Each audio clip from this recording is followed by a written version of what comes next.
Welcome, honored guests, to a meeting of the nobility stretching across the land. The beauty of the day accented by the bright blue sky, brilliant sun, and light wisps of cool autumn air. Streets clean to spotless perfection, the murmurs of nearby crowds like a natural choir.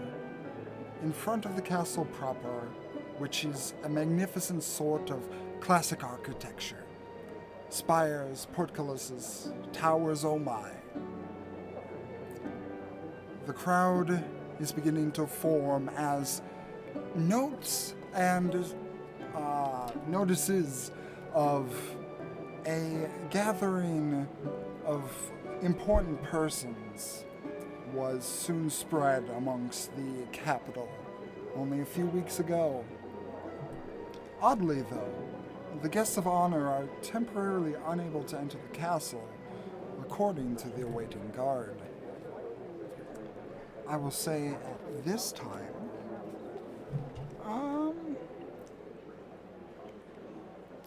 yeah, let's do this. Can I have everyone roll for initiative? All right. Much money. 18. 11.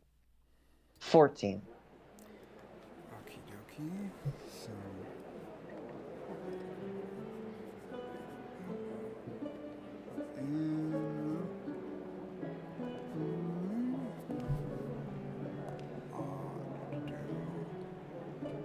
You said you got a 14, Zolden?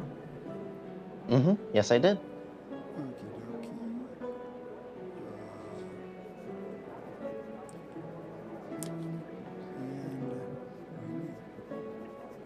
So, speaking of guests of honor, we will start with our first arriving first. Would you be so kind as to describe your character, Rune? Yeah, Belda is about 4'8" dwarf. On the younger side for a dwarf, though still puts her into midlife for a human. Carmine red hair, long braid, and a fancy red jacket, sort of this nice coat that has been sewn enough on the inside that you can tell, even just through casual walking, that it's armored on the inside. But the armor is not just for battle, it's also gilded. So there's bronze and there's gold, and it's sort of a dwarven mesh of form and function. And as Belda begins to approach the castle, again, one expansive and tall, the sets of towers and spires that surround it, almost from her perspective, looking like they're piercing the sky itself. The front of the castle and surrounding castle has a moat that's dug into it with water that drops down about 50 feet from the actual surface level. A bridge connects the land in front of the castle and the castle itself, the bridge itself being about 25 feet or so wide.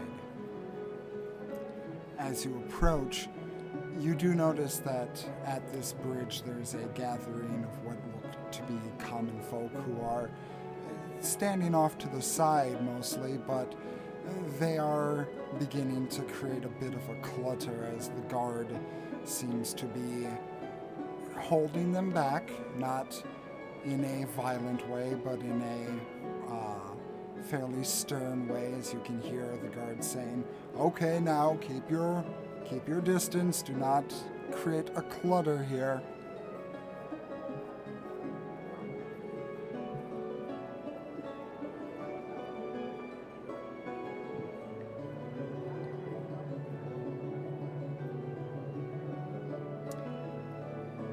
Is there anything in particular that Belda is doing? If it looks like there's a conflict holding the gate shut, then first I just want to figure out if anybody's going to be doing something about it, or if it's been this way for a while and it's probably going to stay this way. Roll an insight check for me.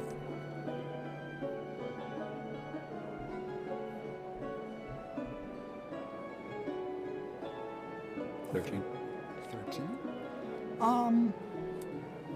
I would say Belda is keen enough to notice that the situation before her is merely one of timing.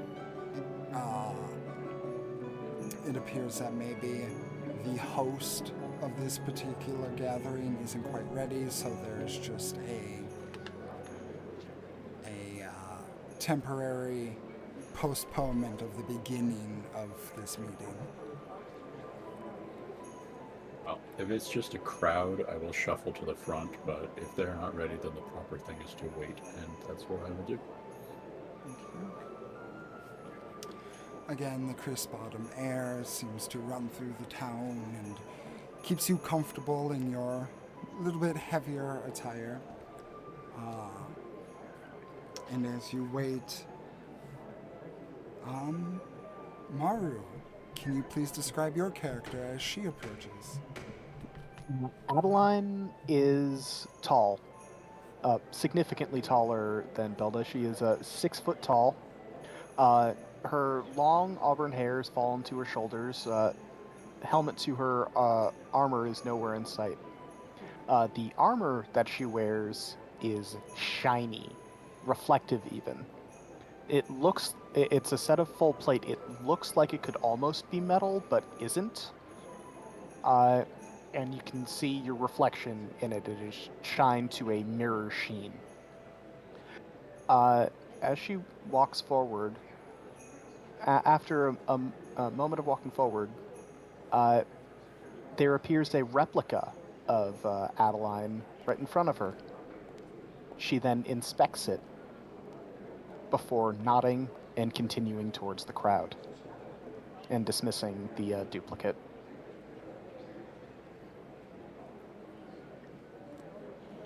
She is a summer Eladrin with tan skin and emerald green eyes.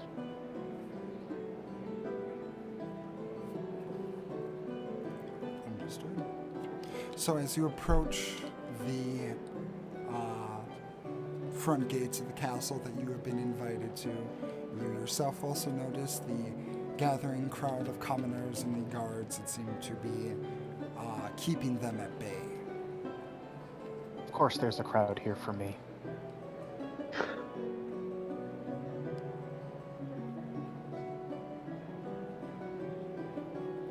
Adeline will walk towards one of the guards. I believe you are... Go ahead. Oh, no, I was just going to... Okay. You're good.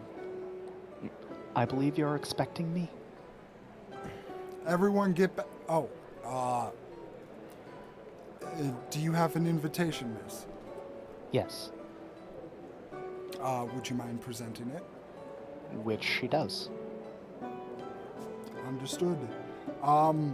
At the moment, the king and queen are temporarily indisposed, so we're going to have to ask you to wait for just a little while. But with that invitation, you will be let in as soon as ready. Understood. She's then going to walk away from the crowd and stand at attention, every now and again summoning her duplicate to ensure that she is continuing to look perfect.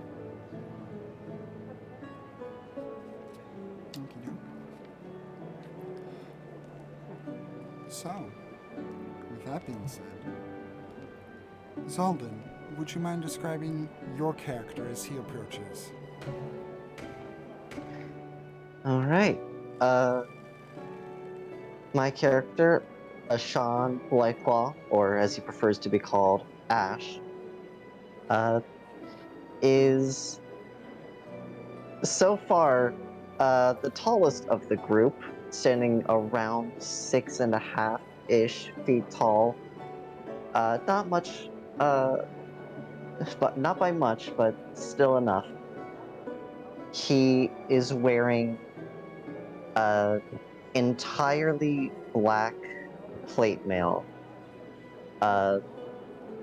and there are some gold accents along it, as well as having gold gauntlets. Uh, if it were used as armor, probably gold plated at most. He has, in addition to this, a purple sort of cloth fabric in the front and back. From the front around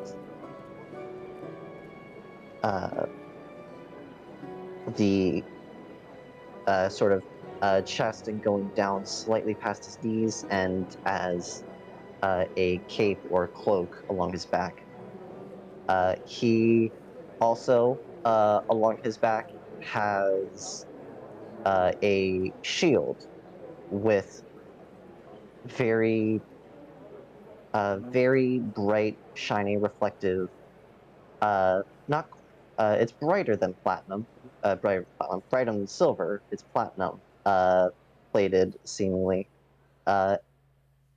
with gold around the edges of the shield. And in the center of that shield is emblazoned the symbol of a dragon's head in profile, the holy symbol of Bahamut. Ashan is a black dragonborn, and if he were to have his helmet on, the only thing that would tell you that would be the shape of his head and his very obvious tail. Well, Sean, as you approach, you notice the gathering crowd of commoners, mainly humans and elves.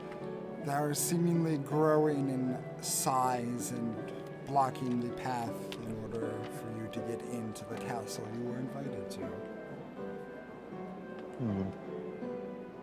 This is troublesome. I wonder what all this holdup is. Ashan will make his way towards the front of the crowd to see if there's anything wrong going on, or if there's anything he can help with, or if it's simply a matter of patience. As you approach, the sound of your large frame and heavy armor is enough to draw a little bit of attention from some of the crowd, and while it definitely doesn't go into a hush, you do notice that you do draw a little bit of attention. As you approach, you hear the guards saying to the crowd, now, keep yourselves back, and... Oh, hello. Can we help you, knight? Yes, I am. I was invited in to the castle, and with everything that's happening here, I'm worried that something might be amiss. Is there something I can help with? Uh, you were invited. Do you have the invitation on you? Yes, of course. He will reach and produce it. Very good. At the moment, the king and queen are indisposed with an issue that they are tackling. The beginning of your meeting is postponed for just a little while. You will be notified as soon as possible. Unsettling, but alright. If I'll be nearby if when needed. It should only be a few minutes, possibly half an hour at most. Understood. Thank you very much. And after that, Ashan will step towards the back of the crowd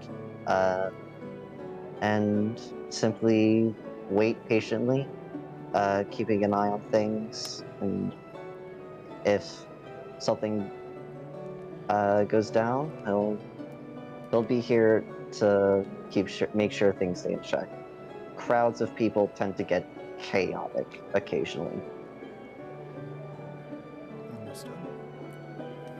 So, with that being said, Blinks, would you mind describing your character as he approaches? Okay. Ideal Talentura is a tiefling man.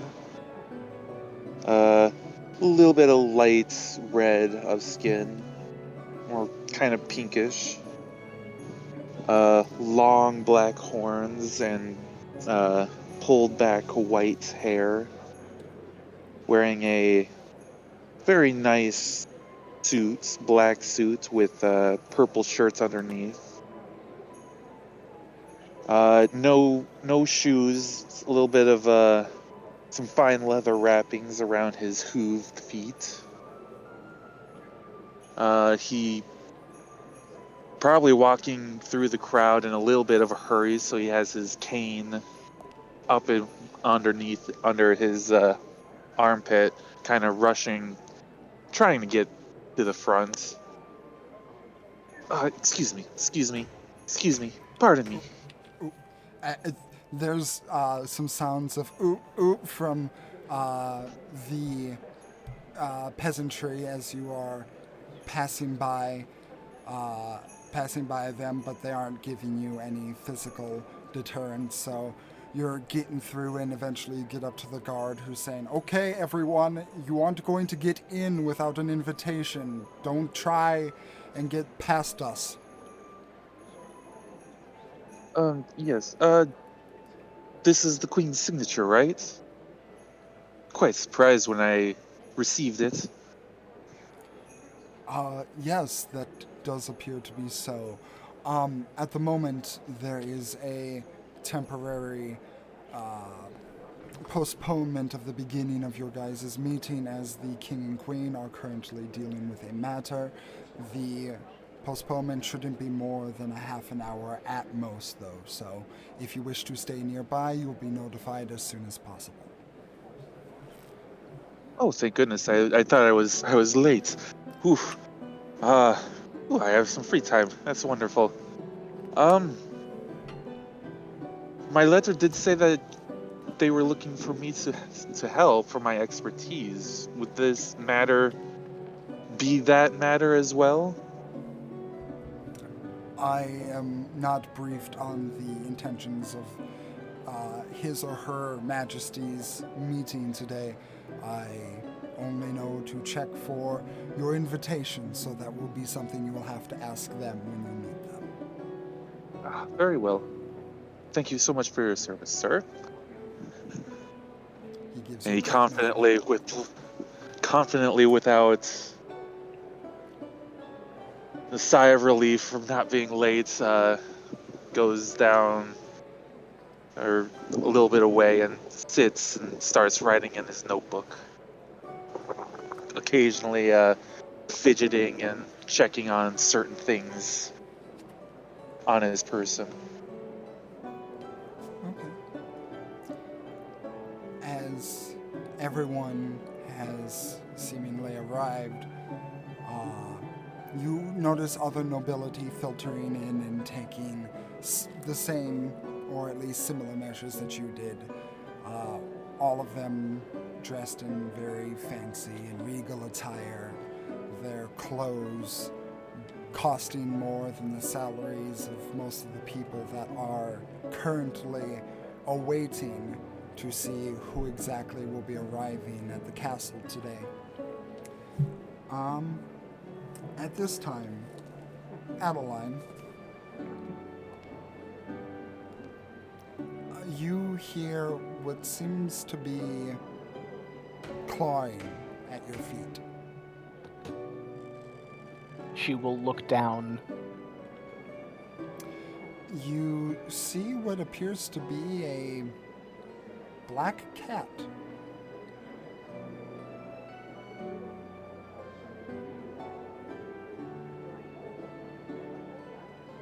She just stares at it before stepping away. And it kind of follows you again and begins pawing at your clothes again. Armor. No, you will not scuff my armor.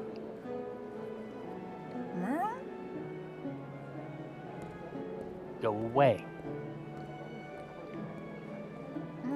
And it gets closer and rubs up against you. She is not impressed.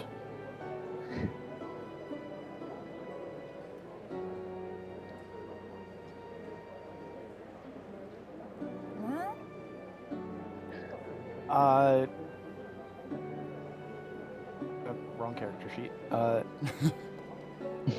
I have multiple open, so I was like, insight. Wait, no, Adeline doesn't have that kind of plus to insight.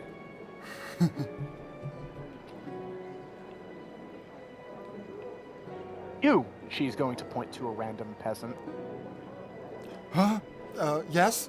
And just a man in ragged attire just looks at you. Remove this from my presence. Points to the cat. Roll me either a persuasion or intimidation with advantage.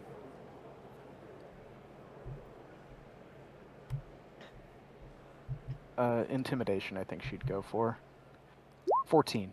14. The man you see immediately begins sweating and goes, yeah, right away. And just this random peasant man comes up and begins to go down for the cat, and the cat looks up to him, and just a brief moment you see its eyes go wide and it disappears.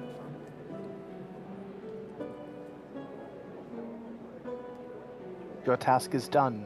Return to whatever you were doing before. Right. He just looks confused as he's grasping at empty air now and just kind of walks back.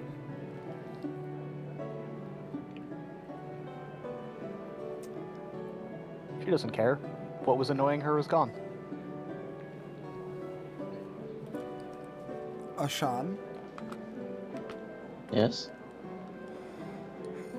in the moments that you are sitting here waiting, you hear a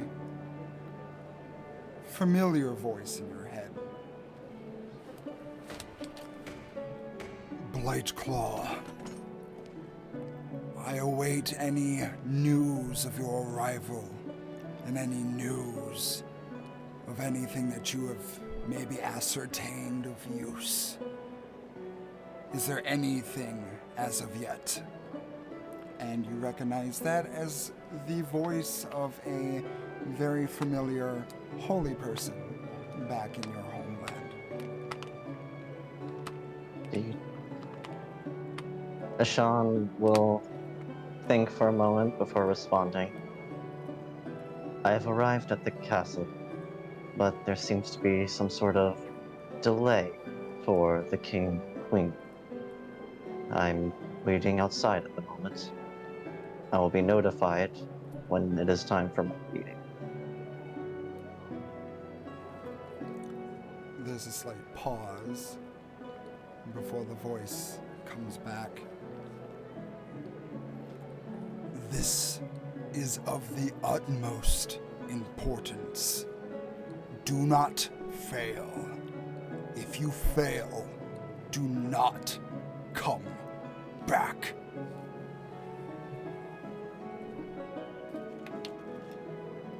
Ashan winces silently before saying simply, understood.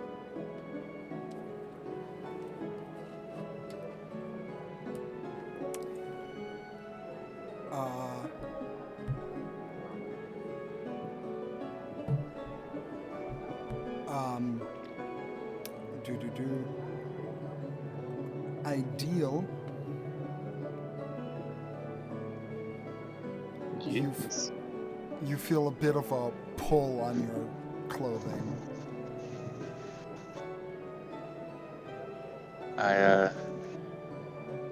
check my back and where it's coming from to see who it is.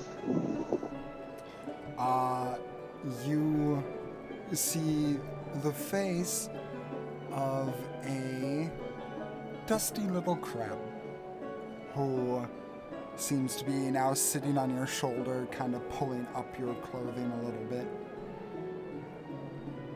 Oh. Yes, what can I do for you, little friend? They begin to kind of crabby walk side to side, and you can insight that means that they are growing impatient. I fed you all not that long ago. It throws its claws down in mild tantrum. Fine. Where you guys are... I swear you guys are eating me out of house and home. I don't exactly have a home right now. And I pull out a little bit of jerky and give it to him.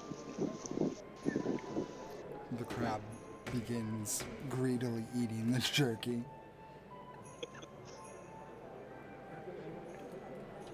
How did you get there? You were in my pocket. It shrugs. You were full of wonders. It gives you a crab smile.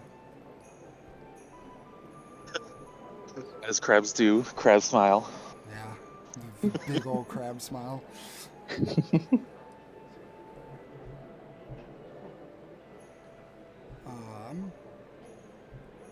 So, with the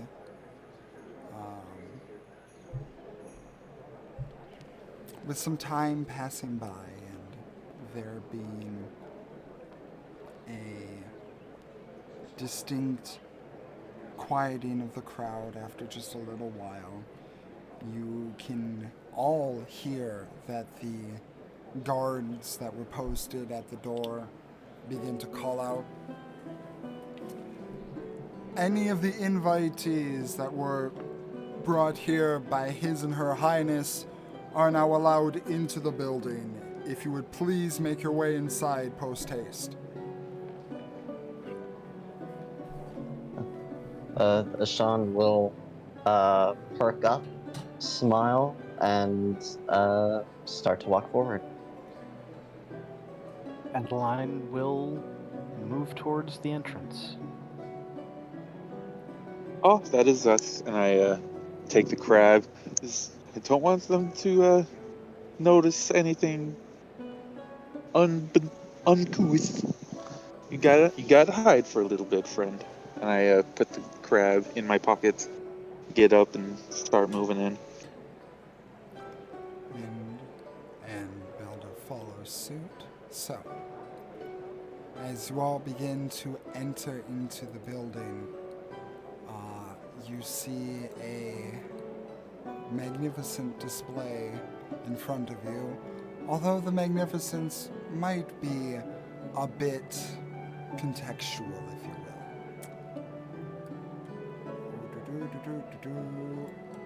Here we go.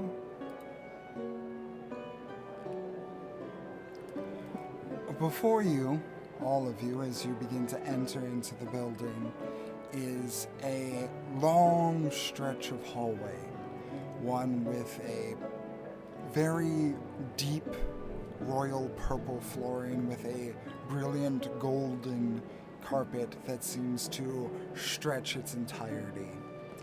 Throughout the floor, there appears to be many different tables with either wizards or arcanists or alchemists that seemingly are working on some sort of concoction or some sort of magical work that is taking up most of their time and attention. You can see that most of these men and women who are scattered amongst the hall are in very similar attire. for those of you that are native to Tiantu, you would recognize these as being the symbols for Mage Hill and the schools thereof. So, as the other nobles are led ahead, what are you all doing? Adeline will have her cloak change to match, or not match, but complement the surroundings.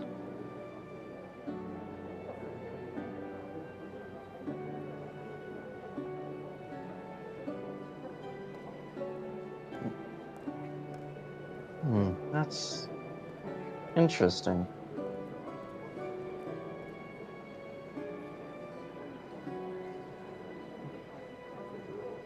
I've Of had a course, I'm chance. interested. I've had a chance of going to these schools, but I wanted something a little less, something a little different.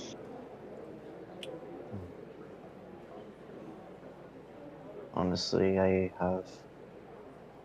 I'm not sure what you mean, sir. I'm. What do you mean, schools?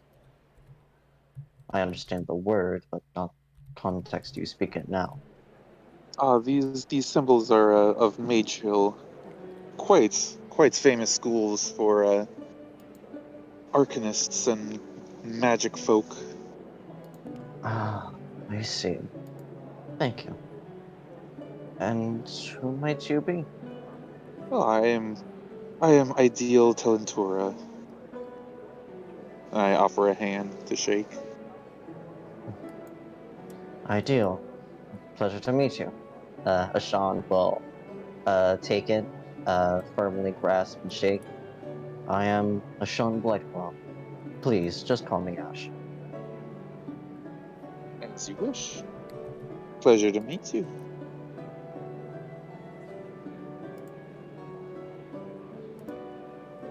Well, Are you uh, not from here? uh, no. I'm from quite a long ways away. And honestly, it's a place where the autumn air here is, well, almost sweltering. That might be a bit of an exaggeration, but it gets the point across. Summer is Uh, much better. if uh, if summer is any hotter than this, then I fear I may melt.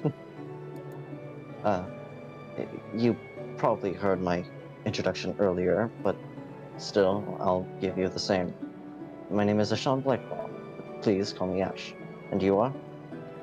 Adeline Jaster, the pleasure is yours.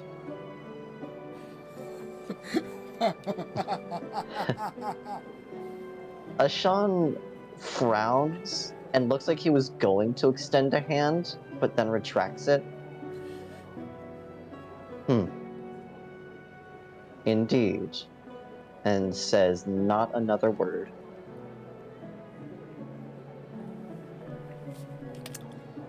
As Mm, you guys are currently standing in the main foyer of the entrance hall, you see a guard clad in blue approach you with haste as he reaches you. Oh, sorry, I apologize. I was supposed to be here to guide you through the castle into the meeting room today. I trust that all of your journeys have been safe and everyone is okay. It has been acceptable. It was a long journey from Ivir to here, but there's nothing I couldn't survive. Thankfully, I was not too far away. So it was a nice, short, safe journey for me. Yes, understood. Um, Allow me, I can guide you through some of this clutter and mayhem at the moment. Uh, there was a recent visit from some of the top students of Mage Hill, and there are still a few that seem to be lingering behind, so apologies for the overabundance of people at the moment. Right this way, follow me. And he begins walking. The line follows. Sean will as well. Okie dokie. Quick circle around the feet at the grounds, trying to see if I can spot a little certain someone. Roll me a perception check with advantage. Just to see if she's following.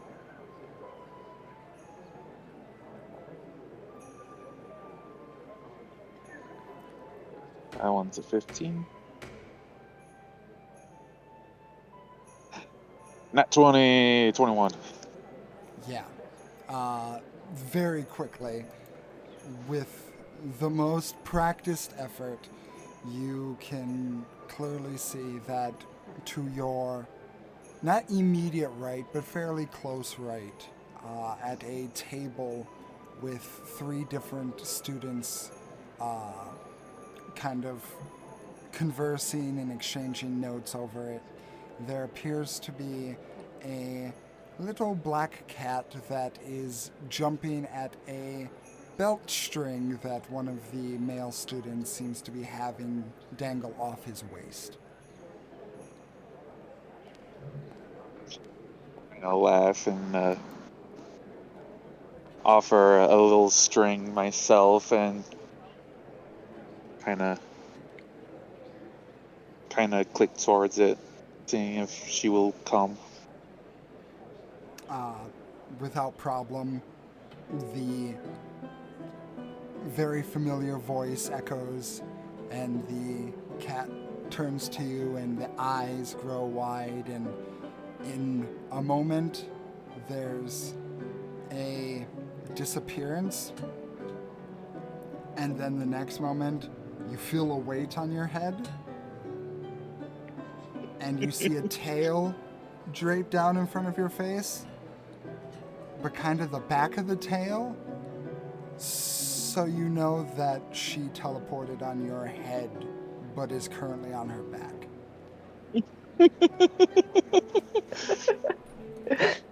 That's the most cat thing I have heard in a very long time.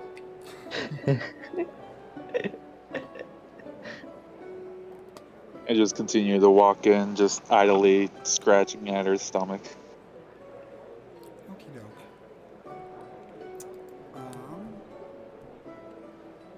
Knowing she won't be up there for very long. Walking, the feeling is a bit uncomfortable for the cat as she's bouncing a little bit on your head, just placed in between your horns so she doesn't fall off in any direction specifically. But yeah, as you guys continue to walk down, there's a very clear and heavy influence of everything arcane. You can clearly see that the walls are inscribed with many different histories of the wizarding world, if you pardon my horrible use of that. There's like how you would see in a museum, how in one area there would be an American history section, and you would see like a picture of the Declaration of Independence. It's kind of like that. There are many tomes of years past that have just famous excerpts written on the walls and whatnot.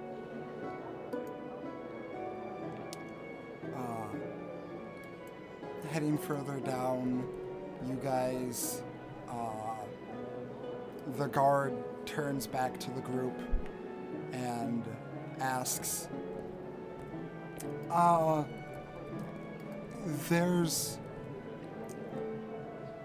there might be a moment more where his and her lady and sir might need some time.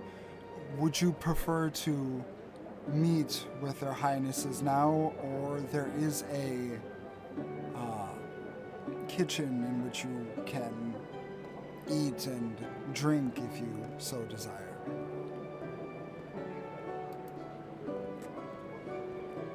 Have my finger up, like about to say something, but like, oh no, yes, food would be wonderful. Well, I most certainly would like to meet as soon as possible, considering there was already a delay, but if things must, then I shall be patient.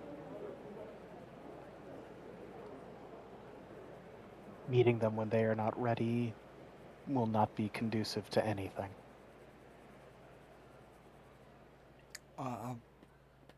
Of course, understood.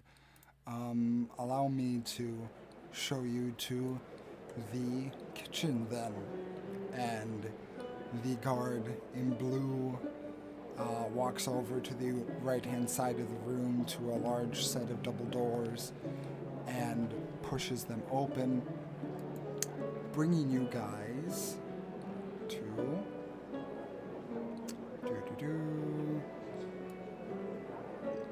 here.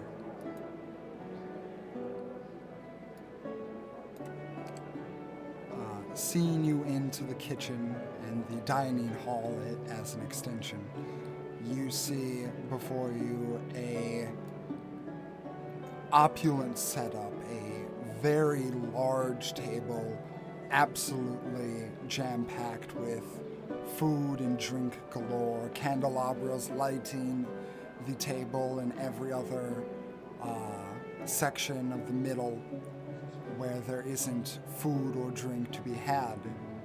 Behind the table or further past it is a large window, stained glass with an opulent design of past battle scrawled on it. To the east and west walls there are several suits of armor from various different designers and countries that seem to be all aligned with each other, one at one head of the table and another at another, one seemingly having more suits of armor than the other. Where you see the star-shaped emblems, the golden star-shaped emblems along the walls, you see paintings, various watercolor works of various fey habits and going-ons. You see one of water nymphs that are seductively yet tastefully laying across rocks on a bright sunny day. You see another one of fairies that seem to be lighting up a night sky as much as the stars themselves. And you are greeted to this sight.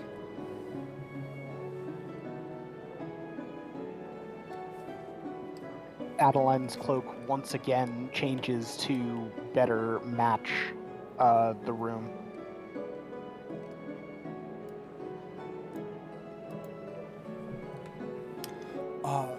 Yes, if you wish, just take your time and I will ensure that your meeting with the Highnesses is upheld indefinitely. When they are ready, I am ready. Of course. Yes, thank you so much. It is my pleasure to serve. Yes, it is.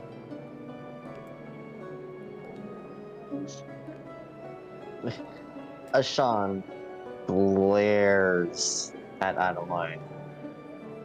Ideal Doesn't gives notice. Will. Yeah, we'll Oof. just say this entire time has been spent in silent but noticeably aggressive judging of this other noble.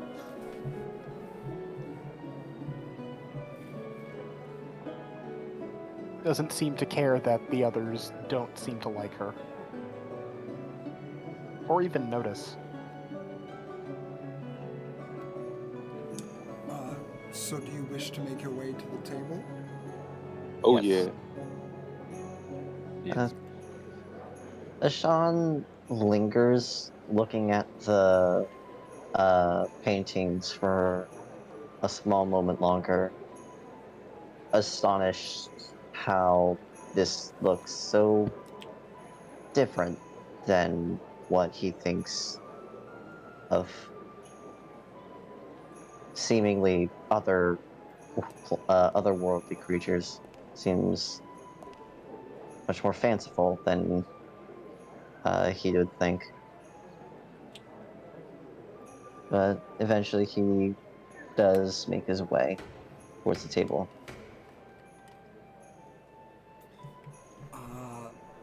There are a number of seats that are set alongside the table and 2 seats that are sat at each head of the table.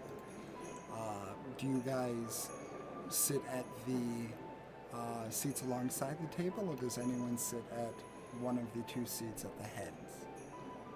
I will sit on the second seat away from whichever head seems like somebody important is going to be sitting. Adeline seriously considers sitting at the head of the table, but then opts to more go towards the middle, so more can see her.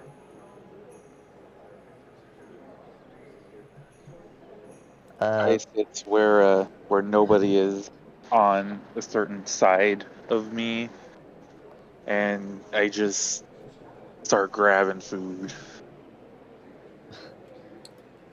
I'm going to say uh, ideal goes to. Go ahead, Zolden.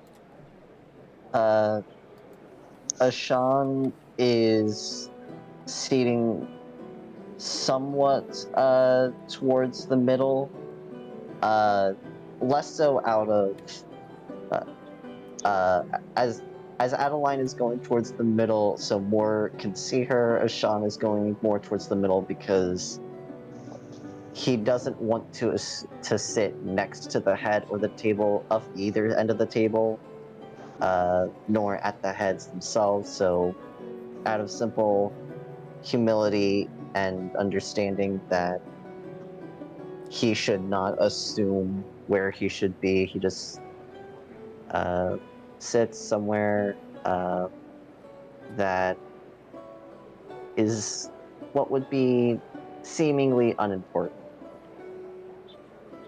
Okay. Before sitting down, Adeline's actually going to summon her duplicate again and make sure that she chose correctly in the color of her cloak and making sure that everything is perfect. Just, Finds nothing amiss, dismisses it, and sits down. Before you all is an absolutely resplendent selection of wines and meats and vegetables. There's absolutely cooked to perfection, various kinds of birds and livestock, pork, ham, beef.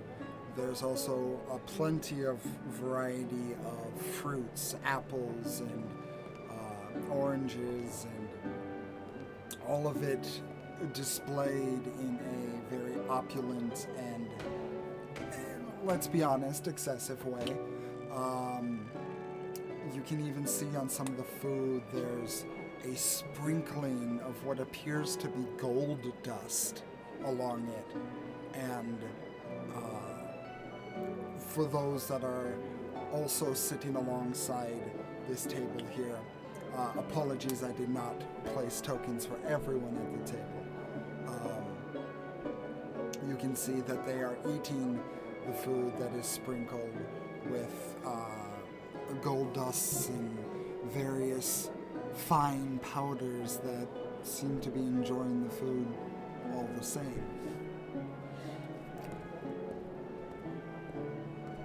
I feel like I Adeline- should ask this.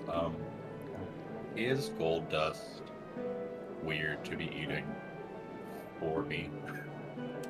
For you, Like, is it a thing that's done, or is it still weird?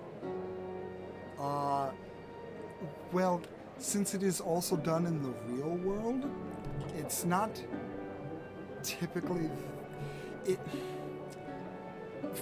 I would say for Belda, for her to eat it, yes, her specifically, but she is definitely seen in like very ritzy and very trying to impress kind of dinners with other business associates. This has been served before. Okay, I'll be pressing on that fact, but I'm still going. So, like, I'll eat it if it's on everything, but I'm It's going to choose stuff that has the least amount of metals in the food. Yeah, it's not on everything. It's on select few foods. It's just a very notable thing that is on some of the food. In that case, I just specifically avoid all of that nonsense. As will Adeline. Understood. Ideal, you're just absolutely chowing down on everything. Well, first I am taking the juiciest fruit, and I very quietly whistle to my shadow, and I drop it into the shadow, and it disappears. I take a good amount of meat, and I kind of hold it in my hand and there's a little gout of fire to make it extra crispy and burnt. And I put it in a pouch on my side.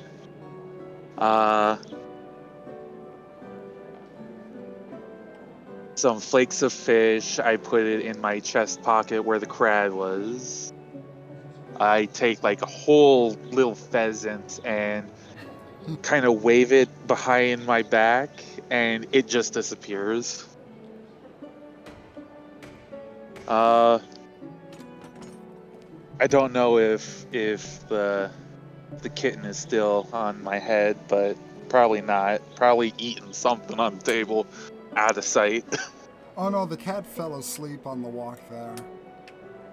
Oh. Then, would there be any milk present? Oh, definitely. I definitely kind of take it and take some milk and put it in my water skin for later. Not to. I kind of put her on my lap so that she's not super obvious. Yeah, she's purring fast asleep on your lap.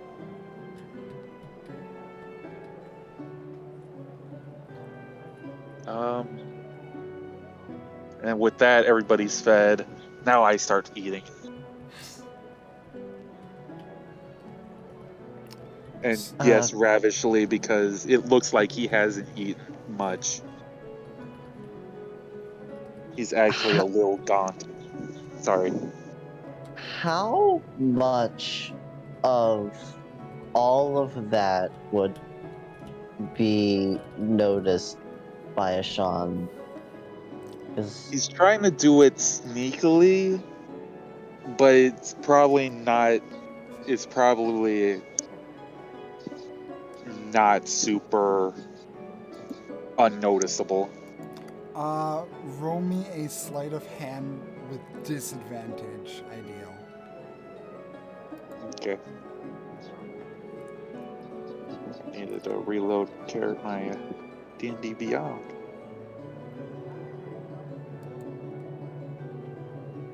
I think we were saying D&D Beyond so much that we should probably say not sponsored. Hashtag not sponsored. But we will if offered. No, I'm not. I'm joking. I'm joking. I'm joking. Hey, if Oh, that's someone's- That's already a 5. And that's another crit, so a 5. Ooh. Well, if someone is willing to pay me to run these things, I will not deny it. But,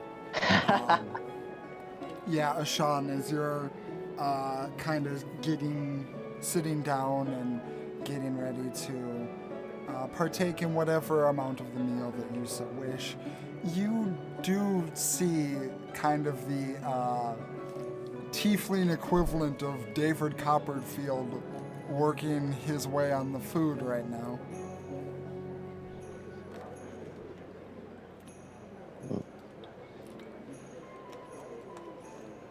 That is certainly interesting. He was reaching for something, but he doesn't. I would like to use Divine Sense, and I'll link that. So basically, with I can sense. Oh no, wait, I can't do that. Well, who knows? I thought it detected more than Celestial Fiend and Undead, but either way, still going to be useful. To see if there's anything within 60 feet of Ash. Well, I'm obviously a fiend-esque. The LaCroix of fiends. The As LaCroix. as other people have called it. Fuck all the way off with that. I hate that that's so accurate. There are 2 Fae around me. Well, Well, we're talking about Ash right now, not you. mhm. Yeah, I am Oh, trying sorry. to see if I sense Celestial Fiends or Undead. Is it not Faye? No. I thought it detected more than those three, but it only detects those three. Okay. So out of those three, in a 60-foot radius from you, I actually have to look this up. Oh no. Okay. Okay. Obviously, like we said, the LaCroix of Fiends is across the table from you. In terms of anything else, there is just on the outskirts of your sense, 60 feet by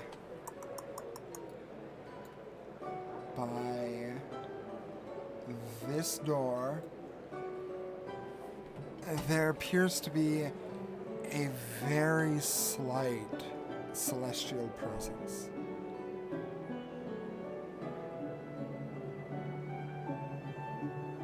Ash is startled by this slightly. He is confused. He's going to grab something small from the table with something with as little gold dust as possible within arm's reach, and something small so that he could eat it quickly as uh, he's going to stand up and begin to walk over to inspect. He's making it seem as though he's inspecting the paintings further, but really he just wants to be closer to that door in case something's wrong or the slight celestial presence he sensed makes itself known. as you begin to walk up and even acting casually, the guard in blue will walk up to you and say, "Is there anything wrong? You barely ate anything." Oh, no, nothing. It's the paintings. What I know of Fae and otherworldly beings is, well, quite more dour, you could say, than what these depict. It just strikes me, is all, I suppose. Ah, understood. Yeah, there's a bit of a complicated history with Faye and Tian too. Um, but there's a certain beauty that lies beneath some of the trickery and more of the prankster-ish nature of the fairies. Hmm, I see. Well, I suppose I hope one day that I can finally see that side.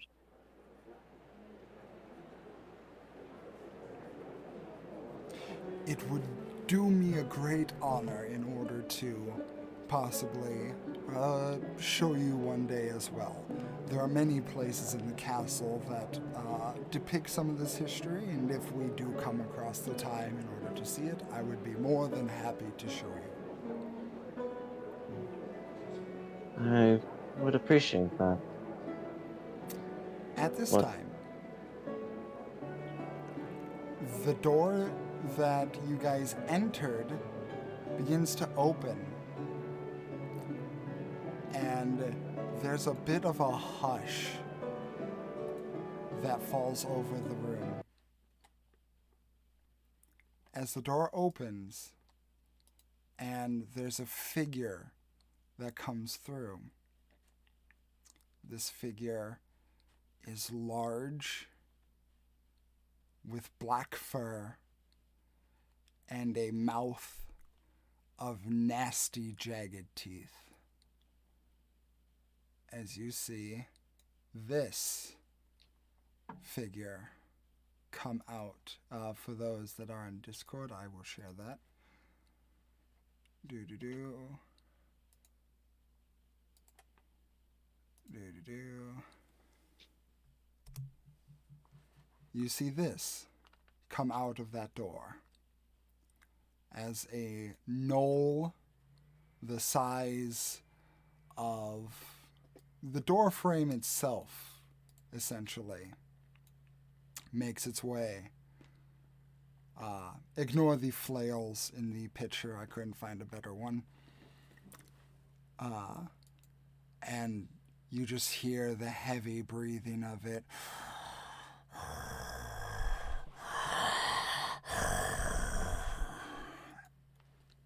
As it begins walking. Ashan is on edge, and he seems like he's in prep for combat mode. He is not sure what this is here, but if it's not a danger, who knows? This might not be something that is any cause for alarm, but he's not sure, so he's not going to do anything until proven wrong.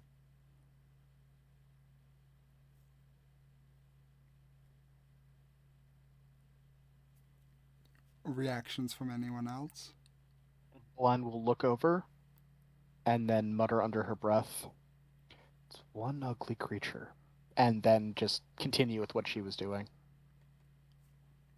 One of Bella's hands will slip under the table to the book that is in a holster under her jacket, but otherwise maintains composure. A little start of surprise and a little fear, but then seeing that nobody else is, like, none of the guards are doing anything hostile. Think, okay, I guess this is fine. And I start looking at some of the details of the knoll, kind of doing a basic zoologist study from a distance. Okay. Roll me a perception check then. Perception. Boop, boop, boop. Oh, almost a 17, but a 4. 4. You can see that this knoll has a lot of battle wounds that are very clear and evident on its body. Patchy fur, and again, that maw of nasty sharp teeth. But beyond that, it looks like just a very big knoll. Regular knoll, regular knoll. So it is a knoll and not my immediate reaction to that picture. Yes, it is a knoll. Okay, thank you. And it begins just walking past the guard that kind of backs away a little bit, giving this entity plenty of space. And then it goes out the door on the northern side wall and goes through. Ashan relaxes and will ask, what exactly just happened? Where is it going? That is a frequent visitor of the castle here. If he's going through that door, I'm assuming he's heading to his fight pit.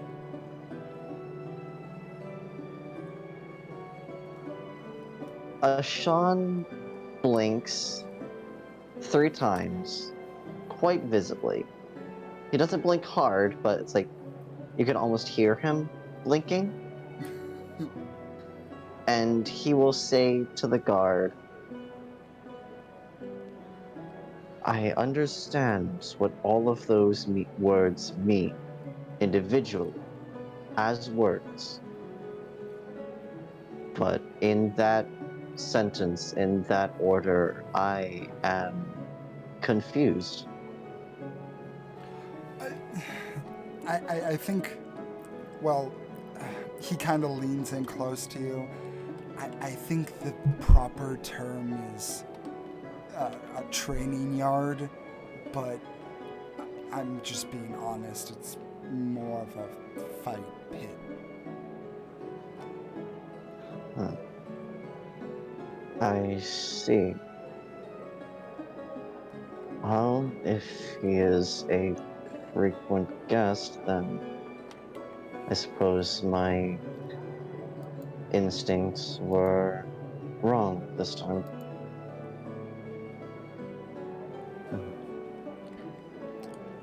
Well, for the time being, I shall return to my meal and,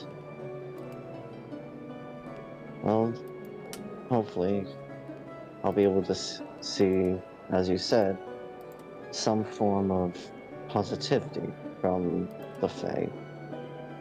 It is quite different how they act here than what I'm used to. It's good to see a positive attitude. I try. It's hard sometimes, but I try my best. And he'll give a smile. There's a little bit of a sadness in his eyes, and walks back towards the table and will start to eat some of the food, Okie dokie. starting with things he doesn't recognize, which is, I assume, much. Yeah, this is a lot of food from livestock and fruits and vegetables that could not exist in your home. It's too fragile, way too easily damaged. But nonetheless, it is definitely good eating. Um, and as you guys continue to partake in the meal and uh, continue to listen to the light chatter that is about you at this time, about 15 or so minutes pass, and there's a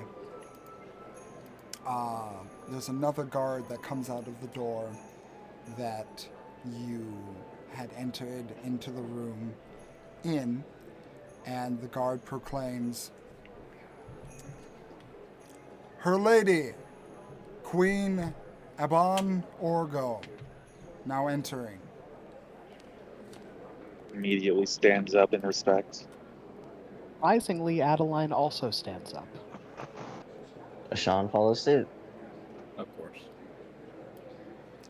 And coming through the door, you see a figure. I do not have a full body picture of her because I am a dum-dum who didn't think of that. But to at least those of you on Roll20, I will enlarge the picture for a moment so you can see. She is a fairly light-skinned woman with a deep red eye kind of glare to her face. Chestnut brown hair that ends just past the ears, short. She has a resplendent overcoat robe of a patterned checkered design mixed in with blue and black. The inlay seems to be black, while the outline trim is a royal purple. Underneath, she has various different straps of leather and steel that seem to act as her armor. And her face is quite dour and quite serious.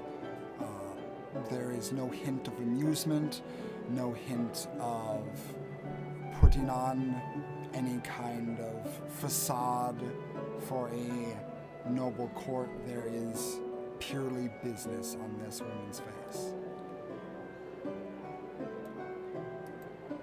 As she approaches inside of the room, and she says,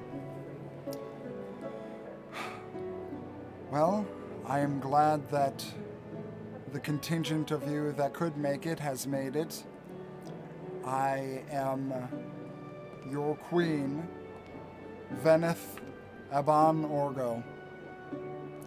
I have called you here today for matters serious and international. So, with that being said, please follow me to my war room." And she begins to head this way out of the kitchen. Adeline will follow. Sean will hurriedly follow. This is concerning. International affairs with war room. That's, in his mind, that's not a very good sign. Immediately starts sweating. This might be a little bit too big for ideal. So, you all make your way out of the room and you head to the room next to this one. Let me transition. Hiya.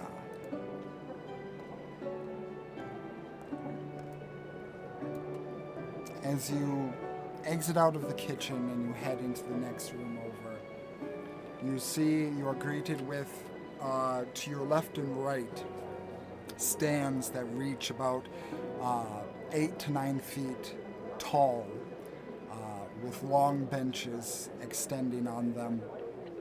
And you can see that this is clearly seating for an audience for what is in front of you directly, which is a large circular arena with what appear to be training dummies that are all ripped to shreds.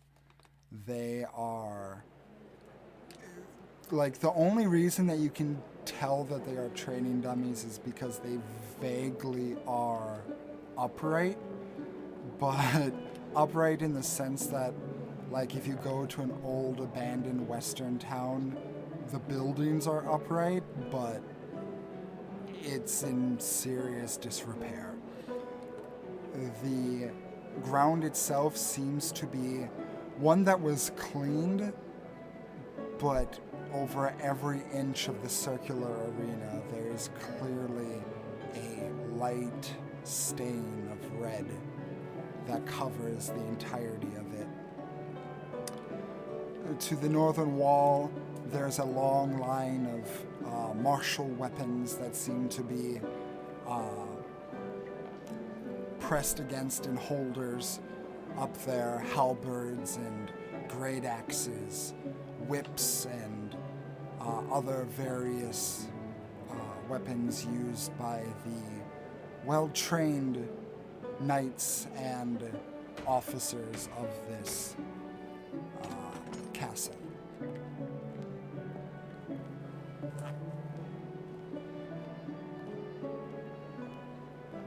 Sean mumbles under his breath, "Fight pit indeed," and begins to walk around, heading for seeing across the way another entryway that must be the room that was spoken of. Okay. Adeline will also head towards the war room as indicated. Is Adeline... Quick question. Is Adeline going in the same direction as in following behind Ashan? Actually, no. She'd go the other way just because. Understood. Ideal She's and not- Belda? Oops, sorry, she's not go going. ahead. She's not going to follow anyone who isn't someone she feels worthy of respect. Doesn't know him.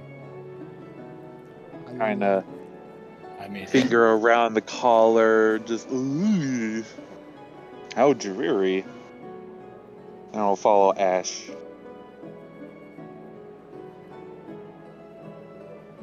yeah, I see no reason to make a big deal about it. If the royal is heading towards the war room, I'm just walking to the war room. Okay. The royal invited us there. I'm going there. Okay. Can I get... You know what? Let's make this more interesting. Can I get insight checks from everyone? Okay. Yep. 2. 14. Okay, not bad. That would have been a 13 if I were on Leanna's sheet. 16. 16. You know, this kind of makes the most sense for Ideal. As you're walking around, you, out of all 4 of you currently, are the most aware of the disconcerting nature of the room that you walked in on. And I would say that looking at the The wooden dummies, you would know that the damages done to it are that of a wild animal, one with barely any restraint. And I would say that it's also clear to you, just your eyes glancing over, you also can tell that none of those weapons have been put to any noticeable use either. So this entire destruction that's in front of you right now is something doing it with its bare hands.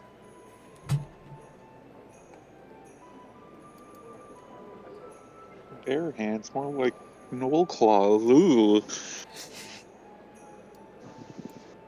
As you guys continue and head to the other room, I'm just going to move you here for the sake of convenience. Where did Ideal's token go? Oh, there you are. You're way back there. Ideal jumps into the pit. Oh, I fell in. Help. And we are now greeted with this sight. As you guys enter into another lavishly furnished room, a room with purple carpeting, suits of armor adorning the sides, along with paintings, making it bright and brilliant. There is a definite air about the surrounding area. It's still and calm, yet tense, and a little bit terrifying as the most of the table that sits before you, a black table with a blue trim, already has most of the occupants sitting alongside the edges.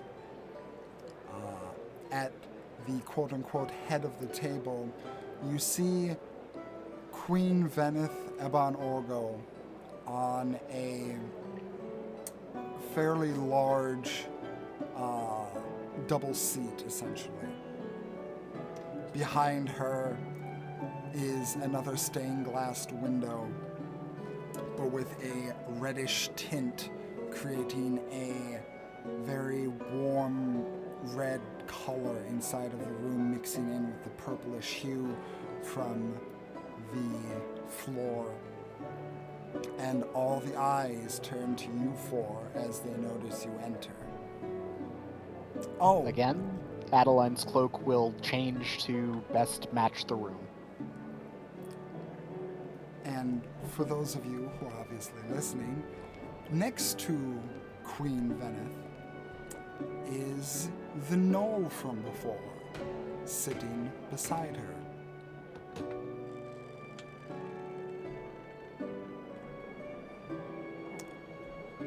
Where are you guys sitting?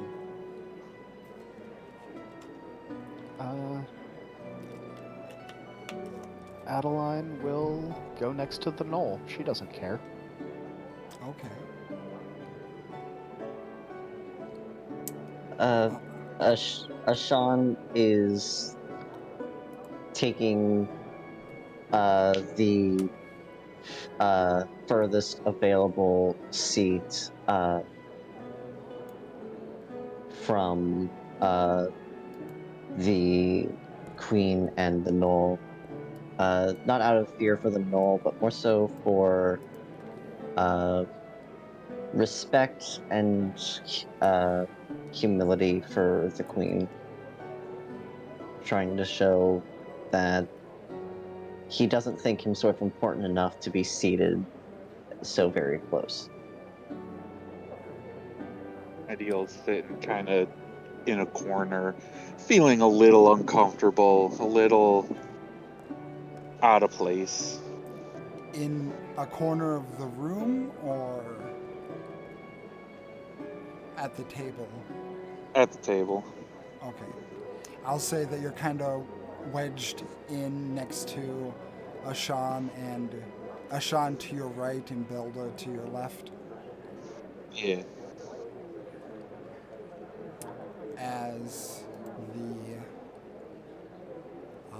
atmosphere finally begins to die down, some whispers and some last minute conversations coming to an end as Queen Aban Orgo stands up and begins to address. I am very glad that you all can meet here today, as it is a very important day. You see, the recent events of my country have led me to a state in which I am not able to exercise my typical prowess amongst my people, as it were. I, as a leader, must admit when I am in need of guidance, assistance, and the talents of those that lie beyond myself or my court. And that is why I've gathered you all here today. I know that you all have your own titles and abilities and knowledges that have been made clear to you in the missives that I have sent out. And in order to truly express the situation that I am in at the moment, I will be illuminating a few subjects that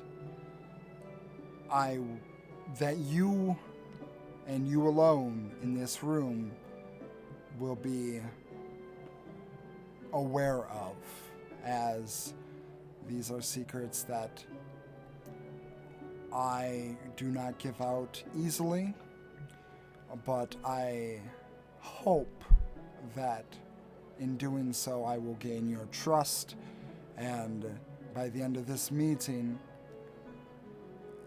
gain a certain fellowship in order for the tasks ahead to be accomplished, not in spite of the hurdles that one another here can provide each other, but the collective camaraderie that our alliance would provide.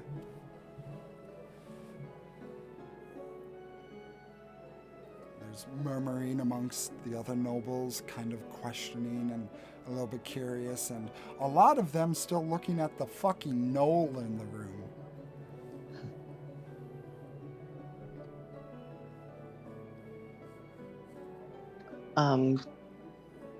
Quick question out of character, so I know whether or not to ask this in character.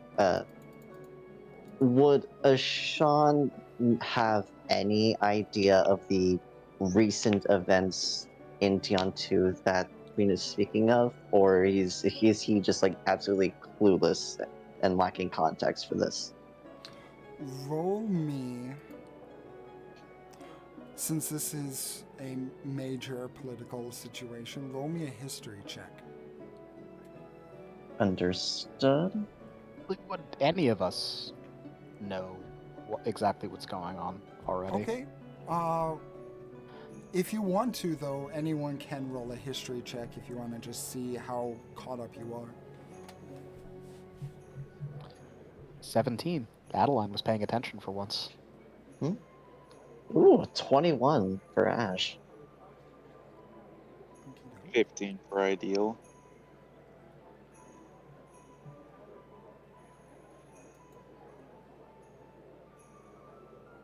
Well, it's kind of depending on how long ago it was for him, if he was here or if he was off. Belda, do you want to roll a history check?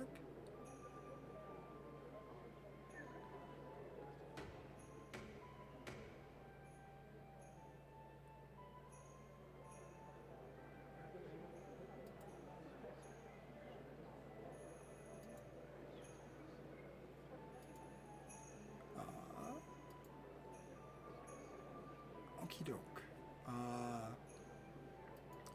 For the moment, we will continue. Uh, let's start from the bottom. We have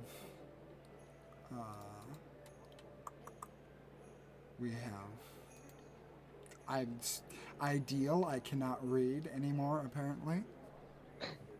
Uh-oh. Ideal. You're not one that's caught up on politics to the extreme. You're not one who is really in that kind of world anymore. Yeah. But your little friend has been giving you a few updates nonetheless. There have been a few disturbances around, and you've been getting some uncomfortable vibes over the past few weeks of some sort of winds of change that are swirling around the area. You don't know any specific names, but there's been talk from your little friend that you've gained that has illuminated that many figures of ages past seemingly are at work again, and there's a disturbance in the ecosystem of Tiantu. Oh, no. Adeline, just before you left, there was a huge just faux pas and uproar and a rumor that's been going around that apparently there's been a new Fae Queen. One that is unclaimed by any court and claims no court of her own and is walking the material plane. You think for a moment and you do recall her name, Estelle. Ashan. Yes. You have a unique perspective on this, as none of what the fucking queen is resonating with you in the slightest. However, you know that there has been movements back in Ivir. There is an old legend back at your home of the wise woman of the mountain, Doreen, and that she has been absent of her normal location, and that is very peculiar. You know that there have been sightings of a figure matching her description farther south than she's ever gone before, and even after lookouts have been sent to monitor her movement, it almost seemed like she had left the country entirely, which has never been heard of in its almost entire existence.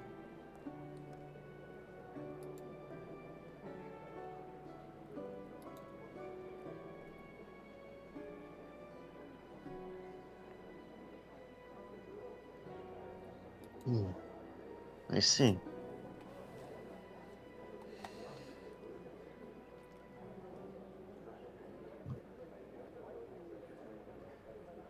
then having some, uh, not knowing what's happening exactly, but understanding the gravity of the situation, if it's reaching so far as his home and Doreen, uh, Ash will uh, raise one hand and say, uh, if I may ask, what exactly do you mean?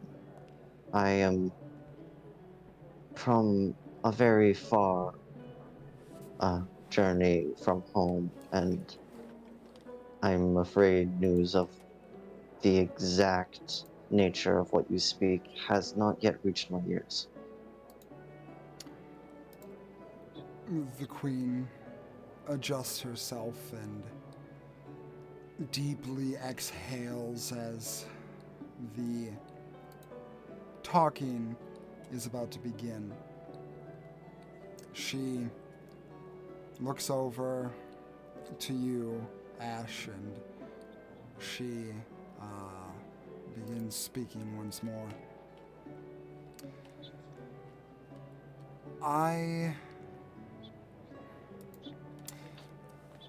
Our country is under an unprecedented change that it is not seen in thousands of years. The momentum of this change also is on an unprecedented level, as you all should well know that Tiantu has not left its time of autumn since time in memoriam. But a recent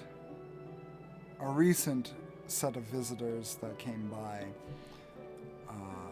affiliated with a crime spree that we were trying to put a stop to, have brought a certain level of unrest to my mind and the mind of my court. They are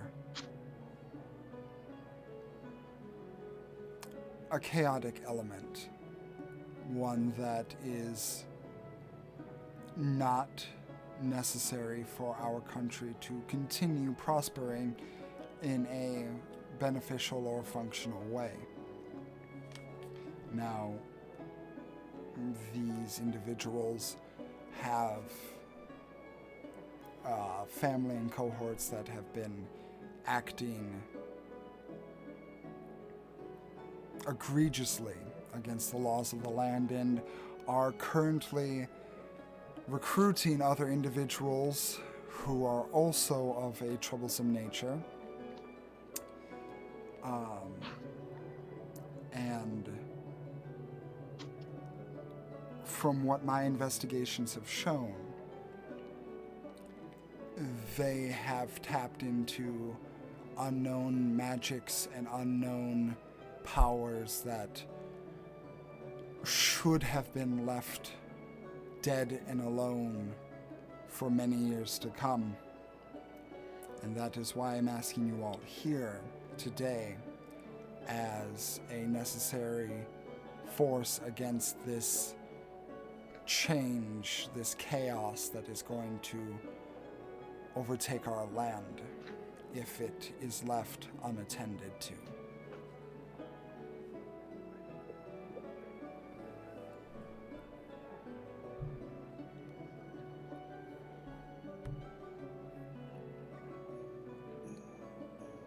I see. Thank you. And who exactly are these people? Where do we suppose that they may be? Well,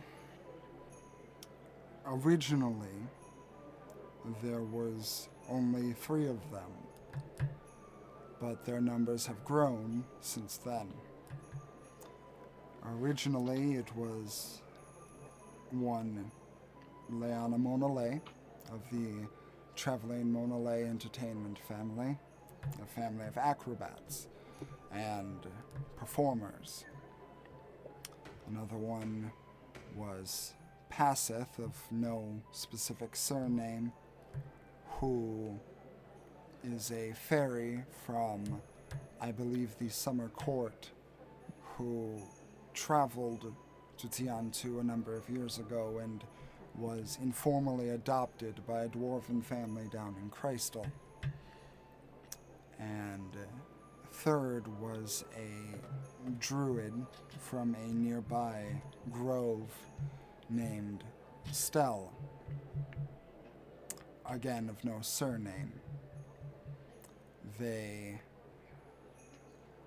entered my castle, and we had a conversation about their close companions, family, friends, and their activities being of a extremely violent and unholy nature.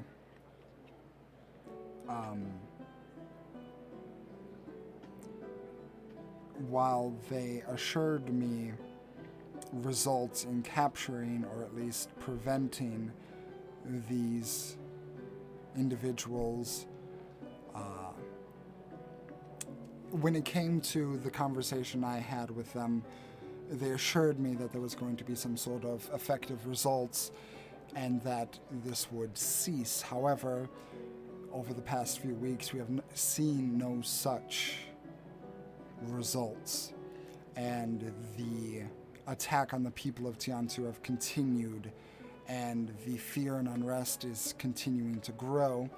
So, as a result of this, we have decided that there is no other proper recourse than to ascertain these individuals as soon as possible. Here is where the problem lies. And the Queen will turn to you, Adeline. Mm-hmm. As an Eladrin of the Summer Court, I am sure that you are very well aware of the situation assuming the Fae courts at the moment, are you not? I am. Could you put into your own words, as a member of the Fae Wilds, exactly the extent of concern that should be had when it comes to the situation of your queens? Incredible amounts of concern. One of them that you mentioned, Estelle, is believed to be a new Fae Queen, unaligned. No court.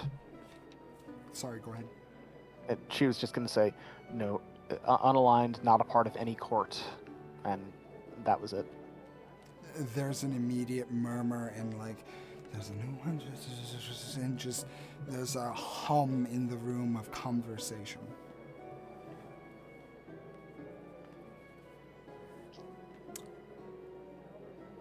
Indeed. So, with that being a major factor in this at the moment, we were intending on at least trying to pursue these individuals in order to have some sort of hope in perhaps luring out the family members and friends of theirs that have been the initial instigators in the crimes against Tiantu, but have had a few hardships along the way. And this is when the Queen will motion, and there's a distinct sound of locking that you all hear.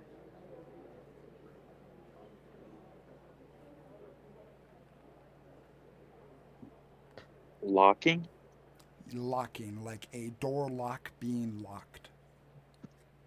Adeline looks concerned for the first time.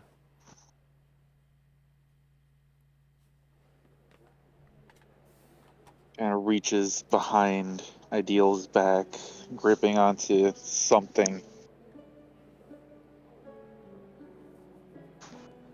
Ashan, he has a mix of surprise and concern, but somehow that mixes with a scowl.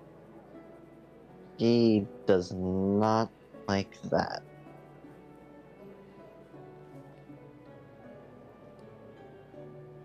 I understand all of your hesitation at this moment, but the information that is going to be presented to you is of the utmost importance to be kept secret and to be kept safe. So, as you are all here today, this is the one and only warning that you are getting. There is no speaking of what you are about to hear beyond these walls today. There is no words that will escape my lips today that will escape your lips on any other day unless instructed. Is that understood? I hear you. Ashan nods and says, as clear as the day is bright.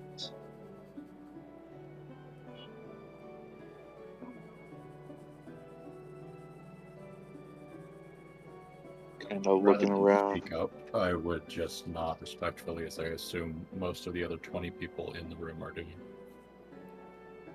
Yeah, kind of looking around at the other nobles, seeing their reaction to this, and just kind of also nodding. Well, then, two things to get off of my chest to begin with, then. And she motions to the knoll next to her. I would like to introduce you all to King of Tiantu, King Ebon Orgo.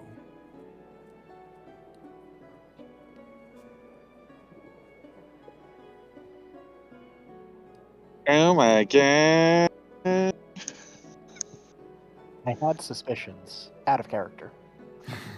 There's an eyes start to go wide, like, oh, that's surprising, and then it kind of turns to a, well, maybe, and then back to just respectful silence. Adeline think just back- nods. I think back to the dining room, and now, oh, I didn't stand up for the king. Oh no, that's improper. Oh no, I took notes on the king. That's improper. Oh no.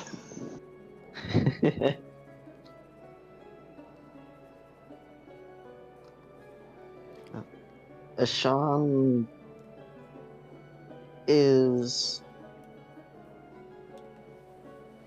confused by this he seems confused by it for a moment, but then it just, I don't know, for him it just seems like it clicks, like, huh, well, I guess what other option would there be? And for the second reveal, I must be honest with you, and I am intending to do so.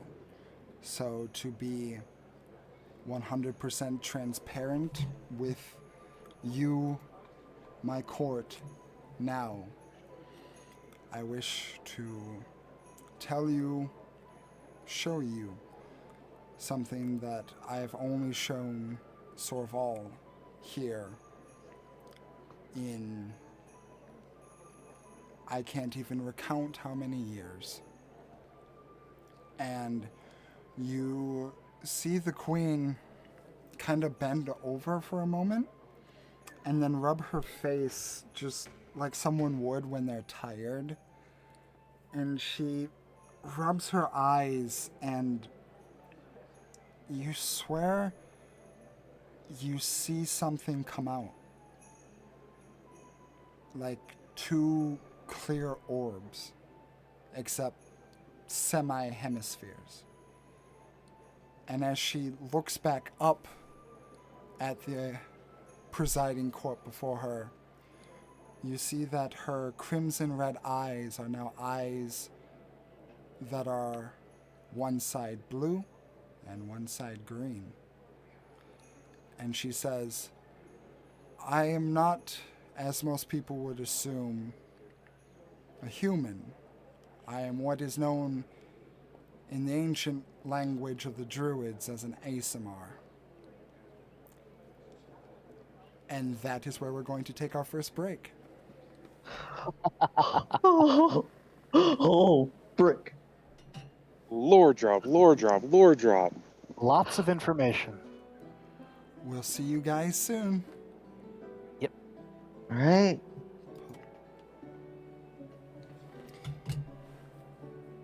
So, the queen looks out upon the table, revealing the secret of herself, that she is not a human, but something called an Azamar.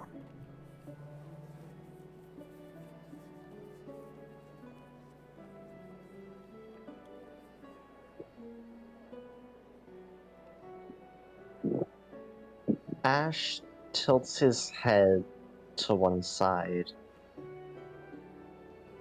thinks for a moment, and finally says,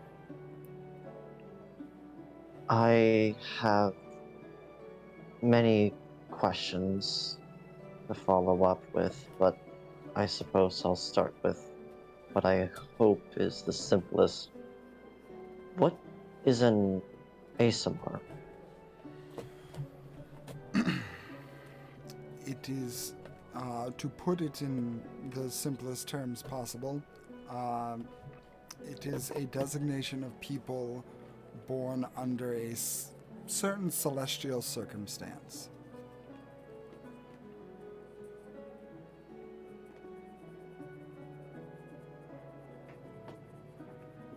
All right.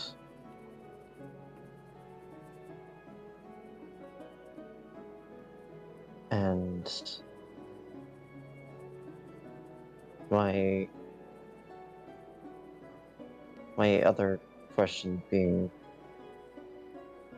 something very obvious that I shan't ask for the sheer fact that I feel like everyone is thinking it.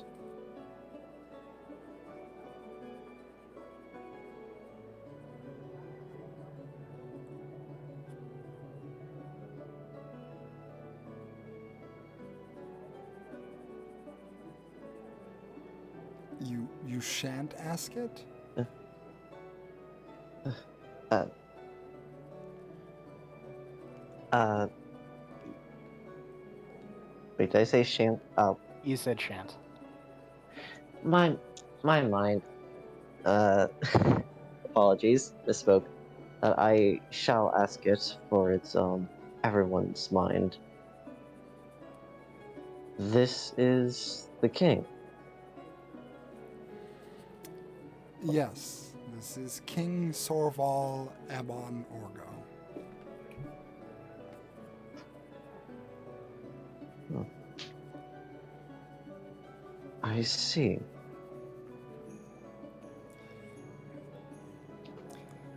I'm guessing Ash to just. Sorry, Colin.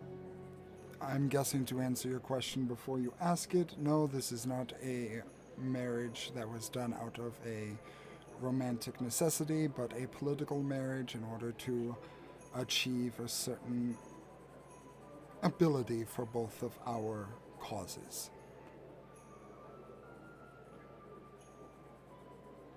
Makes sense. Very well. A little disappointed, but yes, makes sense. I was hoping for some romantic story that maybe he fell in love with you.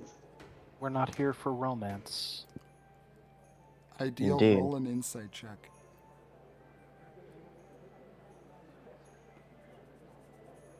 Oh, sorry. I didn't. That's my name.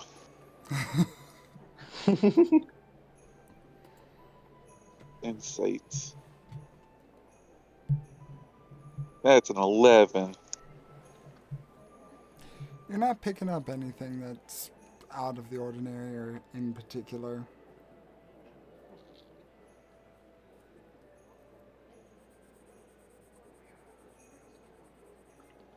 Well, I am sorry to disappoint the gossip column, I guess it is.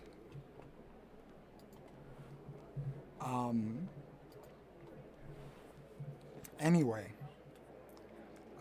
and mind you, this entire time everyone is just kind of talking back and forth with each other, just trying to digest this information a little bit.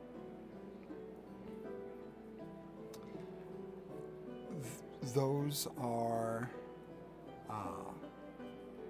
two pressing matters that I do believe would warrant at least some trust, I believe, amongst us here today, as these are not facts that are given out haphazardly, as it were.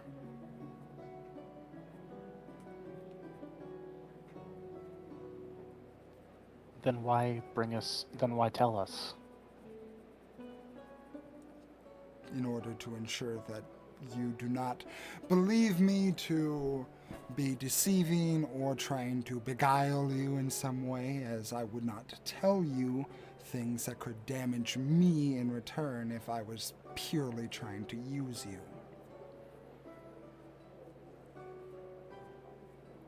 She's gonna insight that. Okay, go ahead and roll insight. All that plus 0. That's a 3. Yeah, she seems to be up. She seems to be straightforward. Adeline will nod.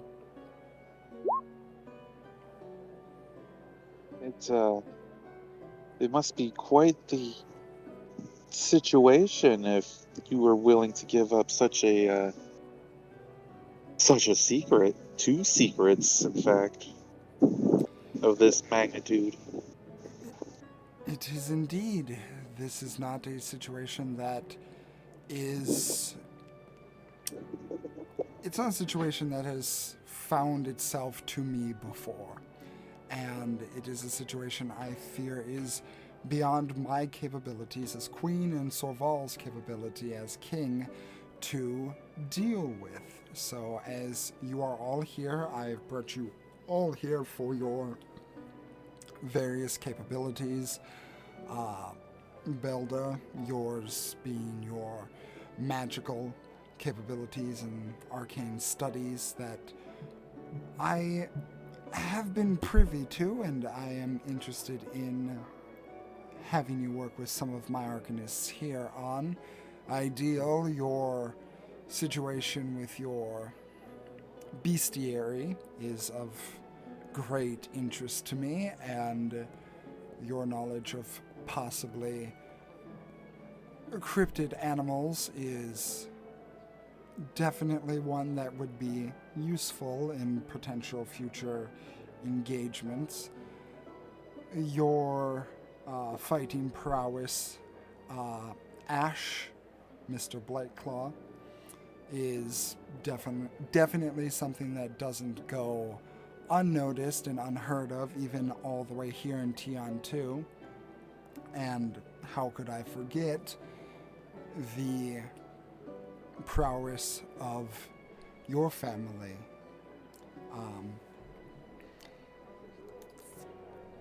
I am so sorry. I forgot. Maru, help. Last name Yaster, first name Adeline. Adeline. I wanted to call you Ashlyn. Adeline. The Yaster family, despite being from the Feywild, has had a few encounters with my country before, and your fighting style is quite unique. And of course, everyone else here, your contributions to my cause is invaluable.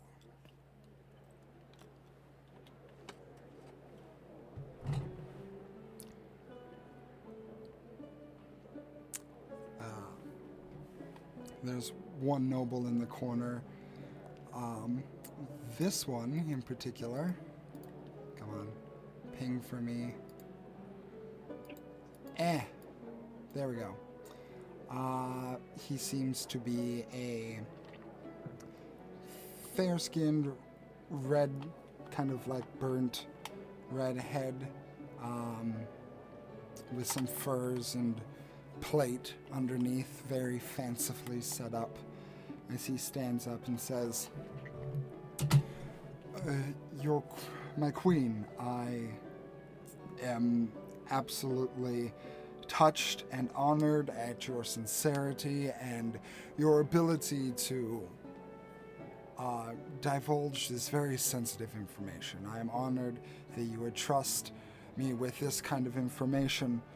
I must ask, though, given that there are 2 members of this council right now that are not of our country, and one of whom I'm unsure of if I'm aware of his noble standing, why they are here presently.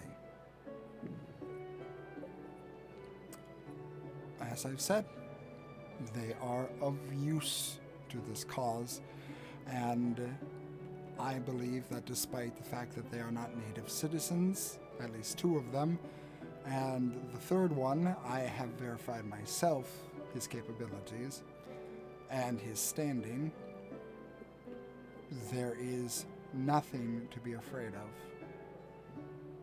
And the man just kind of sits back down a little awkwardly and quiet. So how do we fit into this? What do you need us to do? Well, that fits into the second part of this whole problem. We've identified the figures, Leanna, Monalay, Passeth, and Estelle, and as they have been traveling, they have gained 2 more of their companions. At the very least, currently traveling with them, a Duergar that goes by the name Malmon, and a little girl that we aren't quite capable of identifying at the moment. There doesn't seem to be a record of her. Following their trail, we were greatly disturbed to find that in Rustyard there's an appearance of some sort of creature. The reports are conflicting and damning, to say the least. The scouts that we had sent in, only one had returned. And she kind of looks over to Sorval, and you see Sorval stand up. The thing wasn't itself anymore. It was different. It smelled like squid. Yes, to put it mildly. So we aren't exactly aware of the parties that this group has been convorting with.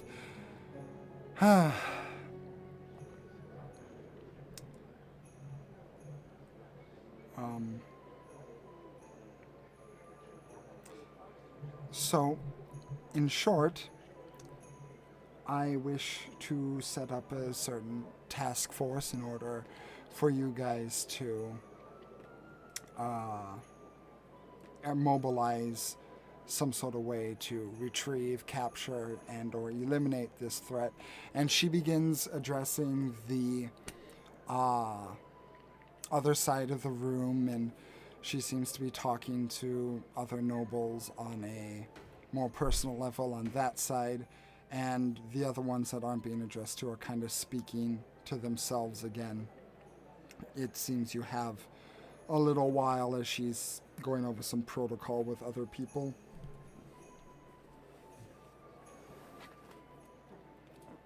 Adeline's actually listening in, or at least just listening to what's being said and not just zoning out.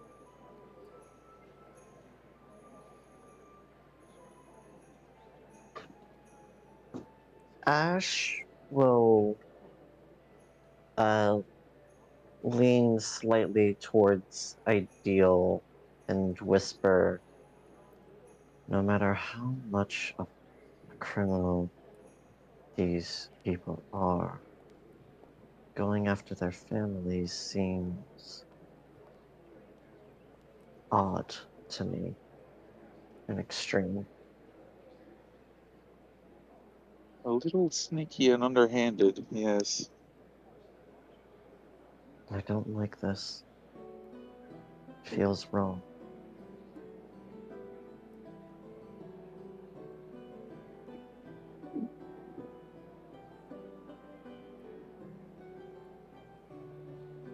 Yes, I don't think.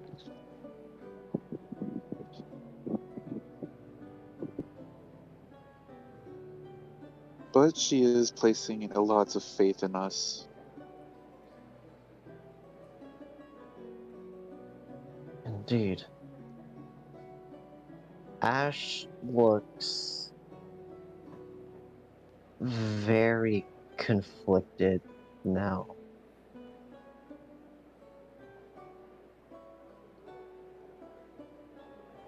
He looks upset.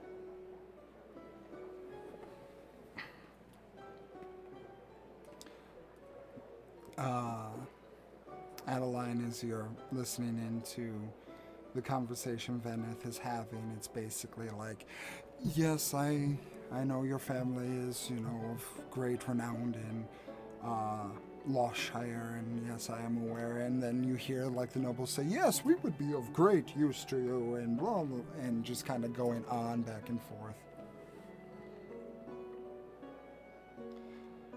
Um,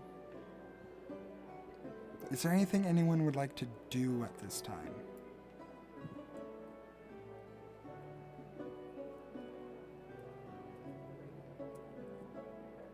Hmm. Not particularly.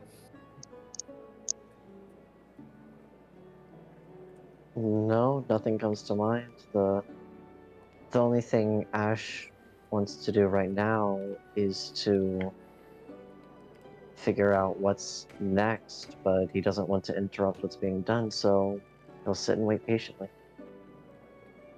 The information Adeline is waiting for is important to her, so she's willing to wait. Ideal would bring out a notebook, bring it to a new page, fresh page, and start writing stuff about Azamar. Think about what the Queen has said. Certain situations arising with Celestials to bring them forward. Sounds a lot like Tieflings, actually, except instead of Celestials, it's Fiends. He's also marking down the notable. She removed the her eye um, contacts during Bleach, revealing two different colored eyes. So writing that down and everything, making some new notes. Okay. Um. Okay. Not specifically mentioning that it's the queen herself, just the race in general. Understood.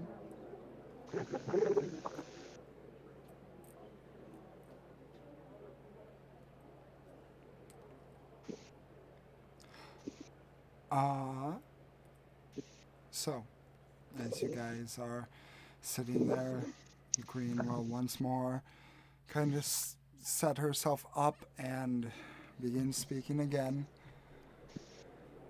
Well, now that those matters are addressed and solved, I think that it is time to truly get ourselves organized into task forces and figure this entire situation out.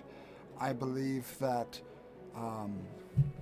there are many of you that can work together in your current regard. Lord Etos and Lady Carson, I believe that you would work well together given your histories. And she addresses the court, the council, I should say. Again, once more going on with pleasantries. But I want everyone to roll me a perception check.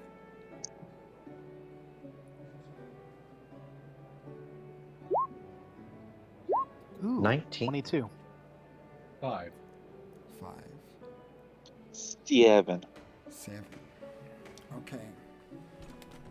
It actually makes sense, the two people who got the highest roll, because you would be familiar with the sound you're hearing.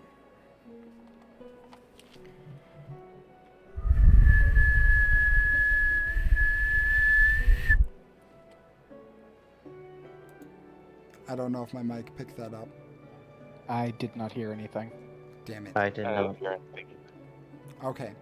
It's a distinct, high-pitched whistling sound. Where is it coming from? You would both hear the sound coming from outside the window here. Okay. And what is the sound of? Adeline is going to turn to look out the window. Well, as you guys turn to look out the window, you do recognize the sound and you place it. It's the sound of arrows.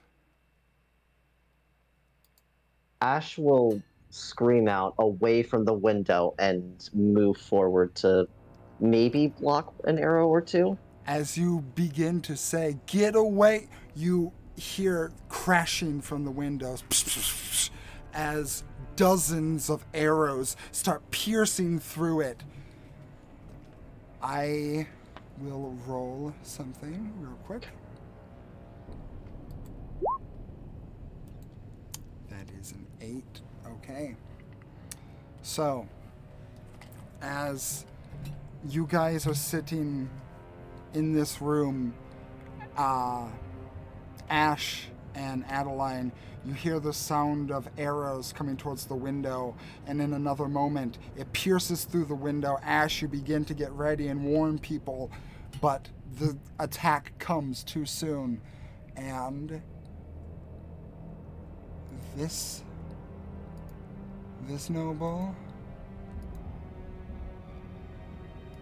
this noble, this noble, and nope, that's it. Those nobles all get pierced with arrows and immediately fall dead to the ground. Coming through the window, you see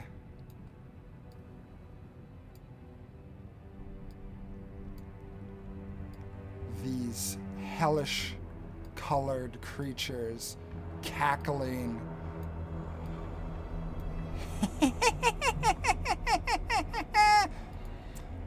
And as they do so, there's another sound of shifting as do. Sorry, replacing a lot of things at once. No worries. You are fine. You are fine. As do. This one. This one.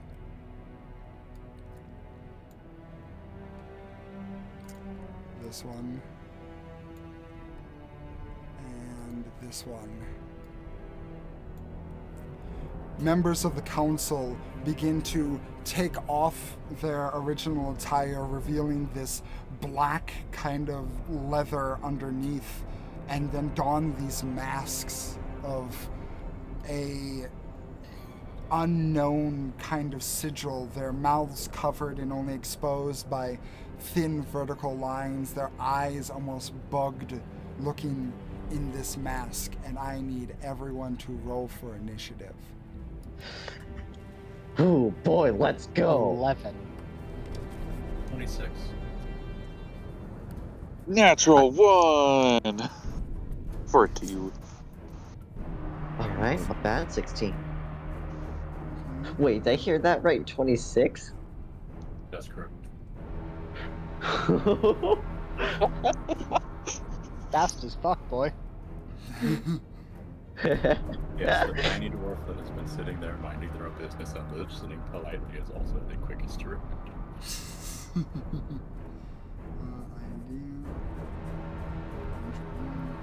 Okay. So I'm just going to roll these in groups because that's far faster.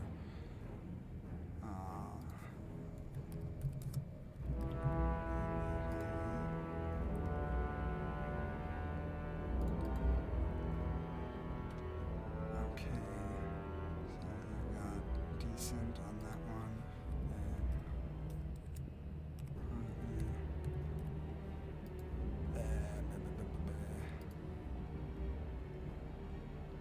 And you got not so great on that one. Okay. Adeline, what is your dexterity modifier? Dex mod is +4. +4. Okay.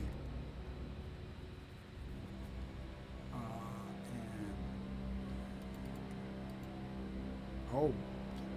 Wow. Okay. Cool. Abelda, did you roll a natural 20? Yeah. You did. Okay. That's good, because the cultists also rolled a natural 20. But did they get a 26? They did not, so you still go first. So I don't know a lot about this region's cultures, but I could assume that the people who put on skull masks probably only have one course of action on their mind, and it's not friendly. Yeah. Well, she's never killed anybody before, but I guess this is a good time to start.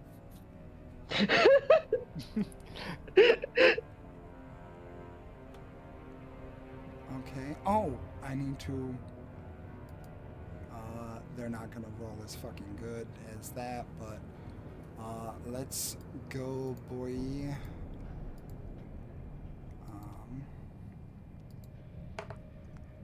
Oh. Are you fucking kidding me? Okay. Cool. I don't know why I don't get this same luck when I'm a player. Sorval also rolled a natural 20. Sorval was the no rip and tear. Yes. Mm-hmm. And he has a +8 to his initiative. Now he's the fastest fuck one. He is ready. He's been really bored, so excitement. He is always ready. And God, what is my rolls tonight? Ideal you're not alone because the queen rolled the same as you. Oh. Cool. I have it all set up. So, as leaking in from the window, you guys can see from the outside there's a hellish red tint to the sky. And there seems to be a swirling of the clouds as there's a storm going on right now. But there's no rain, there's just thunder.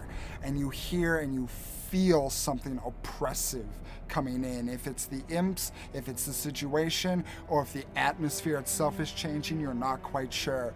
But the one thing you are sure of is this Knoll in the room is mad as fuck. And he is going to take a goddamn... He's going to rage first.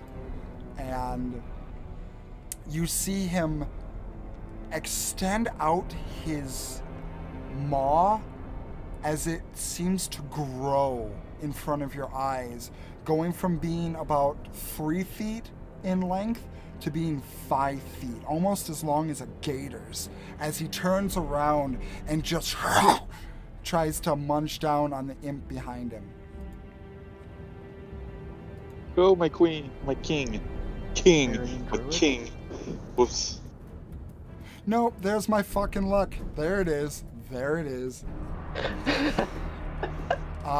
He goes to bite down on the imp behind him, and the imp just kind of and just flies back going, oh, this is, nope. He's gonna try one more time. Okay, thank fucking God that hit. Oh God, that would have been embarrassing. Oh goodness. What is your goddamn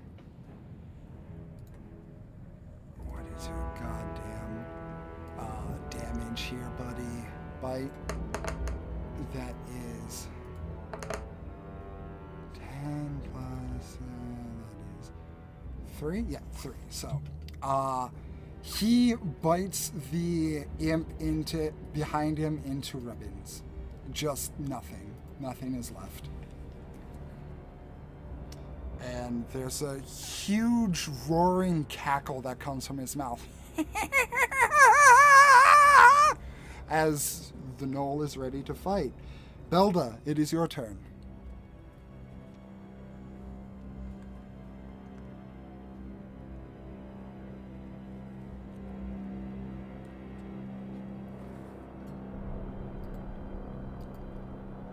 I was on push to talk. This is a big table, right? Not just a circle. This is a big table, yes. Okay. I first will point out a gauntleted hand towards the guy across from me, and behind him, summon a large flaming goat. I love it. I love it already. Okay. It's if you have a token for what is the flaming sphere spell. I see. Yeah, right there. Let me look for a token. Okay, what was the location you were placing it on? There, okay. Here is your goat.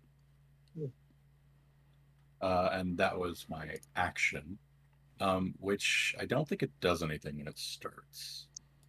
I believe it's when the enemy starts its round in the area. Yeah, whenever they end, unless I use my bonus action. So I can still do this turn. Cool. As the bonus action, I'm going to have it headbutt the cultist. Okay. That's a roll to hit. It's a dex save. What's the DC? 16. 16. Oh, okay, cool. That's a 7. Yeah, okay, so that's 7 damage also, actually. 7 damage. Okay, as the flaming ball runs into this cultist, or flaming goat, I should say, headbutts this cultist. Is there a active fire effect? Like if it touches something that catches fire, it catches everything on fire, or? I believe it can catch things on fire, yeah. A sphere ignites flammable objects that are not being worn or carried. And its damaging aura is 5 feet all around it. And when does that damaging aura take effect? On creatures, whenever they end their turn or it crashes into them. Okay. Whenever they end their turn. Got you.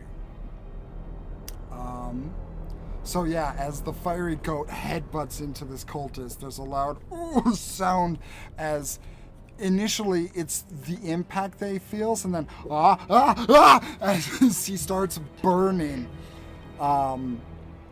The front part of his attire just starts to sear away, and you see like his underbelly and the second-degree burns already forming on his body, and this dude is looking rough.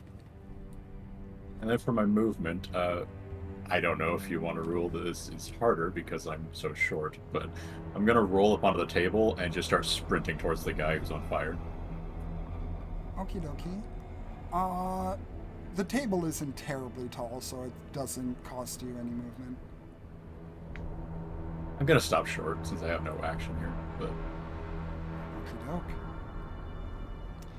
So, you all see the dwarf that was keeping to herself for the most part lift up her hand and conjure this flaming goat that headbutts one of the men in the mask and just starts sprinting over the table.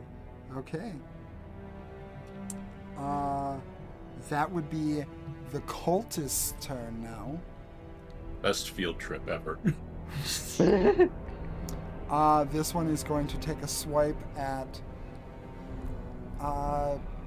does the flaming sphere have a Well, it doesn't know. So it's going to take a swipe at the flaming sphere. Because he's dumb. Does it have an AC? No, it's just a mode of fire. It doesn't get killed or anything. Okay, so the cultist just tries to stab it, and the goat just looks at him. You're an idiot. It counts as him crashing into the sphere or touching it by trying to attack it to trigger the damage again. Ooh. That's fair. Roll the damage again, Belda. 5. Yeah, as this guy tries to stab it, there's just a puff of the fire that comes off of the goat and just completely encapsulates him. The guy is burned to a crisp.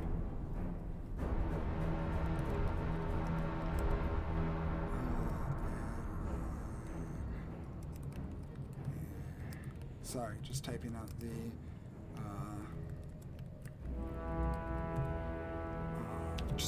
the initiative. Got it. Okay, so that cultist is dead. The one on the opposite side of the table is you guys. This cultist down here, towards the bottom right, is going to take a swipe at a person next to them.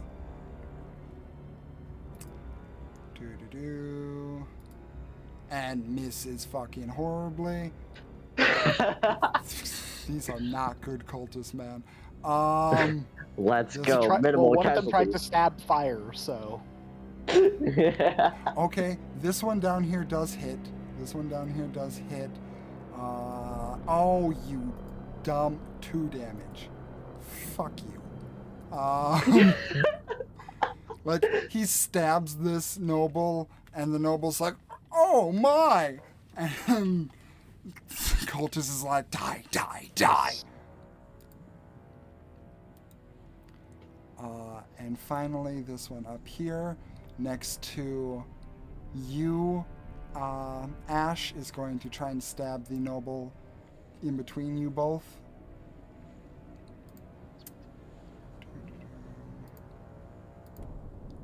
That hits.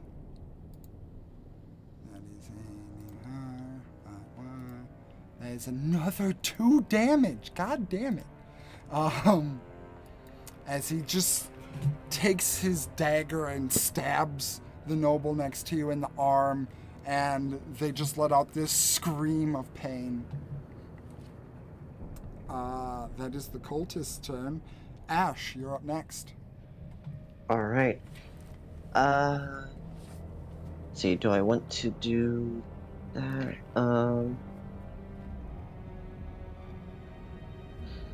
All right. So first for action, well, gonna move 5 feet, so I'm within striking range of the cultist.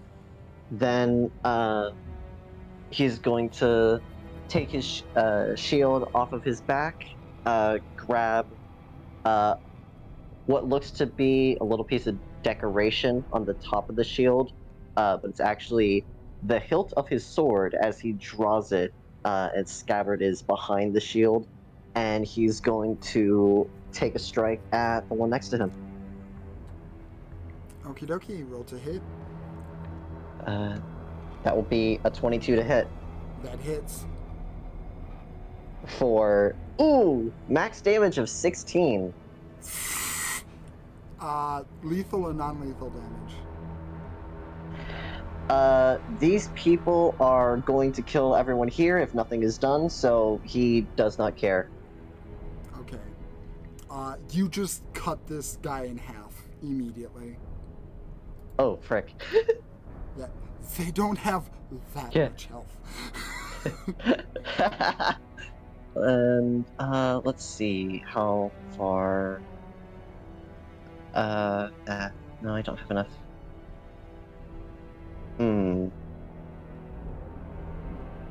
I do not have enough movement to reach anything else. At the current moment, I don't have enough movement. So, Ash is going to make his way 10, 15, 20, 25, 30 feet downward to here to deal with the cultist that's to his south, and because he believes that everyone else is going to handle the things towards the north. Okay. That is the end of Ash's turn. Adeline, you're next. Adeline would like to go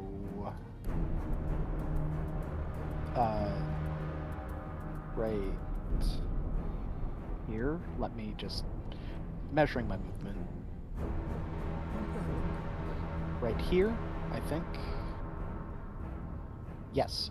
And then she would like to spawn her echo as a bonus action. Right here. If it'll let me ping.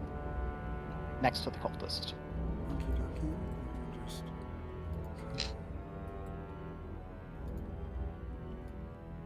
So right there. And then from her echo, she will take the attack action. Okie dokie. Roll to a hit. That is a 20 to hit. That hits. That is 15 damage. Immediately, again, just off with the head. These guys have 11 hit points. Adeline will nod and survey the battlefield from her view on the table. Okie dokie. Actually, hold on. Let me see what it takes to dismiss the echo. I believe it's a bonus action.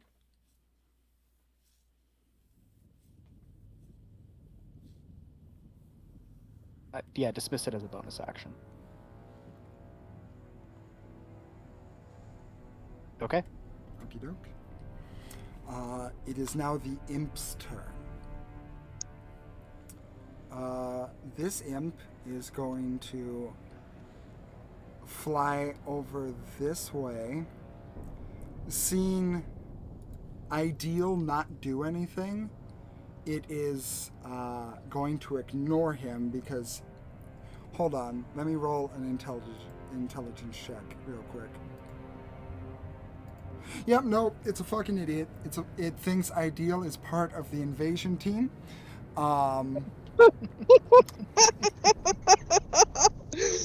Oh. So this is going to try to move a little bit more down this direction. And it is going to, with its crossbow out, is going to take a shot at you, Ash. All right. That is a 13. A 13 will not hit. It just Eh. plinks off of my back. Yep, doesn't even get close to piercing. This one is going to come down here as it sees. It sees Adeline. No, it's going to look at the Adeline that just beheaded one of the cultists, and it is going to take a shot at that one. Mhm. Yep. Because that is the major danger right now. So that is a 21 to hit. That will hit. The Echo has AC 17, and I think it only has 1 HP. Yes. Yep, the Echo shatters. The Echo disappears into a fey mist. As the Adeline imp will point go her ahead. halberd at the imp. The imp holds its crossbow over its head, so happy with the job it did.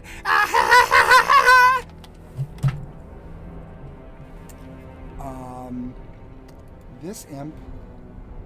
You know what? I'm rolling intelligence again.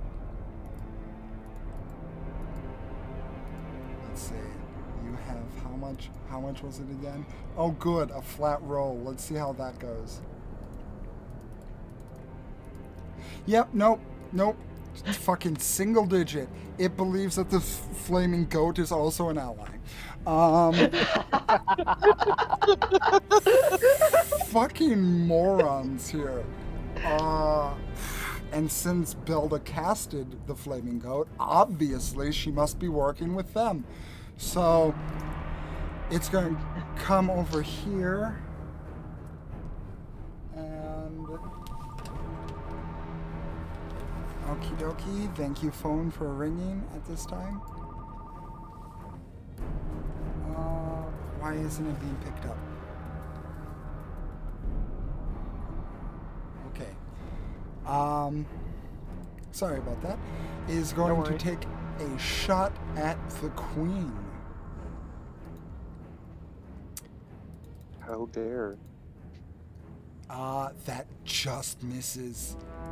Rolled a 17. As the imp levels its crossbow and shoots it, the queen looks over, and there's a moment where her eyes begin to just light up a little bit, and with a seemingly fluid motion, she just moves out of the way of the arrow. This imp, you know what? It's mostly pissed off that a creature of the abyss killed one of its friends, so it's going to go full blood war and take out a mace and try to smack Sorval.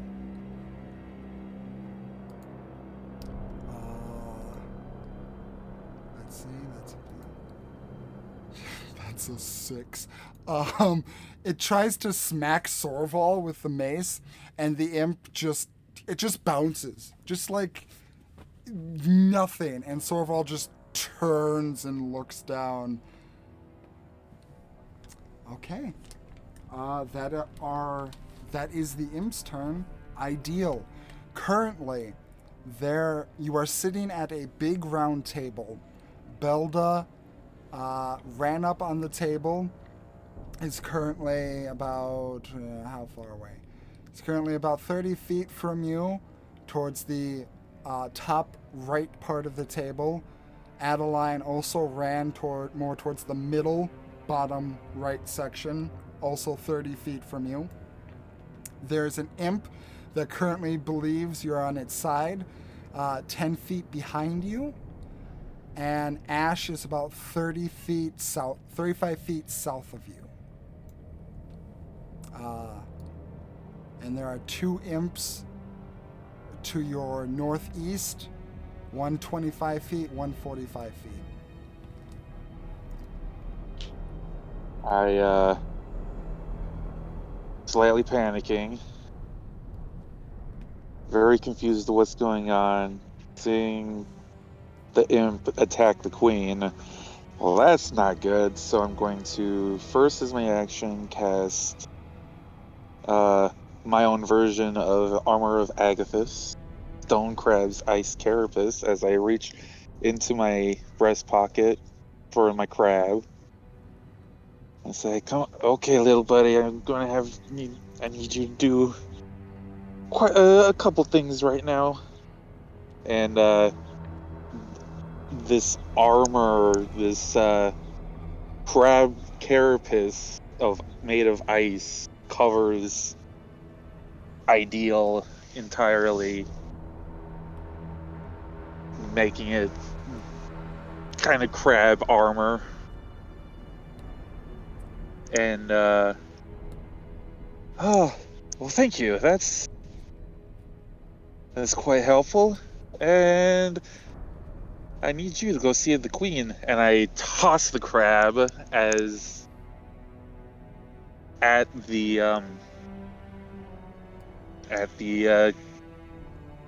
imp that tried to shoot at her. It is currently 45 feet away. Magic Stone has 60 feet. Okay, just double checking to make sure. Yep. As the crab actually curls up into a really nice, sizable stone. Good for chucking. Good for skipping, if you would. Roll to hit. 13. Not great. 13. That is the imp's armor class. Yeah, beats it, baby. For 8 damage. 8 damage. You chuck. Did you take the packed boon with the Eldritch Blast thing that adds the damage or not? I did. You did, and that's added onto that total? Yeah. Okay. So it was 3 damage impact and 5 damage of the crab just clawing at him. Yeah, the imp is like, ah, as it backs up and it's getting attacked by this crab that is there for a short but very effective amount of time. That imp is not looking good. And it just bubbles up and reappears into my hand. Okay. Feisty. With that being said, it is now the queen's turn. The queen doesn't like any of this and is very upset. She is going to... What are you going to do? You're going to... The queen is going to simply walk up here and yeah, it is not immune to that. You just hear the queen whisper, "I suggest you turn your arms to the side that will win this fight." And the imp has to roll a wisdom save. And what the fuck was I expecting? Something good? No. And you just see the imp just kind of lull a little bit and just nod its head. She is going to then... Yeah, no, she's going to quicken spell. And she's going to... You see the queen extend a finger out towards the imp. No, she wants to save her... She wants to save some of her congregation. The imps seem to not be that big of a deal. Yeah, she wants to get rid of this fucker. She's going to just point a finger over to this cultist and... Come on, buddy, please. It's a good roll, but it's not good enough. Ash, you see the cultist raise their dagger up to stab at the noble again, and then they stop, and you just see them bring their hand to their head, and then through the muffled mask you can hear and you just see blood start coming out of the little breath holes, and he just kind of crumples down limp, dead.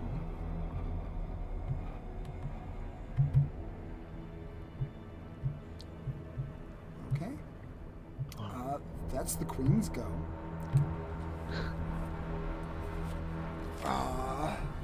Sorval. Does Sorval know how magic works? I don't think he does. He's just gonna. You think he cares when he's in a rage? No, that's a good point. Thank you. He's gonna fucking swing. No, he's gonna bite. Is what he's gonna do. He's gonna fucking bite down and get a num num meal. With a 28. He's a hungry boy. Yeah. He just eats the imp that she casted suggestion on. And you just hear her go, "Well, that was a waste of a spell. Thank you, dear." Okay, Belda, your turn. I thought he had 2 attacks. He does have 2 attacks, but I'm going to say that his second attack is being taken up by him getting scolded. Okay. That's fair. Have any of the imps that are alive been hit? This one was hit by the magic stone. The other 2, on the right and left, have not been hit. Alright, that's good enough. The one who has been hit, I turn to him and clap, making that sort of prayer motion with my hands. And just sort of this stone gong rings out, and he needs to make a wisdom save. Oh, good. Their best stab. A stone what rings Gong. out? Gong. Gong? That's a Hold the dead. 15. That is a failure.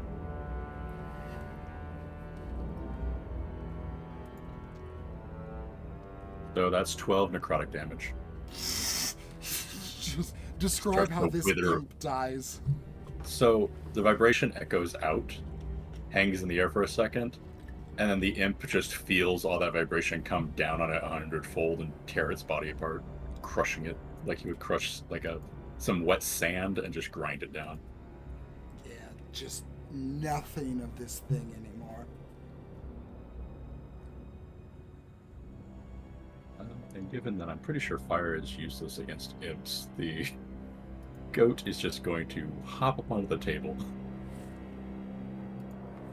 Okay.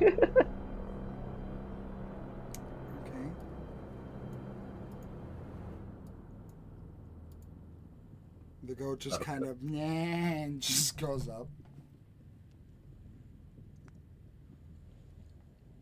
Is that your turn? Yeah, that's it. Okay, Adeline, you're next. Alright, Adeline is going to go next to the imp that slew her echo. Oh wait, no, I'm And- sorry. Ash, I skipped you. Ash, right. Ooh. See, in the back of my mind, I thought something sounded weird. But I was like, never mind. I'm probably wrong. Anyway, let's see, the cultist that I was going for, Queen took care of. Little disturbed by how that happened. But you know what? That's fine. He's going to move 5, 10, 15, 20, 25, exactly 30 feet up to deal with this imp. and take another swing at it. Okay. A 15 to hit Hits. for 10 slashing damage, and I will put a. Well, will I? No, I will not. Never mind. I was considering a smite, but I won't. Okay. You don't need it because it's fucking dead. Perfect. I was wrong. They have exactly 10 hit points. It was the cultist you said that had 11. Oh, thank you. Yes. Yeah. I'm not that dumb. You're not dumb. Well, I'm glad that the only way I would not have been able to kill that imp is if I rolled a 1 on the damage die. And again, everything else is too far away to deal with. So yeah, that'll be my turn. Okie doke. Now it's Adeline, Adeline. now it's your turn. Right. She's going to go next to the imp that slew her echo, and then resummon the echo on the other side of him as a bonus action. Okie dokie. Does this count as me flanking him Yes. with myself? Yes. That is why echoes are super useful. Okay. Adeline will take a swing. With advantage. 11. 11? Yeah, I rolled a 3 and a 4. Oh. Ooh. As you take a swing, the imp is just Wait, 12, because it's not taking into account the +1 for the halberd. Its AC is 13. Okay. As you take a swing, the imp is just able to duck out of the way. Second attack. This one's coming from the echo, also with advantage. Mm-hmm. That's a 14. That'll hit. Yes, it does. Why that rolled twice, I don't... Only the first one should count. I don't know why that rolled twice. It's only coming up with one roll on roll 20. Okay, I clicked it once and then it rolled once and then disappeared and rolled again, so that'll be 14 damage. Okay. Yeah. How does Adeline kill this thing? Or her echo? Her echo will swing down the halberd after it dodged the attack coming from her. It never sees the one coming from behind, and it's just cleaved in half. This thing fucking goes down. Where's my... Then she's going to nod to her echo. Weird. It's not giving me the X symbol. Anyway. So yeah, as you guys make quick work of... I'm just gonna take it off. Screw you. Screw you. Go away. As you guys make quick work of the invasion force in here, you see the queen look out the window, and you can all see at this time an absolute invasion force descending from the sky, like a sea of insects, but you can all tell that they're imps of various sizes, makes, and you just hear her say as she backs up, "Oh no, we're too late. We're too late."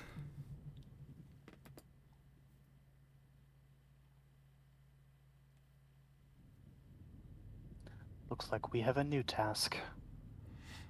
Indeed. We may be too late to stop it from happening, but there's still more we can do to keep it from getting worse. I still want to know about what was taken from me. She looks back and she says, "Everyone, you have to get out of here. Run. Anyone who's a non-combatant, go down to the bunker. It's past the kitchen. Anyone who's willing to fight, keep your arms. Meet us over in the entrance hall."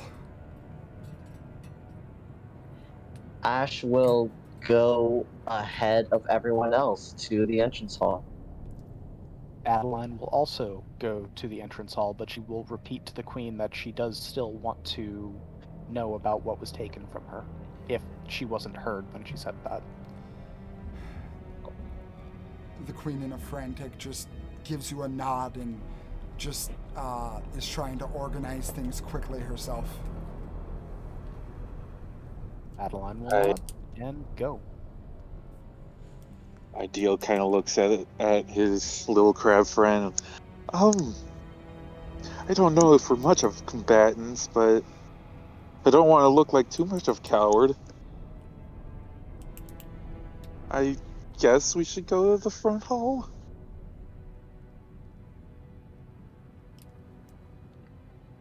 And crab probably just like getting a little taste of blood, and then just like, yeah, you go.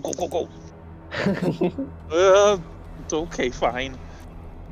Make sure I have everyone. Yeah. Yeah, man, you gotta take it out before it gets here, man.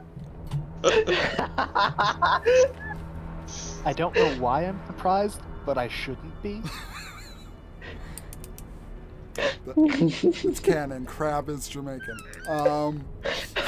All crabs are Jamaican. Belda? Yeah, I'm gonna head towards where the queen said to go. Okay. So you all head towards the entrance hall. As you make your way out back towards the fight pit, you notice that you are not alone here. Do not add the figures, but you do notice that there are where I wish there was a better way of organizing all the tokens. That there are a few of the cultists in here and a couple more imps that are awaiting you. I need everyone to roll initiative again. Understood. 12. 21. That's more like you, Ash. That's a 4. 12. Adeline has the higher dex, so she will go first.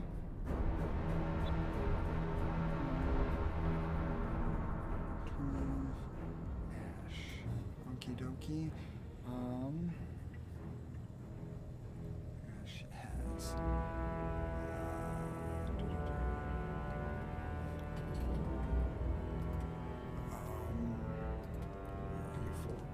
Okay.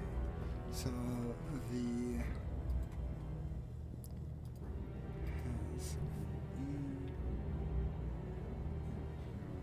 I will be right back. My dog is crying.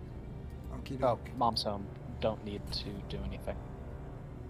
Okie doke.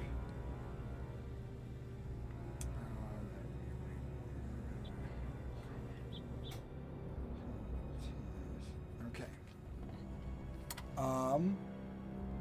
So, Belda, you're first again.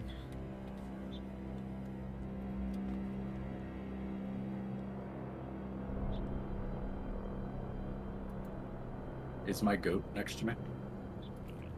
If you brought it along with, yes. Okay. I'm gonna go here. Okie dokie. I'll get that icon back up. And I'm gonna put the goat.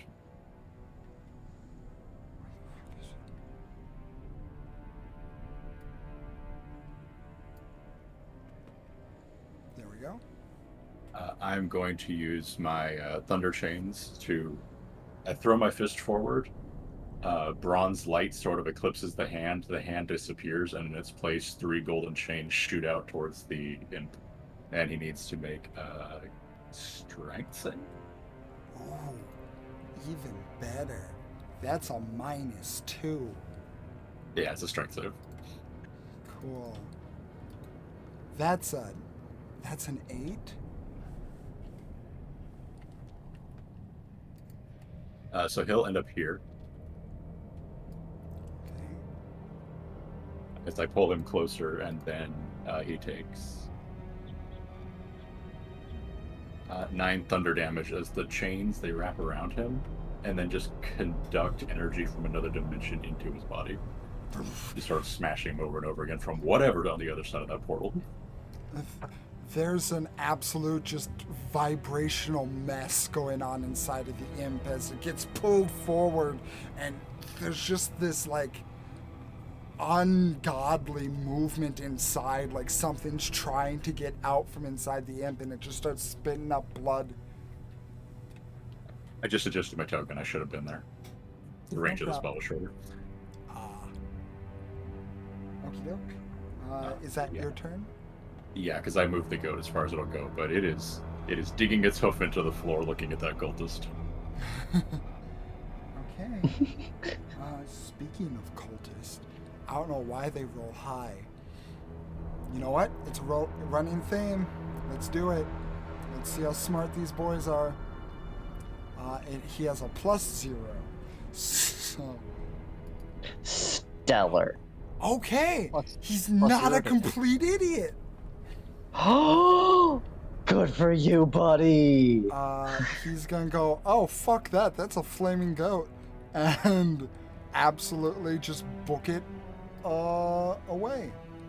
So right there. And he is going to, let's see, 55 feet, I believe. Nope, dagger is 40 feet, so he can't do anything. So he's just going to make some angry noises. This cultist is going to try and just run alongside here. I believe here, so can't get anywhere. So it's going to be ready in action.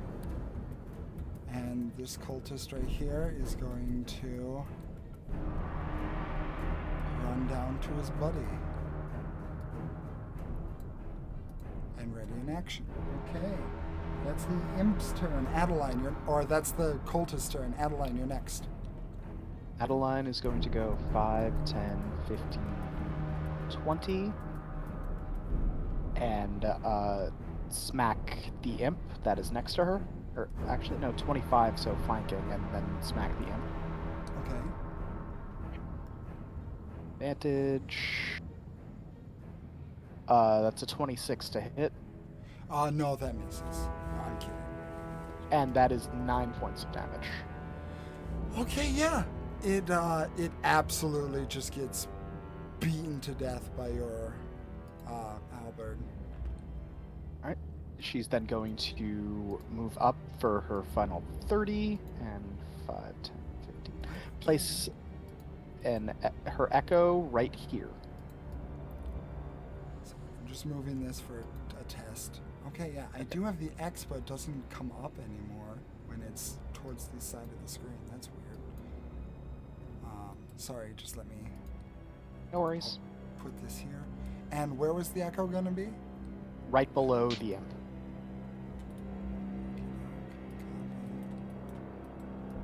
And paste.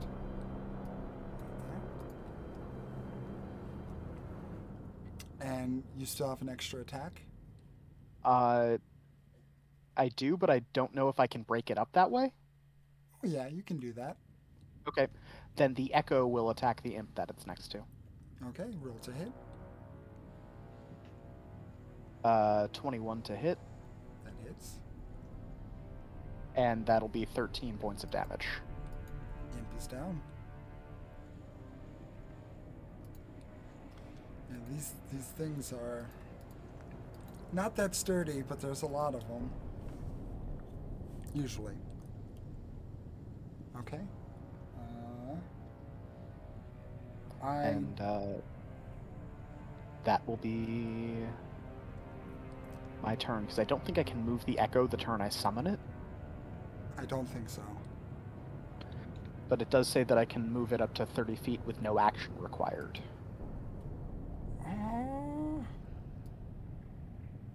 I mean, I'll trust your judgment because you're reading the rules on it. So I'm.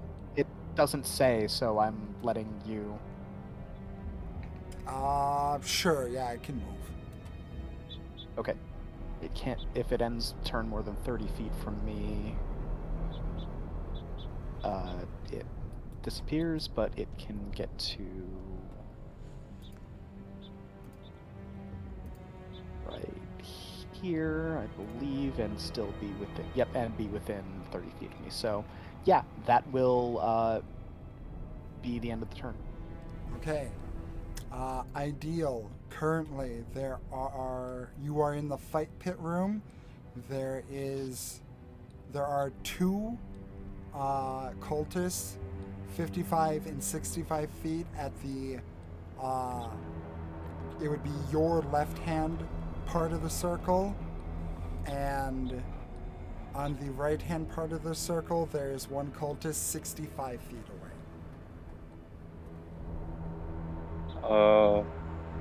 I will target the two cultists close by to each other.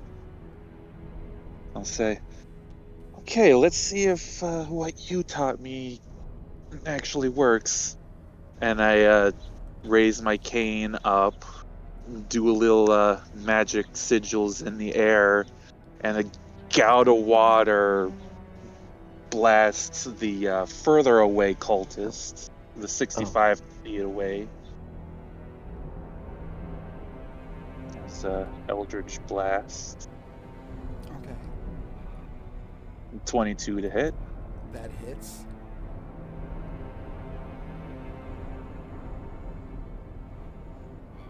For 8 damage. Okie dokie.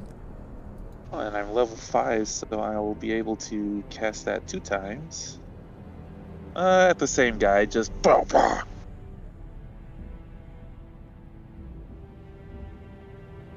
Another 22 to hit. That hits.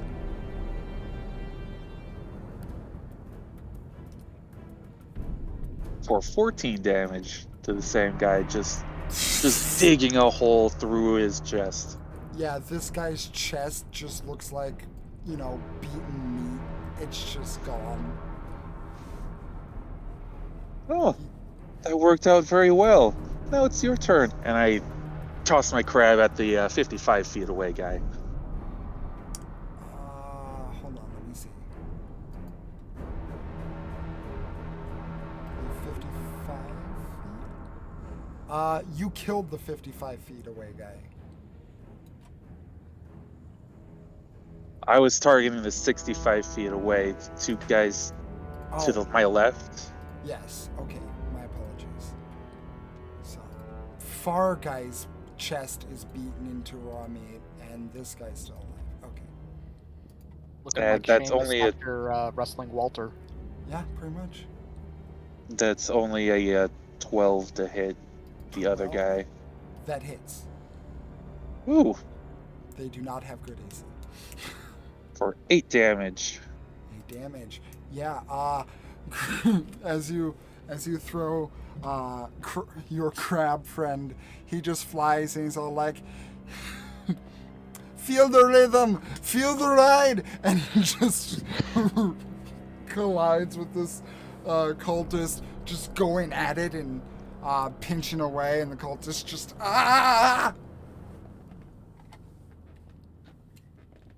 He's still standing, but hurt a lot. A lot of crab claw marks. Okie doke. There are no more imps, so it is Ash's turn. All right. Everything within arm's reach of me is dead, so I'll have to use my action to dash. So let's see. 5, 10, 15, 20, 25, 30. Action to dash. 35, 40, 45, 50, 55, 60 to right here, taking account for walls and things. So yep, there we go.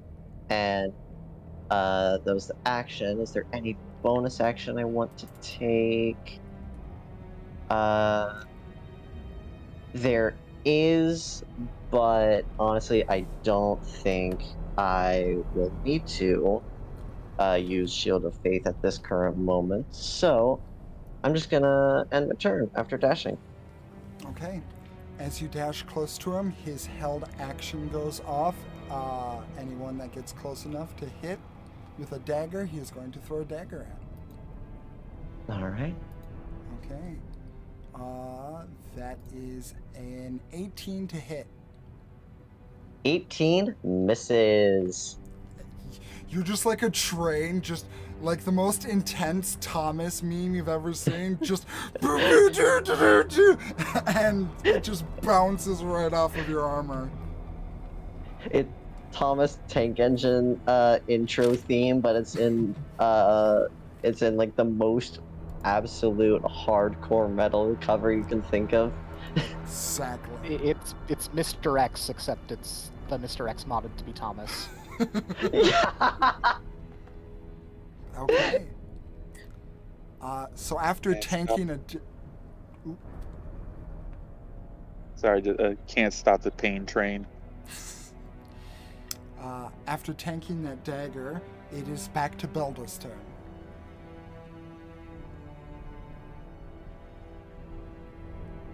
The input to red dot is dead. Yes. The goat is going to move 30 more feet.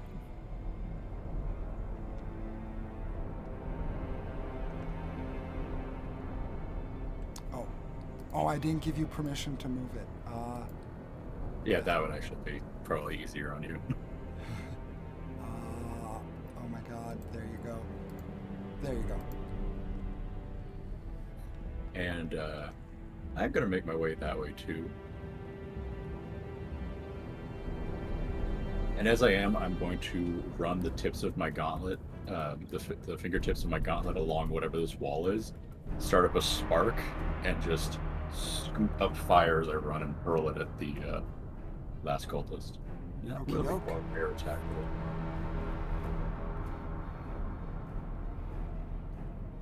roll. 23 That hits. for 10. 10.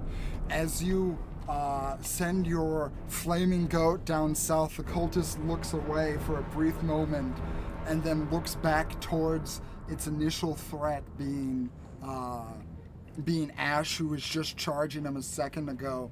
And just past Ash's shoulder, as you run by the edge of the circle, scraping the bottom of it, using the friction to gain some fire, you aim and shoot. And as you do so, going over Ash's shoulder, the cultist just sees this fire going right for his face and explodes, encompassing its head and dropping this cultist to the ground.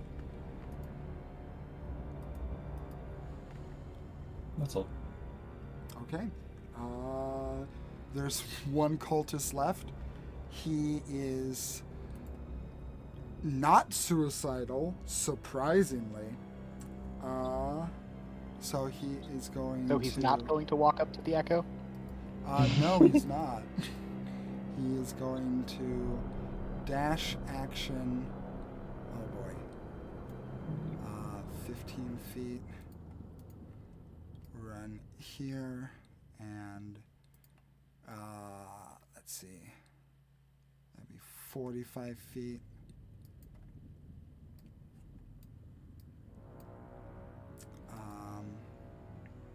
Quick question, what is the range on your halberd?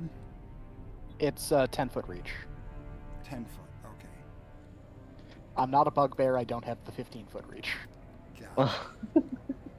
45, 50, 55, 60. Okay, so he just makes it to the door. Okay. Adeline, your turn. Alright, she's going to order her Echo to go 5, 10, 15, 20, 25, 30. Then she's going to spend 15 feet of movement and swap places with the Echo. Okey-doke. Then go 5, 10, 15. And then she's going to dash for her action. Swapping's a bonus action, so 5, 10, 15, 20, 25. Hi there. Ah! And that will be her turn. The echo shatters. Okay. Echo shatters. So, yeah. I was going to say you can delete whichever one off the map you want. Ideal. It is your turn. There's one cultist left directly on the opposite side of the room as you, so that's 115 feet away. And Adeline is currently standing in front, menacing him. Knowing her personality, Ideal's a little scared if he would take the kill from her. So I will kind of just chill out for a little bit. If she completely misses for whatever reason, I'll hold an action and hold Eldritch Blast. Okay. So Ideal is holding Eldritch Blast. Ash, your turn. Again, dashing to get up to right around here. 5, 10, 15, 20, 25, 30, 35, 40, 45. Yep, 60 feet right there. Action to dash, and I can't do anything else, so probably my turn. Okay, Belder, you're up.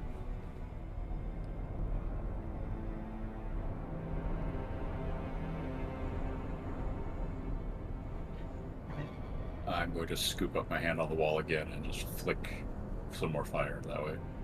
Okay, roll to hit.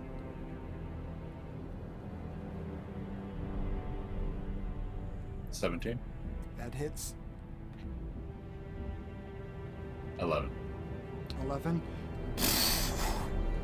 This fucking guy got so close. He came so close and got so far, but in the end, in the end, didn't matter at all.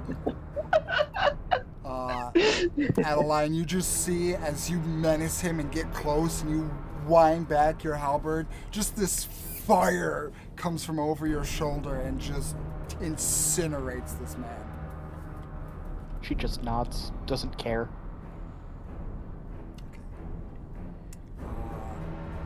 Everyone continuing on to the next room? Yes. Indeed. Yep. Okay. Yeah. Let me switch back to the kitchen. Oh no, the staff was evil cultists as well. I'm going to assume Belda is somewhere not by the table. Adeline. What do you mean? I have an Definitely echo as well. Multi-class, bitch. So, you guys are in the kitchen, and everything seems quiet. Are you going left or right? Left is where we came from towards the entrance, so I believe Adeline would go that way. Mm-hmm. Okay. Give me 1 second.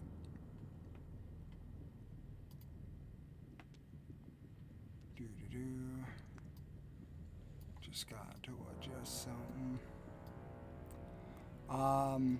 Actually, this is a wonderful time to point something out. I forgot to put it on the map, but the kitchen actually, on the opposite wall where you guys are standing, there is a very big window. I don't know why I didn't do that, but because this is not just a dark ass room. There's a big window there, overseeing the city itself. And I would say noticing first would be ideal, as technically you didn't notice, but your crab friend did, as you feel a tug on your clothes as he pulls down to get your attention. Oh no, what's going on out there now? Yeah, he points towards the window as if to say, look, look, look. And I do. Okay. All of you, even with your passive perceptions, it's hard to miss as you guys all notice something going on besides the swarm of imps that you noticed in the air from before. And what do we see? Are you going towards the window? Cautiously. Okie doke. Mm-hmm. As you all... God damn it, Roll20, will you fucking help me, please? It never wants to be useful. Anytime I have something on the right side of the page, it just absolutely kicks the bucket. Okay. As you quickly go up to the window, well, cautiously go up to the window, you see a figure on the other side of the moat, about 160 or so feet away from where you guys were standing, where you waited today to get into the building. It's would normally be hard to see an individual at this place, but they stand out. They're wearing full plate armor, standing around 7.5 feet tall. It's a pure white color with this burnt orange trim going along all of the armor itself, and the armor looks, one could only compare it to fire, like it's wisping. It's not moving, but it looks like if you were to take a picture of fire and make it armor.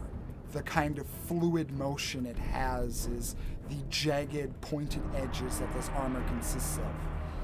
Imagine the Daedra armor from Skyrim, but with more points and more chaos to it. The figure is carrying behind it a sword, a long one and a broad one, a thick one, dragging behind it like a child would drag behind a chore it doesn't want. And just casually walking with heavy steps. You notice behind this figure, there's a trail of green fire just lazily following behind him. Well, that's a thing. I suppose this is one of the causes.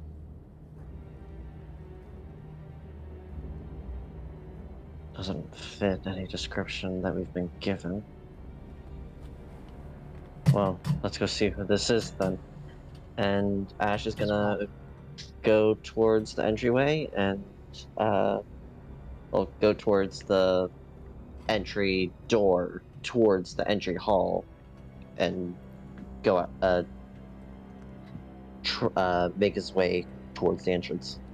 As you begin to back up, Ash, there's a sound that catches your ear, and I'm taking a little bit of agency. I would say that you look back just for a brief moment, and you see the figure lift the sword, again, very lazily, and just turn away from the castle towards the city. It's the figure standing in front of a building, roughly about 30 feet by 20 feet. It looks like a general store. And the figure just cocks its head to the side and brings its sword up and around and kind of brings the sword back around to their back, like someone lazily throwing a bag of something that you would carry over your shoulder. There's a beat, and then you see an unequilibrium, as the building begins to slide, and it looks like it was cut in half.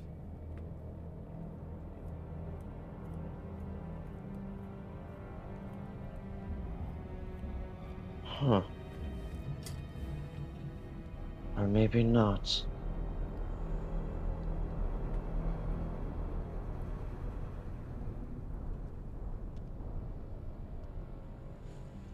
That's certainly intimidating. I'm not gonna let it stop me. We go to the entrance. You can't fight that thing. We most certainly can fight it. We might not win, but we can fight it. We can hurt it. Oh, We can make it. anything I fight will fall. I would keep your hubris in check. It's not hubris when you speak facts. Well, let's just see how true that stays.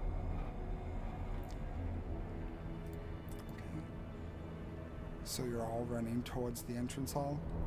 Mm-hmm. Indeed. Begrudgingly. Okay. You head towards the entrance hall. And as you do so, the door is initially a bit difficult to open. There seems to be some sort of resistance.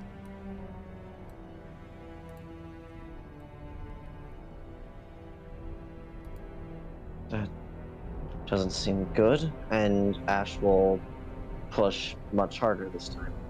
Okay, give me a strength check. If anyone wants to help, you have it with advantage. Adeline will summon her echo to have it help. Okay. Oh, not yourself? Okay, okay. No. I see how it is. She won't help, but the echo will. A strength check, you said, yes? Yes. Alright. Natural 20, 25. You burst through the door quickly, and you guys are greeted with this sight. Just adjust one thing because okay, here we go. Entrance.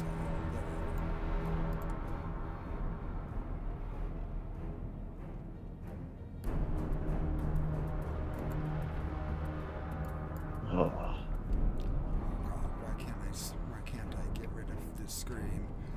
There you go. Okay. You guys are immediately greeted with one large figure in the dead center of the room, a bunch of corpses surrounding you. You realize that the reason why the door was hard to open is because it was piled with bodies, and the figure just turns to you and with a large smile that seems to leak fire says, "Good, more fun."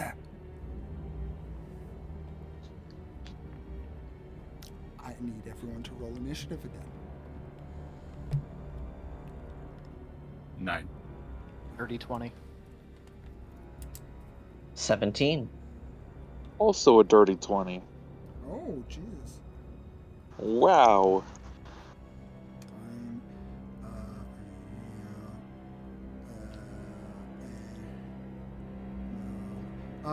Belda, how long does that flame spirit last, or flame ball last? We went 5 rounds that I was tracking it, and then we haven't had a combat round since. Okie doke. But it goes 10 rounds, so a minute cast. Okay. I'm just going to keep it at the round so we're not trying to be iffy about it. That's fine. If it's been more time, just let me know. Well, yeah, it would have been because of the watching the creature, so. Okie doke.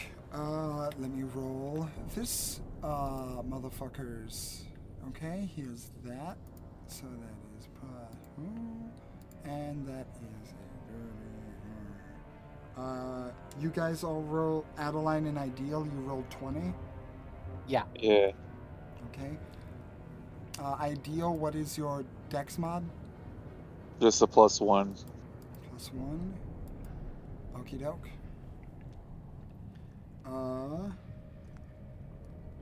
Adeline, you are up first. All right. She will go 5,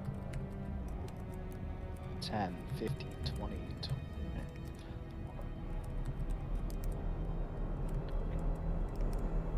She will go here, 30.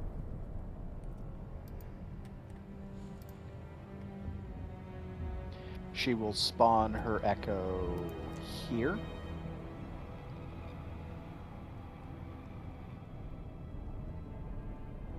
Oh, sorry.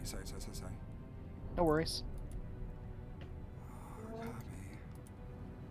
Paste. I believe you still have permission to affect it. Yes, I do. Okay. Yeah, spawn it here. That makes more sense. Just going to order it 5 feet and then have it make 2 attacks. Okay, roll to hit.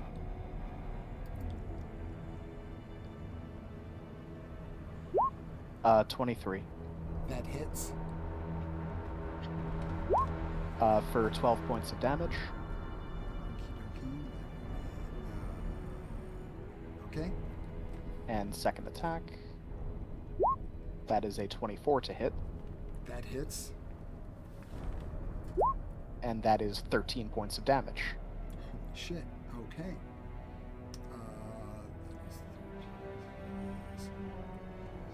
Okay, holy balls. Yeah, you're cleaving into this bearded devil pretty quickly and pretty easily. It really doesn't like it. It doesn't Turn? get a choice. Yes, that will be my turn. Okie doke.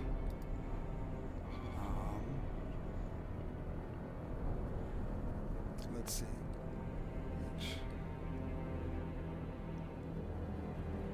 Okay.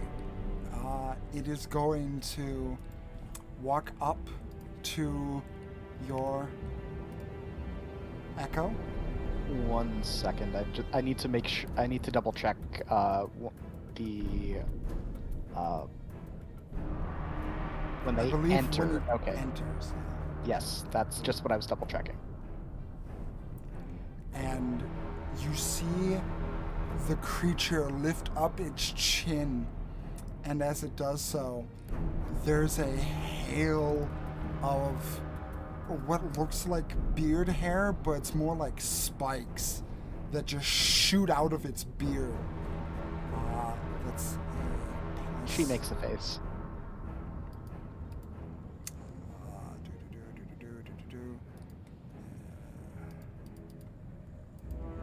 That is a 21 to hit. That hits and pops the echo. Okay, the echo is gone. And he is going to, seeing your halberd, it's not stupid.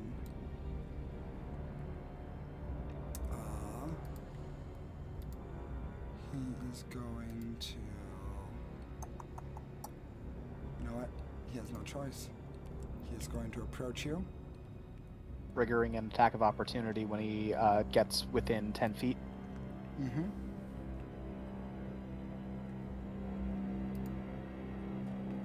I'm assuming a 13 doesn't hit. A 13 actually just hits. All right. He Let's will go. take 8 points of damage, and his movement is 0, remaining 0, because I also have Sentinel with Polearm Master. Okay, doke. He is going to take a swipe at you. All right. That is a natural 20. Yeah, that hits. Okay. That is, with his glaive, that is 10 plus that. So that is 12 points of damage, and I need you to make a Constitution saving throw.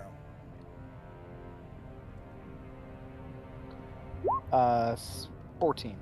14. You feel something that is trying to reach into you, a fire that is burning, but you're able to just shake it off. She stares at it, looking pissed. That was a mistake.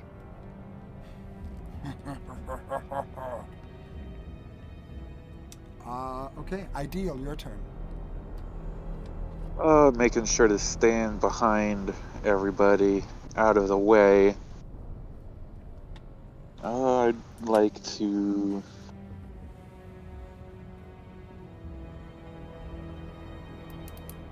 Yeah, just keep on Eldritch blasting it. Or Okey-doke. Deep Oceans Blast, as I like to call it. Rub-a-dub-dub. Oh, that's a 12. 12 just misses. Natural 4. Hey, natural 8 for a 16. That hits.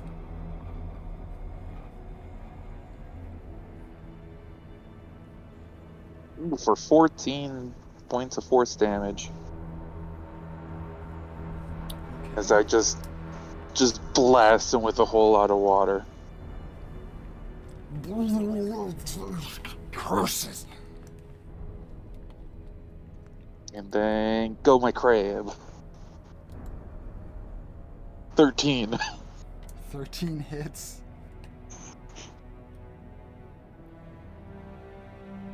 For an extra 8 points of damage. Okay. This might be Go silly. my crab.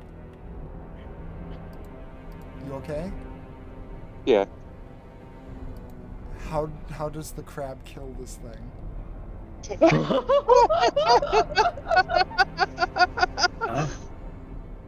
Yeah, Oh, I wasn't expecting that. he only has 52 hit points. So the stone embeds in his chest, and like the alien baby just bursts out of his chest. Just the crab just flailing, having a whole lot of fun. I am the last one to stand, man. And he just comes out of the chest, pincers full of meat, and just with this victorious crab pose as the bearded devil just looks down and goes, "What the fuck?" and just falls over.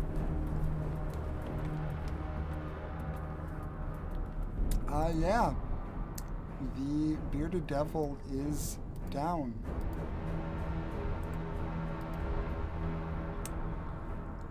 And you guys are now currently in a room full of corpses. The only thing to do is forward.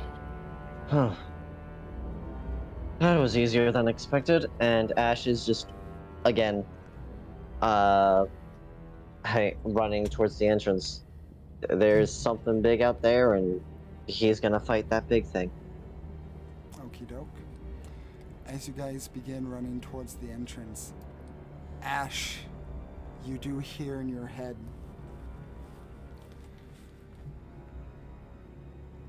"Reporting in again. Is there anything that you have learned of consequence? We need the information from Tion 2. Do not get sidetracked."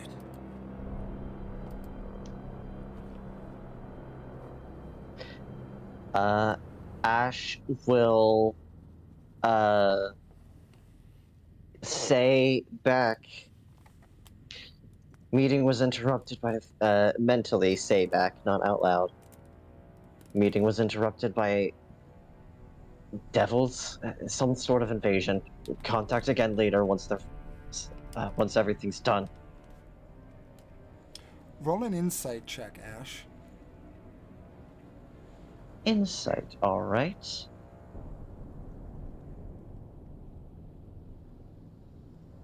That'll be a 15. 15. That was weird. The timing and what he said, like he knew what you were doing, like he was watching you.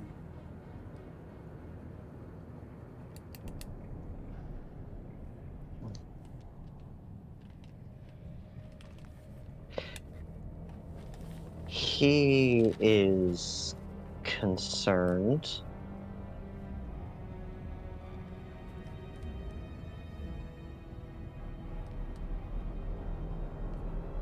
He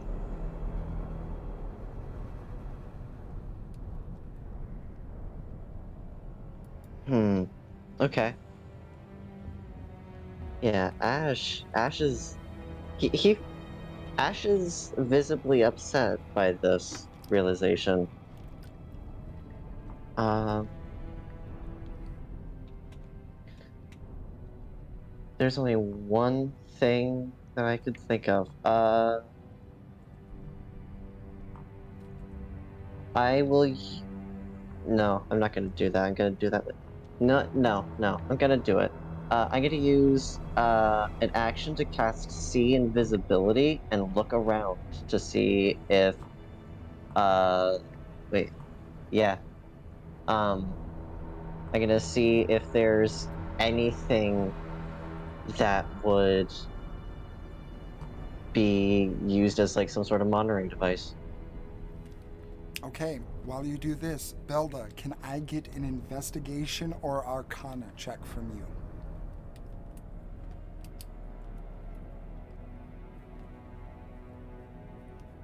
And 19. 19. Currently, where you're standing on the map, you're standing next to a table, an alchemist table or an arcanist table. It is filled with a bunch of different components for different spells. You recognize some of them yourself. A bit of gold dust here, probably from the dining table. You see different kind of feathers and tokens and whatnot. But there's a weird one. You see vials of blood, and those are typically used in summoning creatures like the ones that the people you're with currently just slew. And I would say with a 19, there's a quick scan of your eyes around the room, and you're able to see that there are more of these vials of blood on each of the tables. And roll me a perception check with advantage.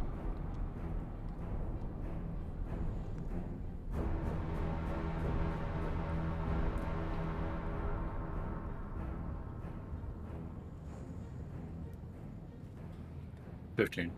15. You can see that as you're kind of putting these pieces together, there is a trail of blood that seems to lead right here.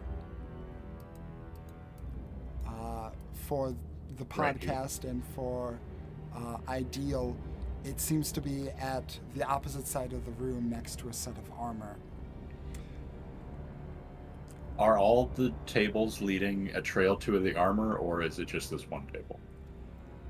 There appears to be almost a connecting trail between several of the tables leading up to the last table and then this section. All right. I want to throw a fireball onto that last table and knock it over. Burn whatever blood trail is there, severing it from the armor. Okay, easy enough.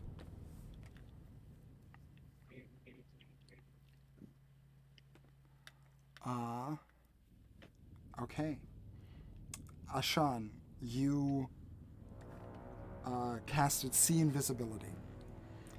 Yes. As you do so, you look around, and first your gaze levels with the plane that you're on, and you don't see any invisible figures.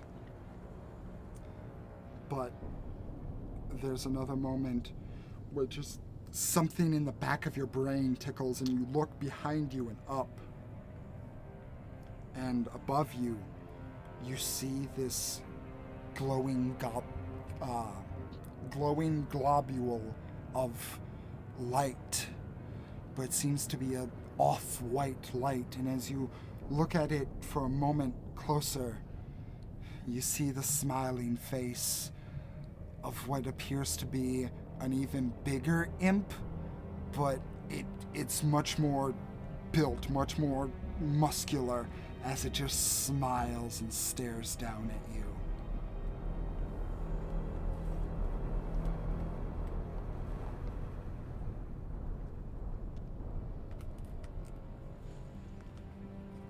Hmm.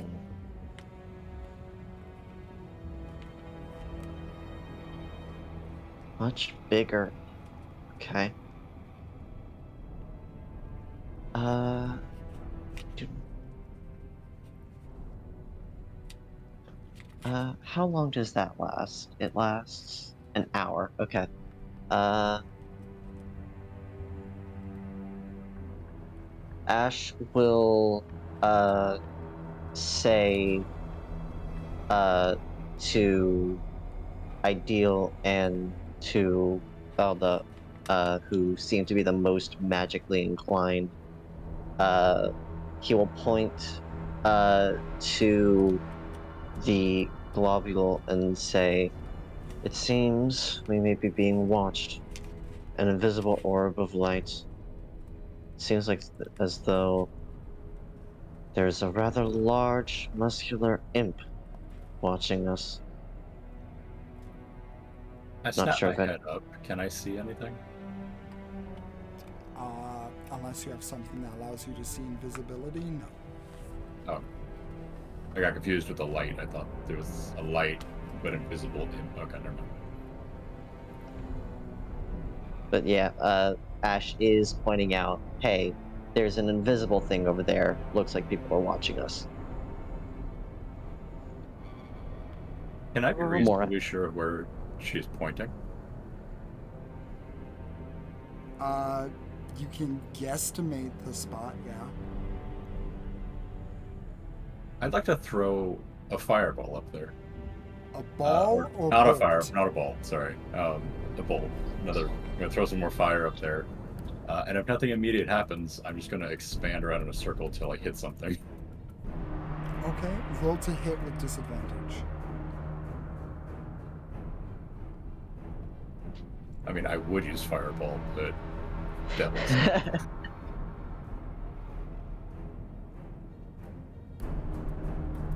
23. Oh wait, with disadvantage. Sorry. So that would be the 3, 8, 11. An 11. Let's see. It doesn't have a high AC. You hit, you aim for a general area, and everyone can see right now that Belda's flame seems to stop just before it hits the wall itself. Ashan, you can clearly see that it made contact, but the imp just kind of laughs as it sits on this ball like a cat on top of a crystal ball and just keeps staring down at you. I would like to throw another one at the ceiling above where it stopped and maybe knock some stone or dust loose onto it. Okay.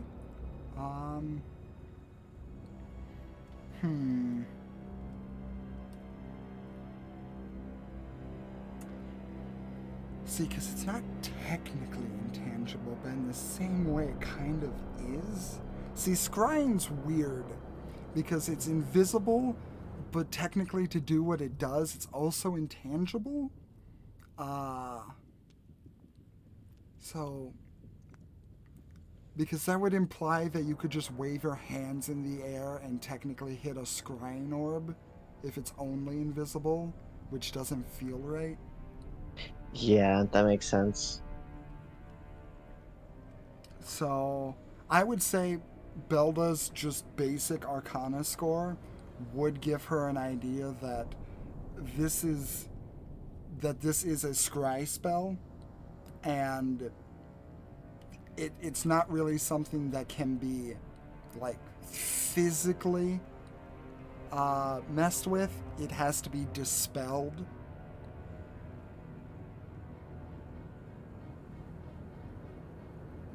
That is currently the end of my magical options because I do not have any dispels.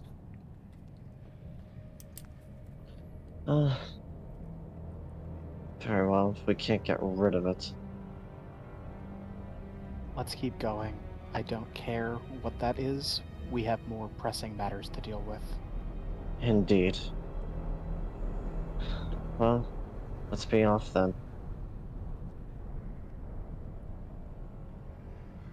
Are you heading towards the door, or are you following the blood trail?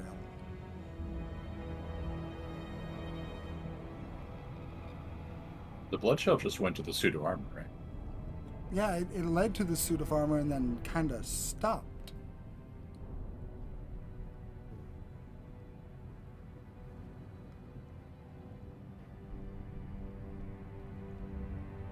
Big person at entrance seems bad, but also blood trail seems somehow worse. So Ash is thinking that might be good to check out, see if it might not lead to something worse. Right. I mean, I severed the blood hoping that if there's going to be some sort of magical trap that it won't be set off, but just to be safe, I'm going to go up to the suit of armor and like to use either Arcana or Investigation on it to see if there's anything fucky about it. Okay, roll investigation.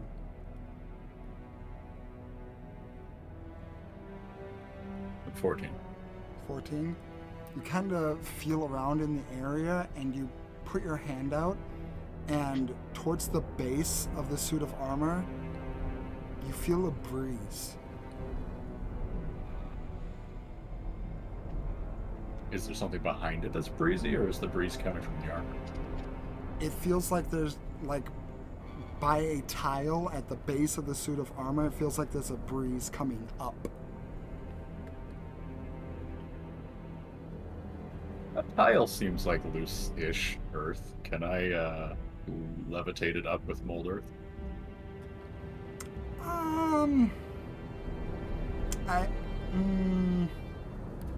If not, I'll just hit it with a chair.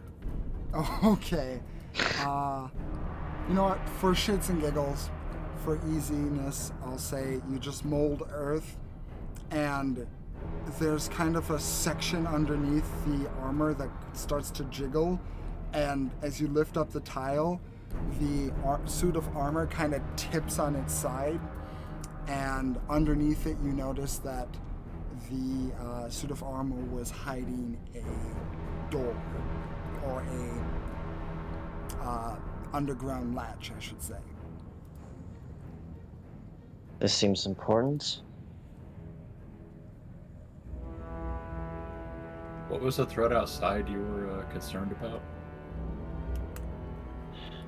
The person who seemed to cleave a building in two, but that seems suicidal.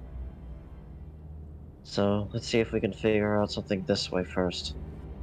Yeah, I do like our chances with mysterious door before godly being.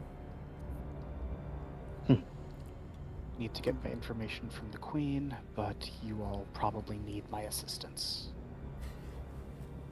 I fucking love that. Need is a strong word. Hey, I have to justify her not wandering off and doing her own thing somehow. Oh, no, Belda's saying that to you. Ideal? She doesn't Sorry, go even ahead. listen.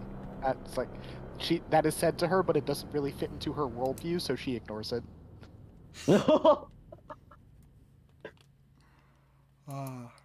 Ideal?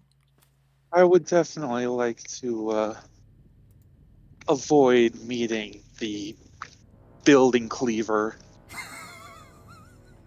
Okay. Yeah. No. You guys head down, going past the suit of armor. Ideal, I would say that you're coming in last, and as you come in last, you hear the sound of wings flapping, and it sounds like more imps are on their way from up top. Do you close the door or do you not? Close it. Okay, you close the door behind you, and you all... I would like to cast Arcane Lock. I'm able to do that once a day. Ooh! Arcane Lock, nope! Okay, yeah. What does this arcane lock look like? This is actually Ideal's blood magic for being a tiefling. So it is a, I'll say like a fiery lock. I just create one and just like, nope, no one's coming up behind us. No, thank you. And these imps are stupid enough to not even try because they'll see something that looks like theirs. Yeah. Okay. So, as you guys descend down deeper and deeper, you're going through this dark tunnel. The area is cramped. It is a uncomfortable little visit as you notice that the tunnel itself is not carved like one would be if it was man-made. It is pure dirt. It looks like, kind of looks more like what a mine shaft would look like more than it would something in a castle. But you see years and years of travel alongside here. Like there's, like this is a common road being taken, especially weird considering it is a secret passage. But weird enough, there's writing on a wall as you get towards the door at the end. It seems like there's scrawling into the actual earth itself.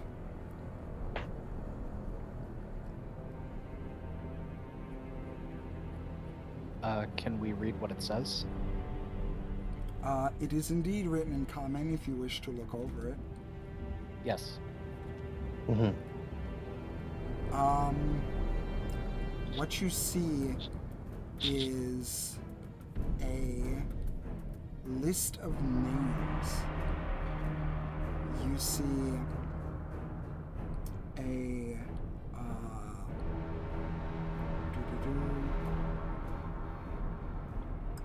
oh, come on, where did I put that? Ah!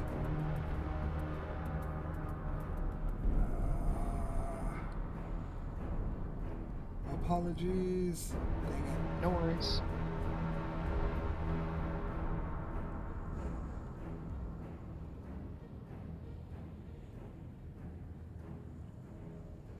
Okie dokie.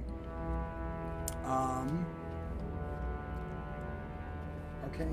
As you look through the list of names, there are some names that would pop out to all of you considering the recent conversation. You see one name that ends in Monalay written on there. But it isn't Layana. The name would be Firden, and I will write that out for you. Thank you.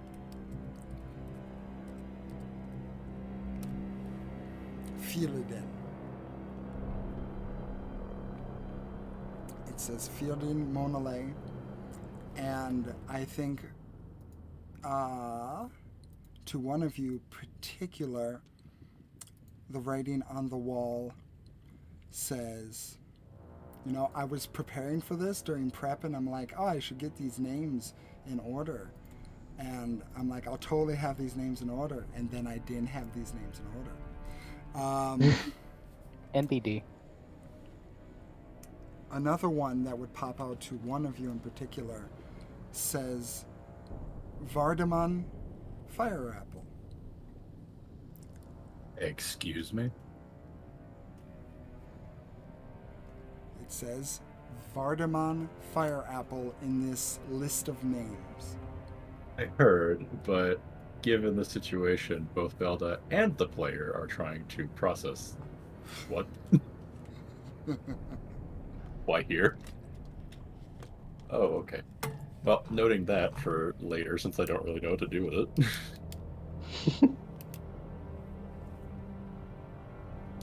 Other than I think Belda's just gonna be in a blue screened right now. Ideal. Yeah. You see your name scrolled into here, What? What? but underneath it, in tiny writing, you see scrawled in Infernal, pointed up to your name, like a tiny side note, it just says, ha ha ha ha ha ha ha ha ha.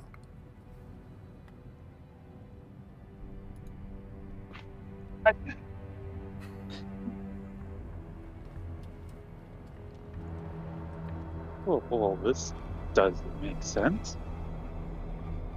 Why am I here? What does this list even mean? A wonderful question, but not pressing right now.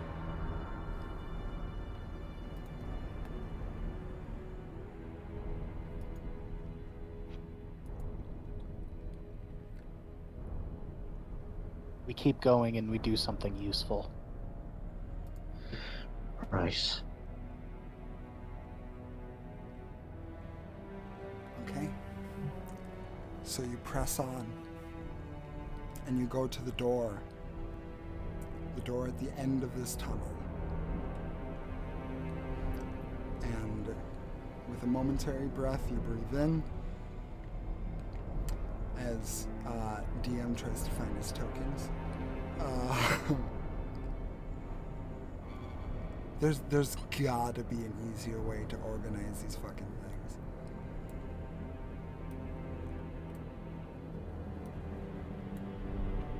And breathe out.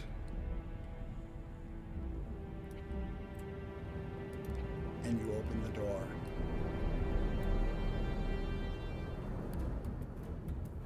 And this is what greets you.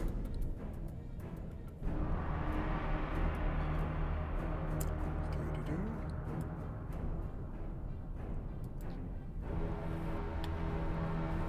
Oh, hey, it's our old friend. Zalden, would you mind taking a screenshot of this? Of course, of course. Thank you. Just so it's easier to describe to Ideal. So, you guys enter a room, and you see one that looks to be like a library, but again, you're greeted with the sight of dead bodies. Blood splatter everywhere. Tables that were once used for study, now covered in viscera. You can see that one of the... I will fix that. One of the bodies that seems to be lying down seems to be missing his teeth.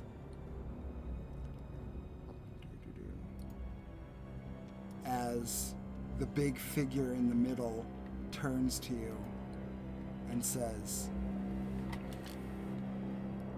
"What do I owe the pleasure of this meeting?"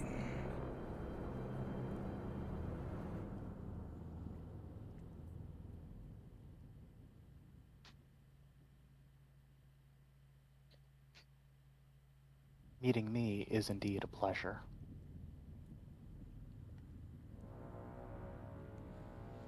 For once, Ash seems to smirk at the comment instead of scowling.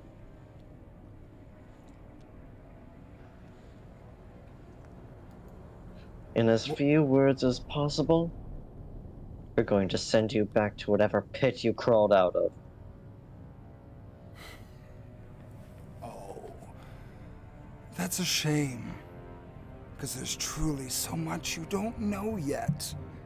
A promise that is yet to be upheld. I'm sure there's more to it that you want to know. Surely. I already know what I want to know, and you don't have that information. Do I And not? none of our names are Shirley.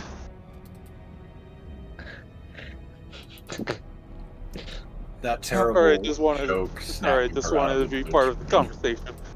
Oh, sorry. Two people were talking at once. I didn't know who was saying what.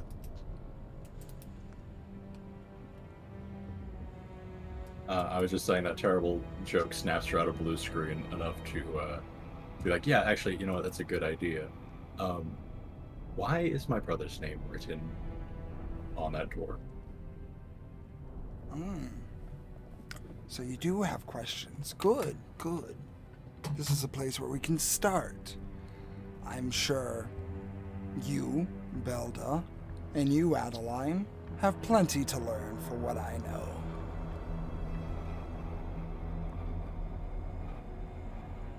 Oh, you gotta answer the question?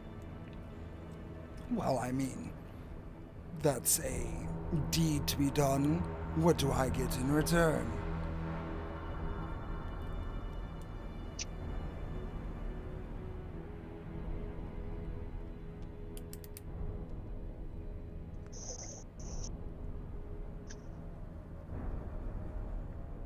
I make no deal with the likes of you. But don't you want to know what you lost? I already know who knows. I don't need you. Who do you think Well. told who knows? I don't care. I am not dealing with the likes of you. Well Shame. said. May I surprise cast a spell? Or not. Maybe I could just cast it if not. Yeah, if you just want to cast a spell right away. Yeah, I want to cast blindness on him and draw the calcium out of this bone devil to cloud his eyes. Okie dokie. What's the save on that? 16. 16 con. Okay, what is your con bonus? Okay, your con bonus is actually pretty decent.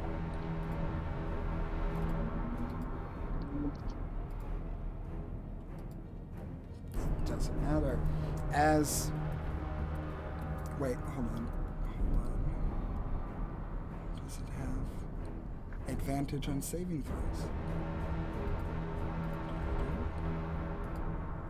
Okay, as you begin casting the spell and you try and pull the calcium out of its body and into its eyes, you see the devil shirk its head and flex its body a little bit. Surely, you didn't think that's what it would take.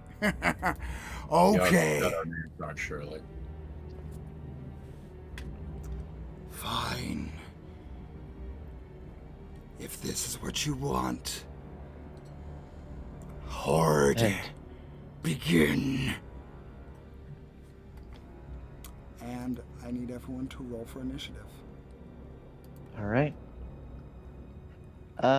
I do not seem to have 9. control over my token either. Okay, let me fix all of yours. 12. Not bad, not bad. Oh, nope, I don't want to mark an X on your token. Save setting.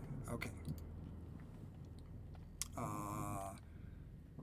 Let's see. So.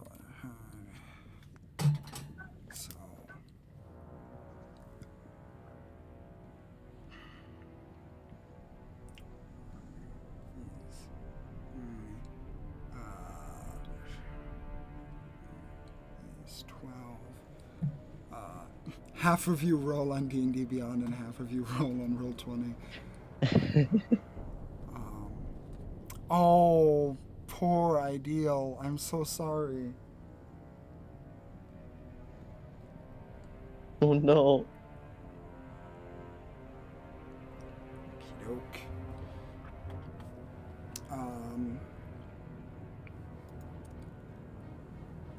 Let's see. They have a +3.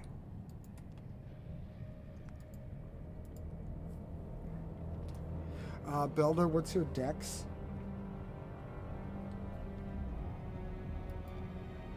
14. 14. Okie dokie.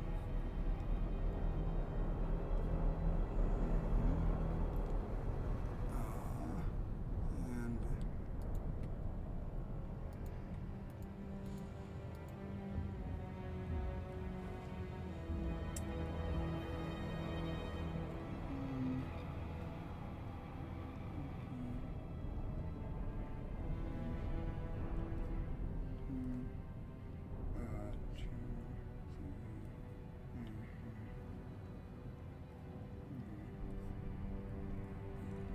okay, so let me get this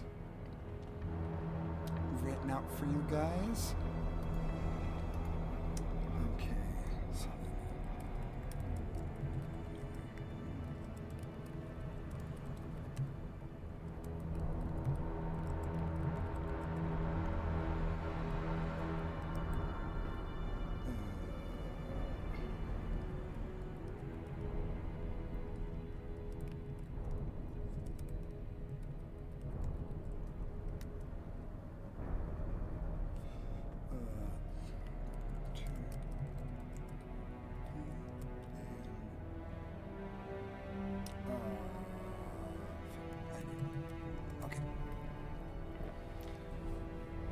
Okay, so first in the initiative order is Tooth Fairy number 1. I will mark these with colors so you guys know which one is which. Tooth Fairy 1 is blue, Tooth Fairy 2 is green, and Tooth Fairy 3 is gonna be a difficulty. It doesn't need anything at all. Yeah, Tooth Fairy 3 is naked. So Tooth Fairy 1 is going to move 5, 10, 15, 20, 25, 30, 35, 40 feet of movement. How far away are you guys? These are just out of range. Okay. It's going to hold an action. The Bone Devil is going to move directly towards you all. Once it reaches within 10 feet of me, it triggers an attack of opportunity. Okie dokie. It's going to go right up to you. 19 to hit. 19 hits. 11 points of damage, and its movement is negated for the rest of the turn. Okie dokie. That is 11 points of damage out of 8. Okay. Okie doke. It is going to, in response, say, nice, I have my tricks too. And it's going to cast Hellish Rebuke. Roll me a dexterity saving throw. 15. 15. 15 just makes it, so you take half of this damage.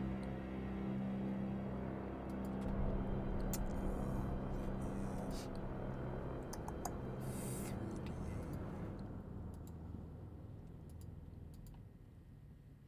Plus nothing. Come on. So you take half of 8, which is 4. 4 points of fire damage.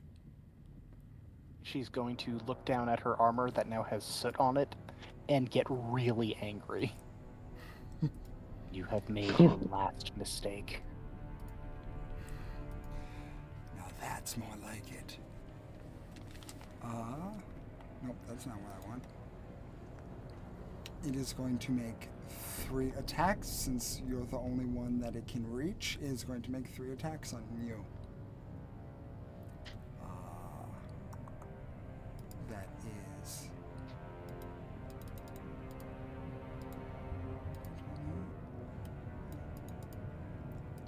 That's a 25 to hit. That'll hit. Anything above 18 or above will hit. 16 misses. And and 10 misses. So the first attack only is the one that hits. Luckily you dodge its stinger as its first claws come down and break against your armor for 6 points of damage. It cannot move, so that is the end of its turn. Tooth Fairy number 2 is going to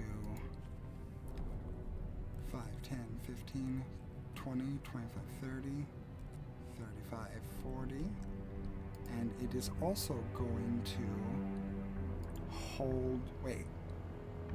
Is it close enough?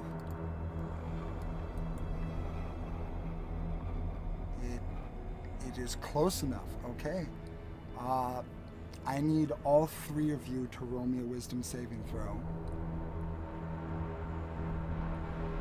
So everyone but Ideal? Everyone.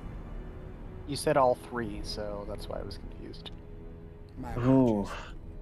that's an 8. Ugh. That's a 3. 3.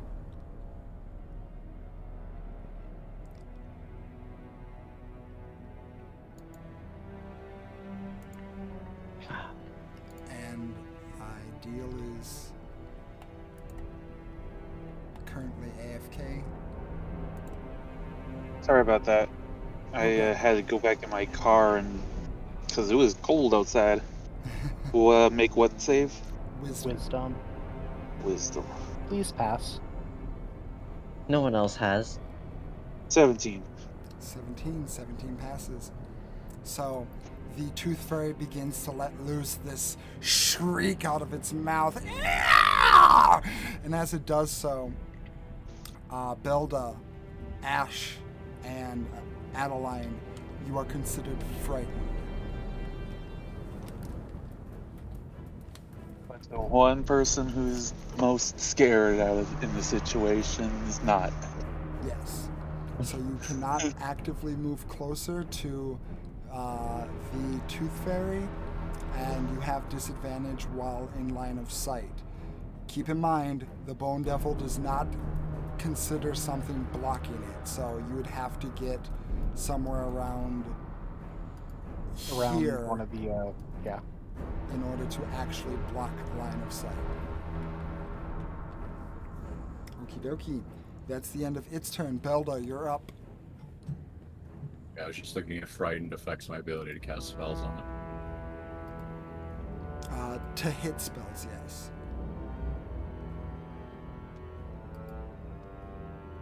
And I can't move closer to it, right? No, you cannot move directly closer to that Tooth Fairy.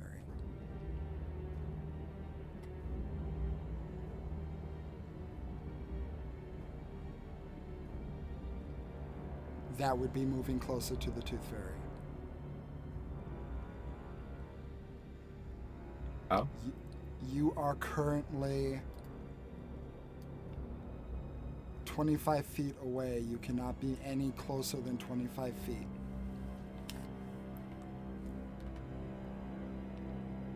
No, God damn it.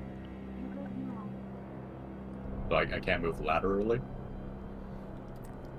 Anything that would make it less than 25 feet from that Tooth Fairy is a no-go.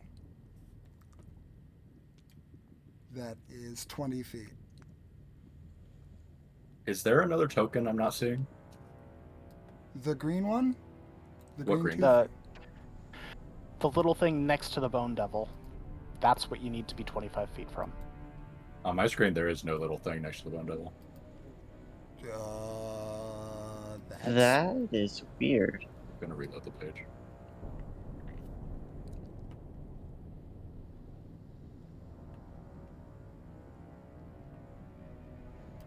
I've never had that happen before. That's weird. No, I mean, I've had similar things with the tokens before, but that's still weird.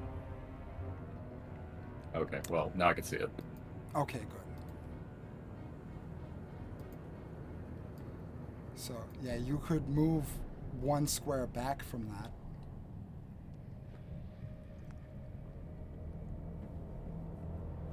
That's actually fine though, because I wanted to hit somebody else with this too, so that just gives me another target. Okay.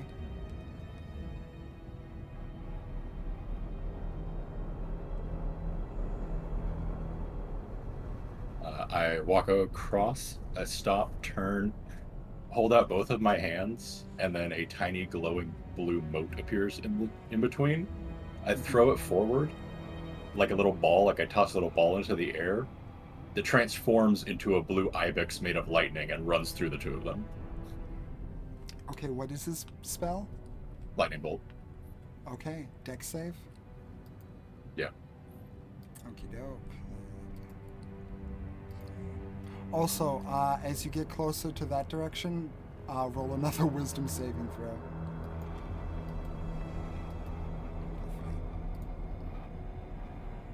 Closer to the green guy. Blue guy. Because he was holding his action.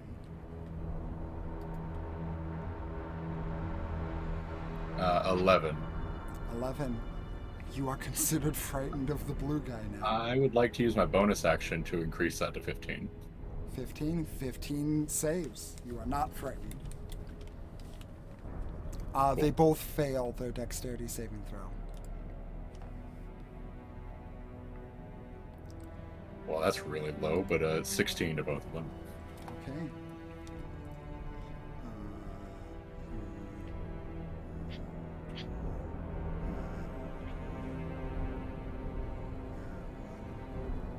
I'm so good at math.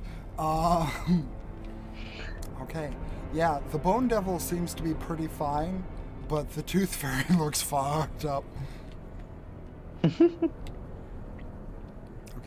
Is that your turn?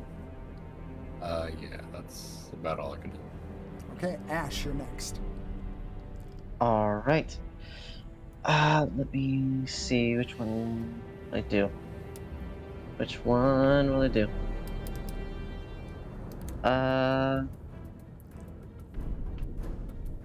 For my action, I will use. You know what? Yeah, I'm gonna do this. I'm Wait, going to use my Channel Divinity to do. I'm gonna use Channel Divinity, Abjure the Extraplanar. So, the Tooth Fairy and Bone Devil, because they're within 30 feet of me, need to make a Wisdom saving throw. Okie dokie. DC 14. 14.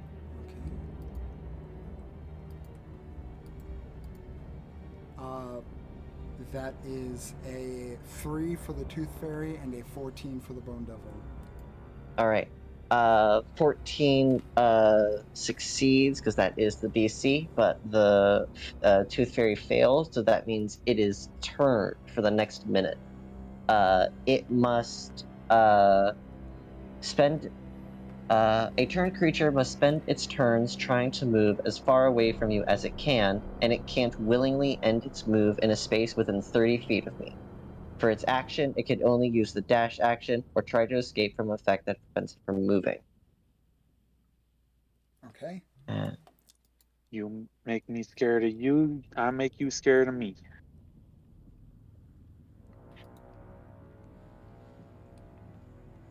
Yeah, you just hot potatoed the frightened condition here.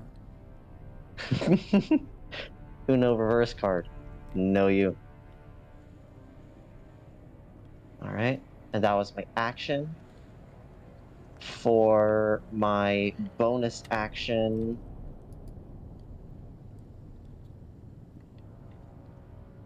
I'm going to cast Shield of Faith on. Who would I use it on? Myself to make myself even beefier, or on the person who's probably going to get hit a lot, which is also me. I also don't want to use it on myself. I want to make other people better.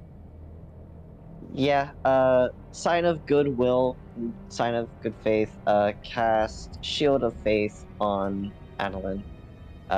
So now your AC gets boosted by 2. She now has a 20 AC.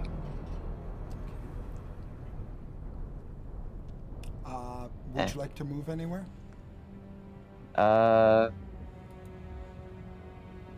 see, so I am 25 feet away. So that's 20 feet away, so I would be able to move there. I'll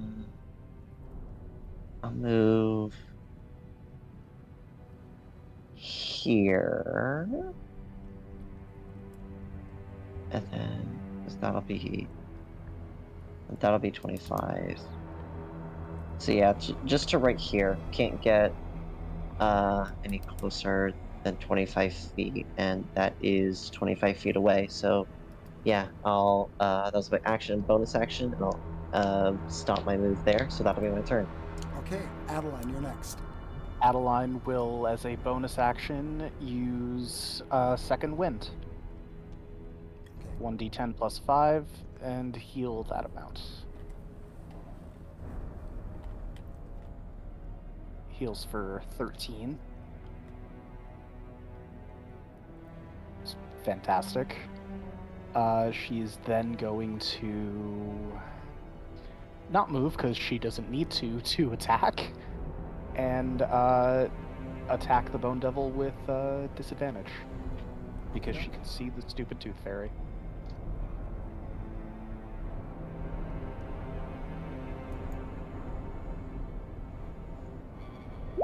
Uh, 9 will miss, and attack number 2. That's a nat 1. Yeah, there's a distinct sense of dread in your bones that you're not used to. Your pride normally wouldn't accept something like this, but it being forced on you in this moment, it's unnatural. I'm going to pay for that. Is that your turn? Yes. Okay. Tooth Fairy number 3. Tooth Fairy number 3. Is going to dash.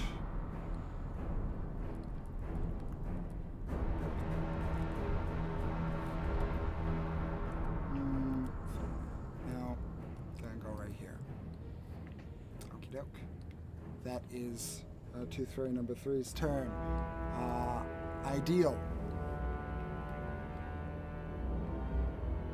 So now, is it safe to say that are they all in a 20-foot radius of each other? Let's see. I know Tooth Fairy number 3 isn't. No, only 2 of them are 20 feet from each other. The two tooth fairies and Zaldin, could you update it, Yep. please? all Just the way did. over there. Yeah. Yep, just posted the new screenshot. Thank you. Okay. You're good.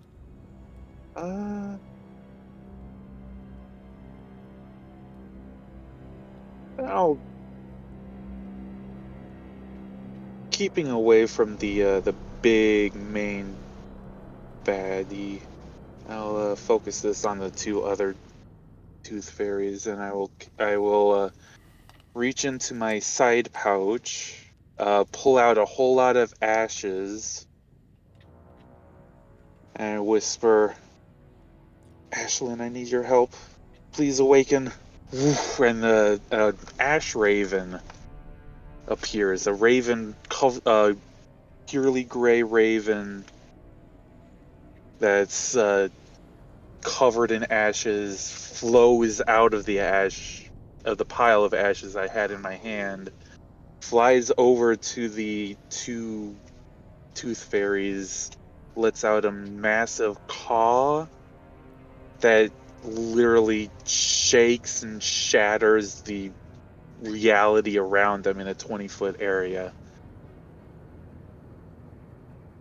She then gets extremely tired and flies back over to me and just crumbles into dust again.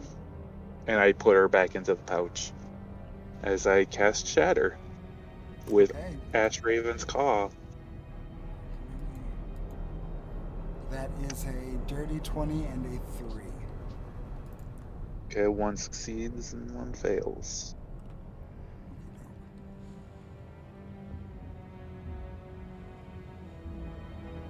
Or 18 points of thunder damage.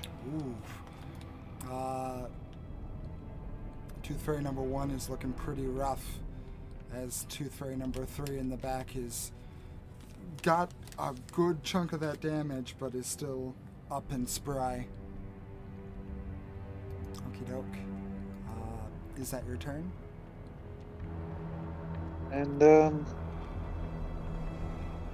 if I could move a little bit closer, 60 feet away from one of them, the closer one, and I will chuck the crab at him.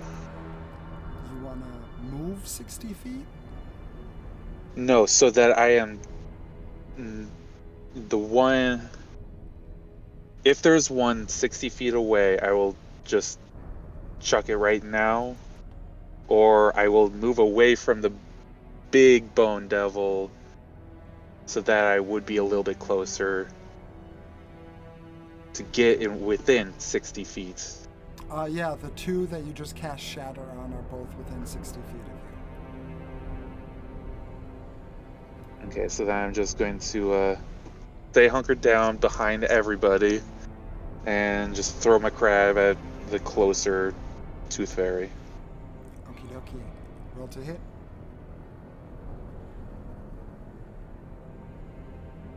A 13. 13, I believe, just misses. I am rolling really low. You defeated a beard devil with your crab. Come on, man. That's, yeah, Okay. still just nothing over 10. That's it. Yep. Okay. Tooth Fairy number 1. Tooth Fairy number 1, looking pretty haggard, is going to go up to you because it can fly. And I need you to make me a athletics or acrobatics check, Belda.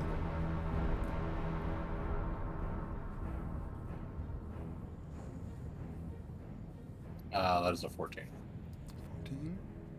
It has. Is it trying to grab me? Yes. Then I have advantage. And it wasn't any better. Okay. You can see that's reaching its hand out for your mouth, and you just are able to get out of the way of it just in time. It is going to then take a swipe at you with a bonus action. That is a 16 to hit. That doesn't hit me.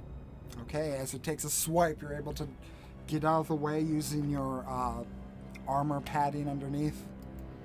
Okay, the Bone Devil. How long does that 0 movement last for? Until its next turn. Okay, so it doesn't have 0 movement anymore. Correct. Okay, it is going to move here. And it is going to take 1 attack on Belda, 1 attack on Ash, and 1 attack on Ideal. And I don't have a reaction until my turn, so I can't Sentinel hit him again. Okie doke. That is a 21 for Belda. Yeah, that. Is it the Bone Devil that's hitting me or the Yeah. little guy? Bone Big Devil. Bone Devil. I'm gonna cash Shield. Shield. You're able to block it. Doesn't hit. That's a dirty 20 for Ash. Meets it, beats it. And that's a 19 for Ideal. Oh yeah, that definitely hits. Okie doke. So, Ash, you take... Come on, where is it? Ash, you take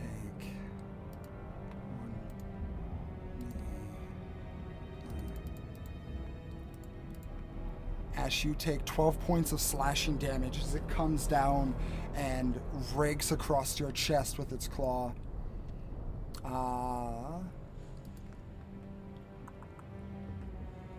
I need you to roll me a Constitution saving throw.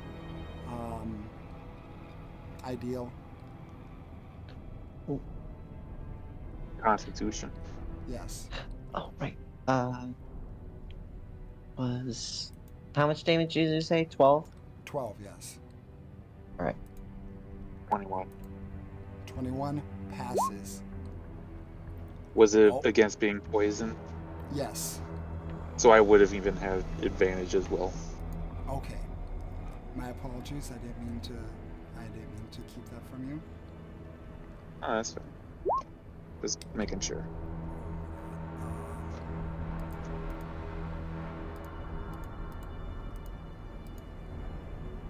Also, how much damage did I take? You took 18 points of slashing damage and Okay. 19 points of poison. He takes 15 points of cold damage because I still had my Armor of Agathis up. Understood. So You need to, Zeldin, you need to concentration check your Shield of Faith. Yep. That is what the 21 con save Okay. is for. Didn't see that or hear it go off, and you have, I think I looked at your sheet a second ago, looking for your aura, but you have Heavy Armor Master. Does that do anything? I think, doesn't it reduce the damage by 1? That's right. It reduces non-magical slashing damage. I completely forgot about that, and that's why I took it. By 3, I think. This is considered magical. Understood. and how much poison damage? 19. Okay, I also have resistance to poison damage, so I'm gonna have to cut in half. Okay. So that would be 9. Yes. Okay. Big boy taking his big swipes. Okay. That is Tooth Fairy 2's turn. Tooth Fairy 2 is going to 5, 10, 15, 20. It has to run away because it's been turned. Oh, that's right. Thank you. My apologies. 5, 10, 15, 20, 25, 30, 35, 40. It is running the fuck away. Thank you for reminding me. At the top of the turn, you can all hear the fluttering of wings in the cave behind you. They got past the arcane lock? It doesn't sound like imp wings. Oh. Even better. Huh. Okay. Interesting. Forgot to say that at the top of the turn. Bone Devil has that natural effect. Okay. So I believe Belda, you are next.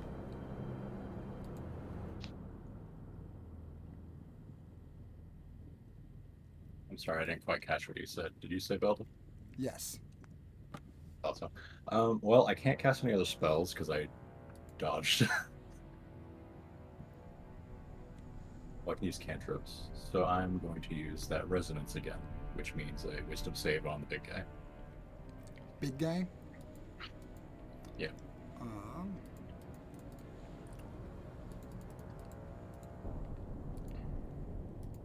That is an 18.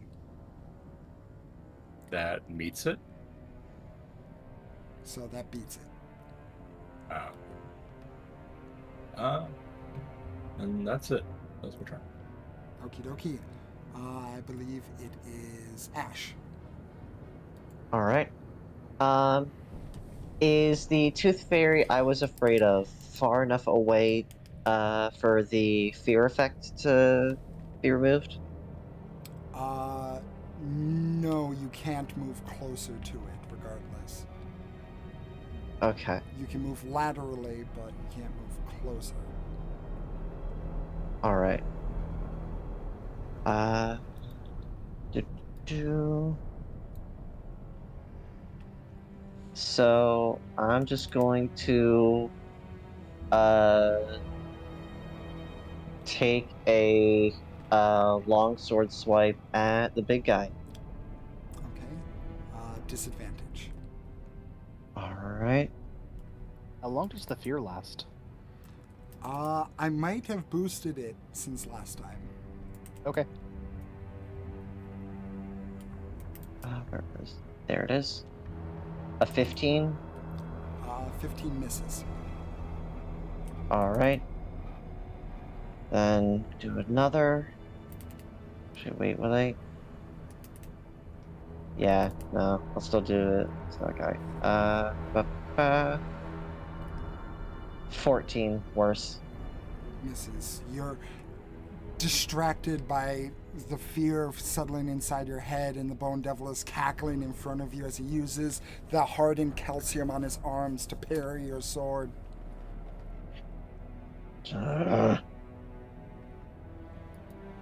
Anything else for your turn?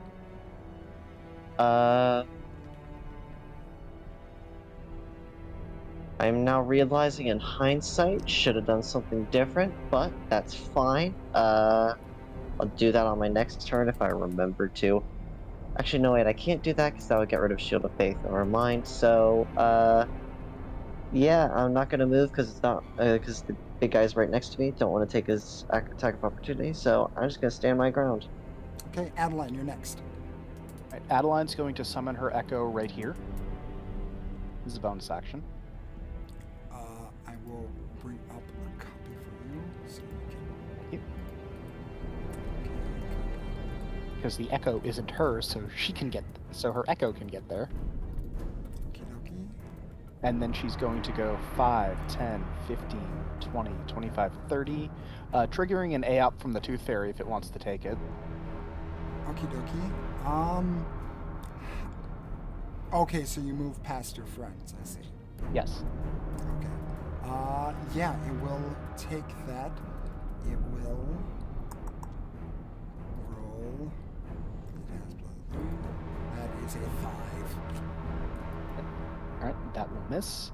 Adeline is then going to, now that she can no longer see the Tooth Fairy that she is afraid of, attack the Bone Devil with advantage, and she's going to activate a use of her Unleash Incarnation, getting an attack from her Echo at the same time. So this is 2 attacks at advantage. Okay.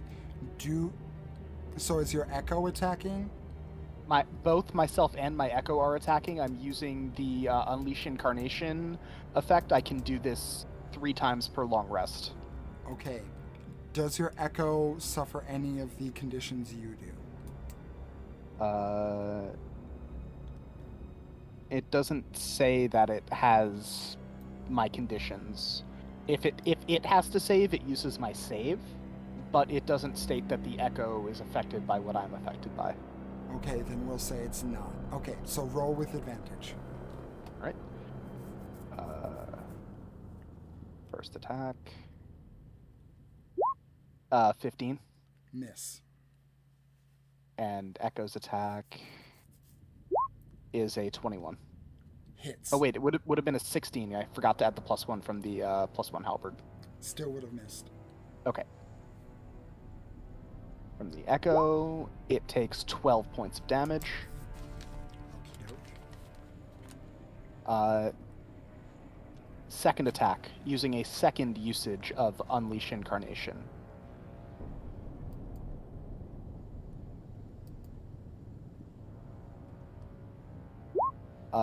27 to hit. Hits. I actually get to re-roll that because that's why it rolled the second time, because I have the that fighting style, so that will be 12 points of damage from that attack. Okie doke. And the Unleashed Incarnation attack from the Echo 24 hit, Hits. and that's 10 points of damage. Understood. Taking swipes. Now I'm wondering if I should action surge and just keep going. Up to Why you. not? How's it looking?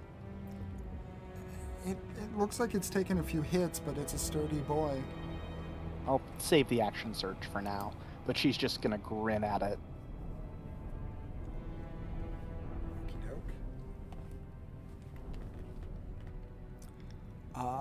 That's your turn?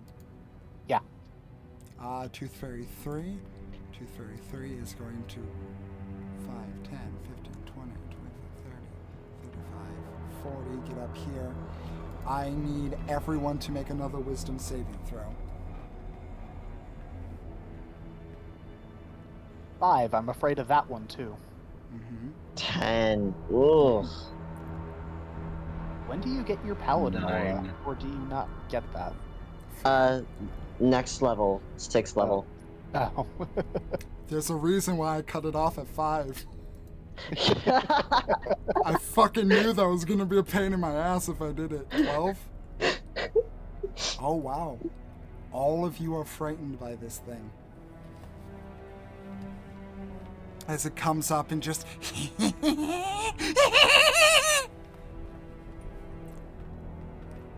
Okay.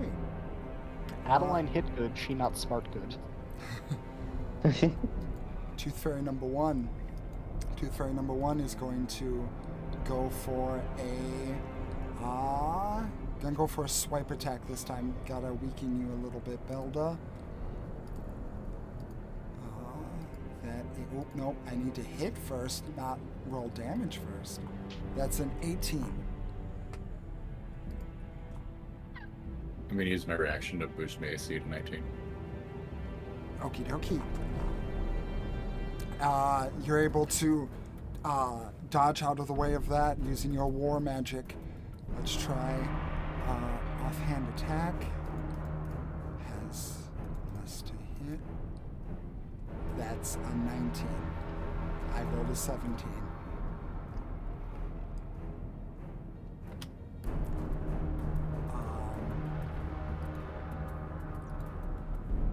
That will be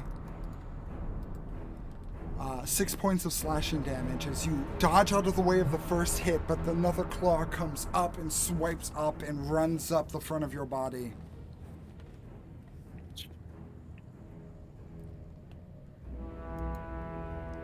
Okay.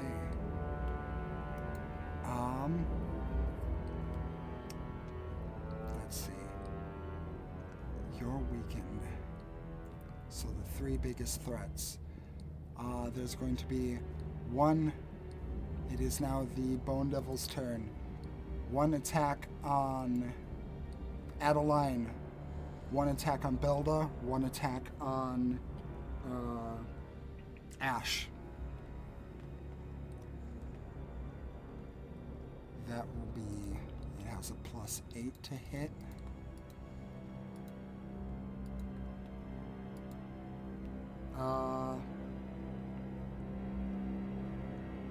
Adeline, that's My a dirty... turn. Oh, did I skip you? Yeah.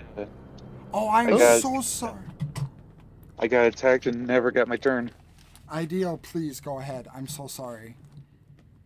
How close away is he from me? Who? The big bone devil? Oh, 5 right. feet. Let me get a screenshot for you. Apologies. Here know you go. He did attack me, so probably pretty close. Yes, 5 feet.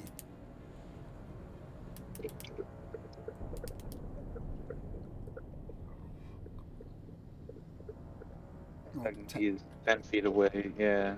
Will you get an attack of opportunity? if you move, Yeah. yes.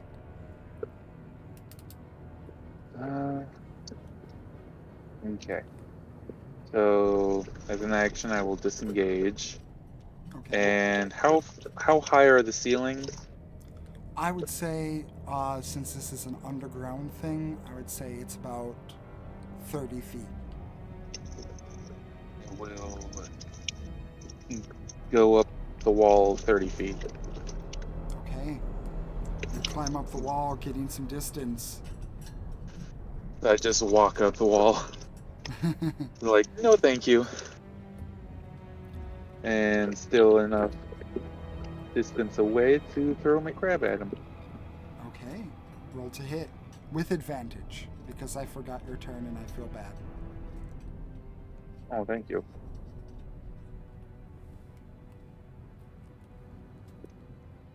That's a 16.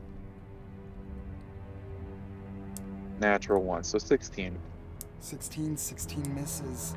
Its calcium hide is really hard.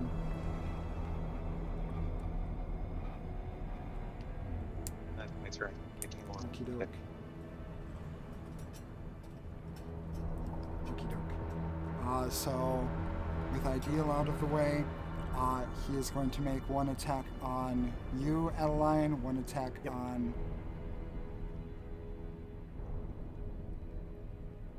One attack on Ash, and...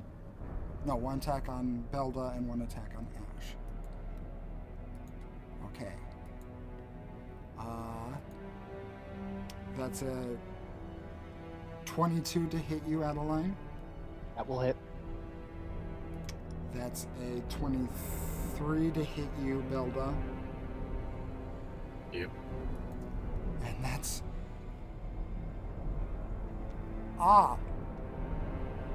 That's a natural 20 on you, Ash. Nat 20 with the tail even. Ooh. Oh, oh, frick! I'm probably dead. Let me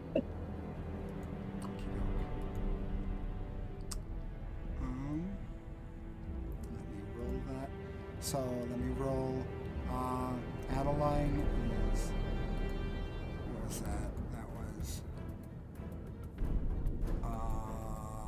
Fuck, what was his attack? 1d8. I have so many tabs open. Adeline, you take 11 points of damage. Alright. Belda, you take 10 points of damage. And... Ouch. And Ashan, you take...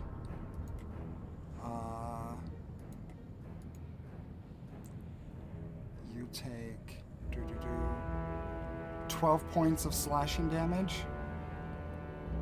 Alright. That is after the double. I've rolled like absolute garbage on the slashing damage. Oh, okay. And you take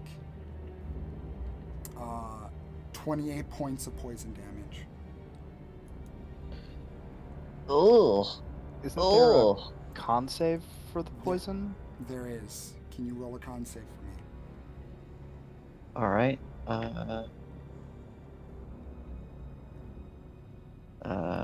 Constitution. That's a fail. You are considered poisoned for the next minute. Would the immunity to disease from divine health technically count? Or no, wait, it would be immunity to poison, not disease. Never mind. Alright. Yes. A target must All succeed on a DC 14, become poisoned for 1 minute. The target can repeat the saving throw at the end of each of its turns. Alright. So keep that in mind. Okay, so now that we are done with the Bone Devil. Okay. That means it is Tooth Fairy number 2's turn. 2 And- is gonna run. Another con save for Ooh. the Shield of Faith, or would that be 2 since it's the slashing and the poison? Yes. Alright, so first will be the slashing, which is a 19. I'll save. And the second was 14 or higher, I need. 16. Whew. Yeah.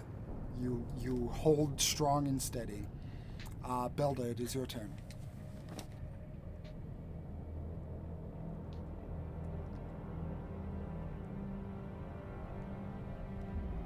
I'm going to use those harmful vibrations again. Wisdom save, but on the blue guy.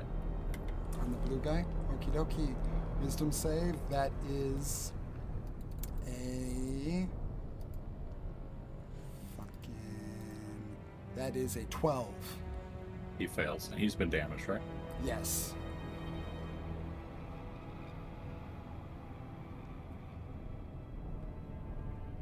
Uh, 9 necrotic. 9. As the vibrations hit his head and begins to rumble around, he holds it, and it is dead. As it falls to the ground, turning into necrotic flesh. Nice. That will be my turn. Okie dokie.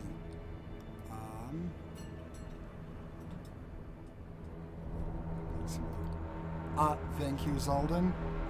The sounds of flapping behind you get louder.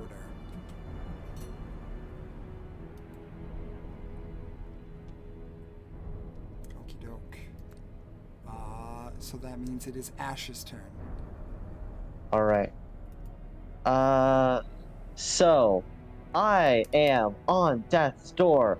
I am pumping all 25 points of healing hands into myself for my action. Okay. So I need to remove that. And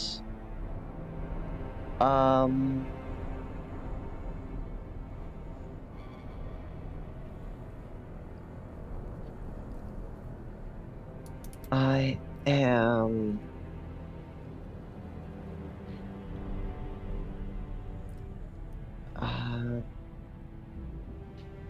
you know what? No, there's at the moment that was my action, bonus action I can't use because that's Shield of Faith again. Still afraid and poison, so yeah, that's just gonna be my turn. And at the end I can redo the save for the poison. That'll be 10. Alright. If you want to remove and only heal... How much of your lay on hands did you use? All 25 I used. If you heal 20 and Ooh, that's right. delegate 5, you can end that poison effect on yourself. Right, I forgot about that use. Thank you. You know what? Yeah, I'll do that. I will remove 5 of the healing that I gave myself and end the poison condition. Okay, with that divine power rushing through you, you're able to shake off the poison effect. Alright, then that'll be my turn. Okay, Adeline, your turn. Adeline will take a attack with advantage on the Bone Devil. Okay, roll to hit. She's not facing the Tooth Fairy that she is now also frightened of, so it's out of line of sight. I don't think that's how line of sight works. I thought line of sight was if you could actively see it. She can't actively see it. I don't know about that one. Frank creatures well, this also is within line of sight. Because that feels like you could just turn around and walk backwards towards something if that was the case. Is that not something people do? Well, you can't walk towards the thing you're afraid of. Because you can see it. And if it's like on a different level, you can walk forward because you're not walking towards anything because you can't see it. You don't know it's there. At least that's how I always saw it. But you know what? We'll rule it that way, and I'll check it later. So yes, you have advantage. Natural 20. Natural 20. Let's frickin' go! Roll that damage. That gets re-rolled. Hell yeah! From min to max. That is 15 damage, but it didn't get rolled as a crit, so should I roll another one, or just double this? Just double that, so 30. No, the dice is doubled, not the bonus, so that would be 25. Okie doke. And then she will use. Well, then she'll make a second attack with advantage. Okay. 26 Hits. for 12 points of damage, and then she will bonus action Polearm Master. Okay.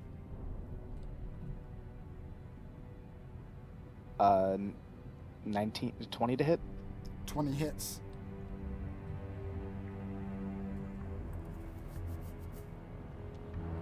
For 6 points of damage. 6 points of damage. Okie dokie. It's looking real fucking rough. Let's Action go. Surge. Let's attack again. Let's attack 2 more times. Okay. Let's go!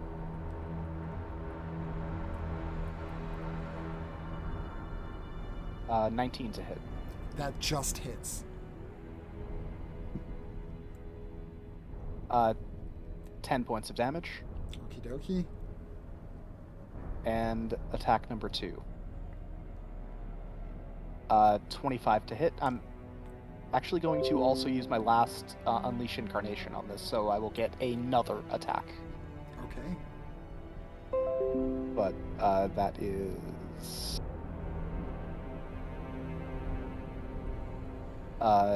11 points of damage, Okay. and one more attack. 21 to hit. Hits. 8 points of damage. Oh. It is barely standing. And I am all out of bullshit. It is barely standing. Okie doke. Yeah, it's just as you just unleash this torrent of halberd slices into this thing, it just recoils and goes, "Not again! I won't be embarrassed again!" Your existence is an embarrassment. Okay, Tooth Fairy 3's turn. Tooth Fairy 3, seeing what's happening, is going to go up to you and flank. As it tries to do that, I will, with disadvantage because I'm attacking it, it will trigger my AOP and Sentinel Okay. when it gets within 10 feet. That's a 12. 12 misses. The other was a nat 20. Oh no! That's always the worst. Yep. Okay, it's going to roll to hit on you. That is a 21. That hits.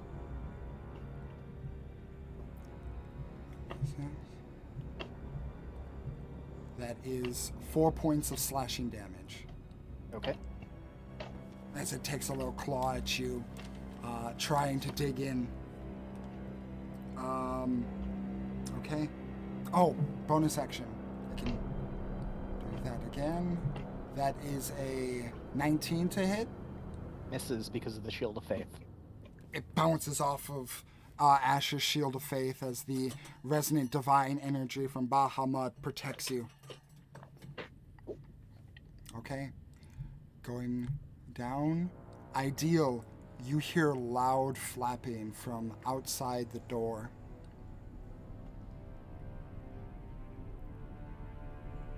They're getting louder, guys.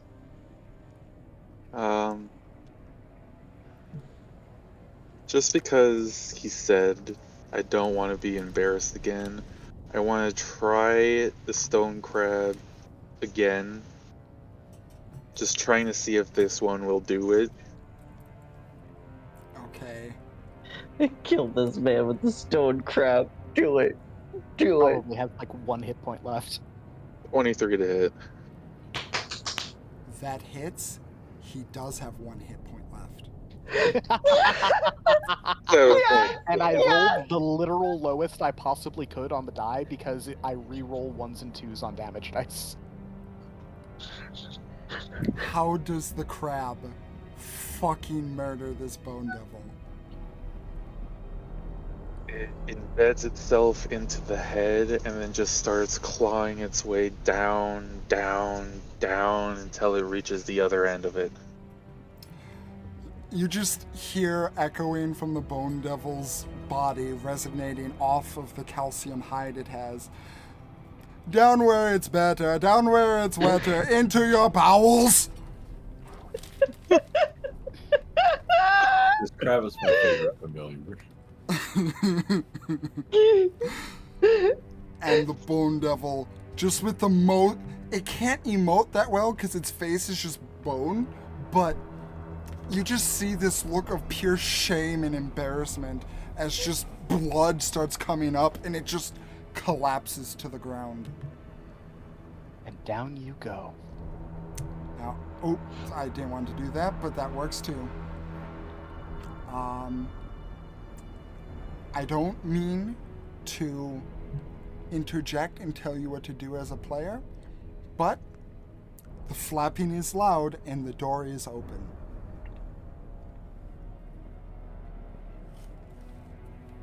I reach down and close it. You can close the door. Are you going to try and lock it or barricade it or anything? Well, I'm currently up on the wall, so kind of just rush down, close it, rush down on the door, and is there a barricade? There's tables about 10 feet away from you, or about 15 feet? Let's see. About 20 feet away from you.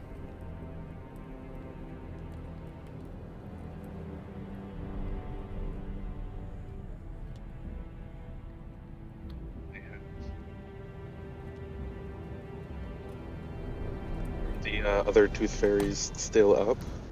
One is running away from Ash, and the other one is taking on Adeline.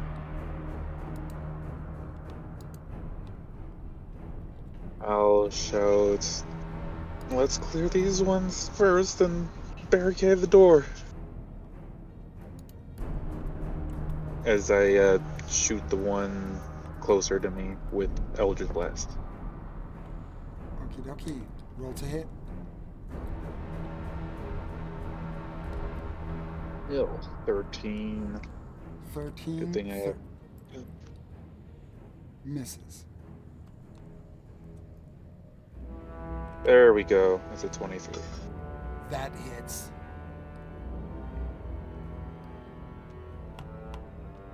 For 10 damage. 10 damage.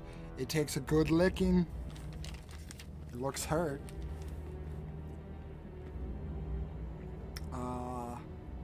Is that the end of your turn?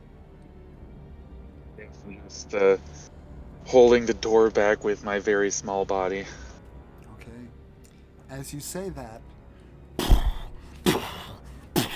there's the sound of banging against the door and scratching against the wood.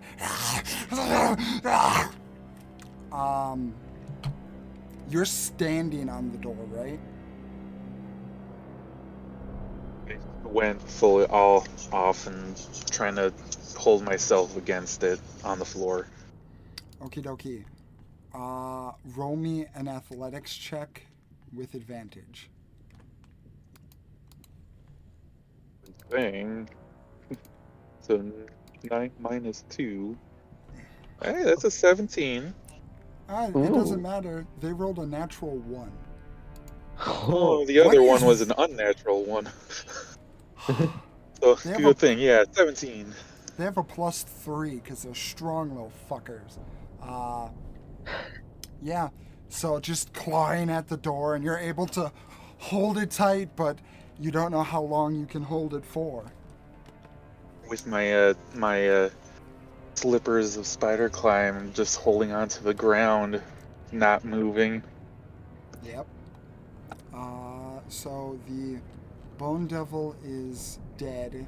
Tooth Fairy 1, I believe, is dead. I should have been marking them off, but I haven't. Tooth Fairy 2 is running, so just, I guess, move that back more. Bilda, it is your turn. I'd like to try and drag the table over in front of the door. Okie dokie. What's Belda's strength score? Well, 12. I'll say roll me a strength check. DC's low. 11. 11? That's enough. You're able to move the table in front of the door. Table in front of the door. All right, I then climb on top of it or brace it or whichever seems easiest given how the table lines up at the door. Okie doke. So you're bracing the barricade, making it firmer than it was before. Okay. I believe it is Ash. Alright. I'm afraid of this tiny guy here, am I? Yes. Alright, so I can't get closer to it. Yes. Which makes me, a paladin, practically useless.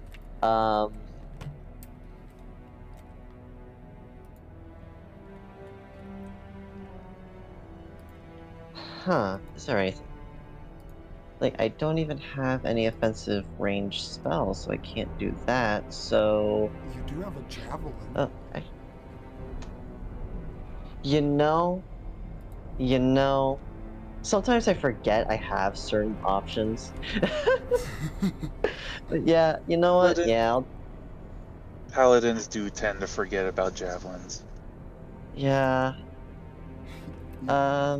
You also have a breath weapon. Yeah.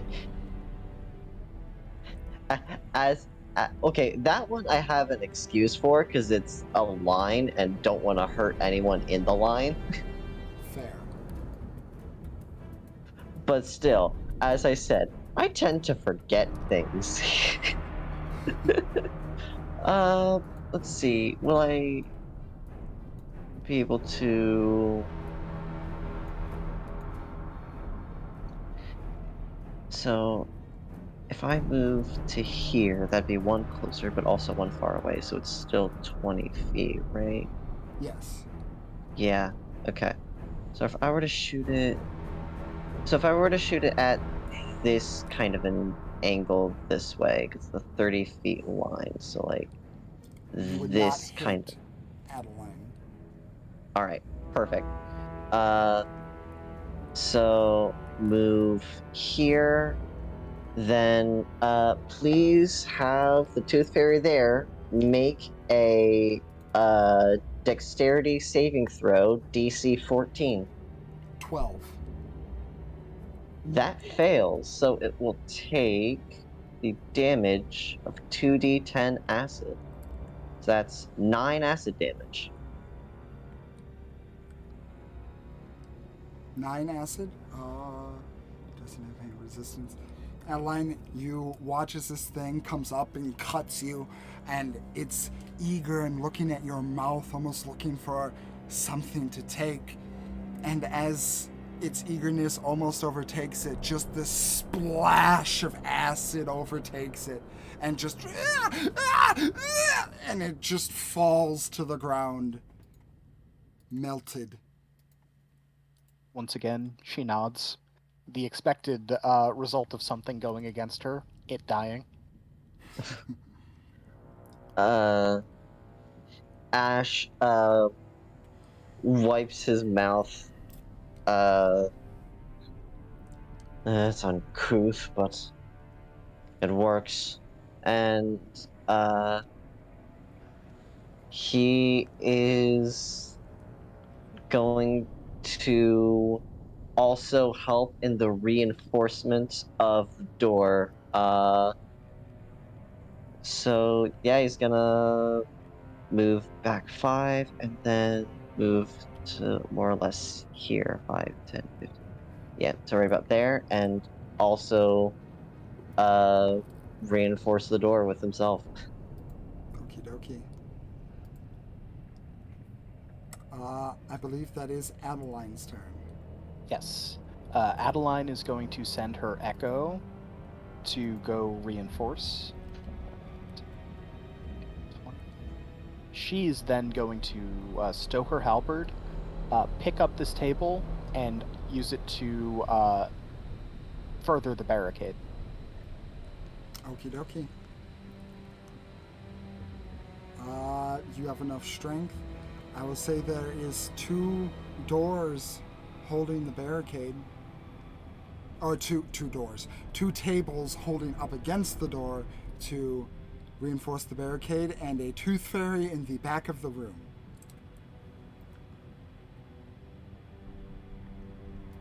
Is that your turn? Yes, that will be her turn. Okie dokie. Tooth Fairy 3, still abjured, still turned, just fucking running away.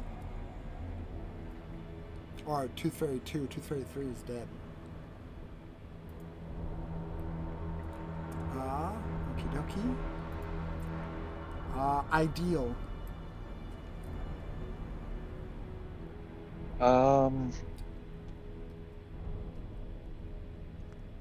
Cautious of the one that's running away. Let me see how can I cast this quickly enough to put one action. Great. I will start going to another table, starting to get it to the door as well. Again, very secure barricade. Knowing that I can't pick it up, I'm going to draw a sigil onto the floor with my cane and cast the floating disc. Tensor's floating disc. Okie doke. So you begin floating a table. And I can do that with 30 feet away, so hopefully I can make that start coming closer to us. How much movement does it get in a turn? If you move more than 20 feet away, it follows you until it's within 20 feet of you. Okie doke. So that's 20 feet away.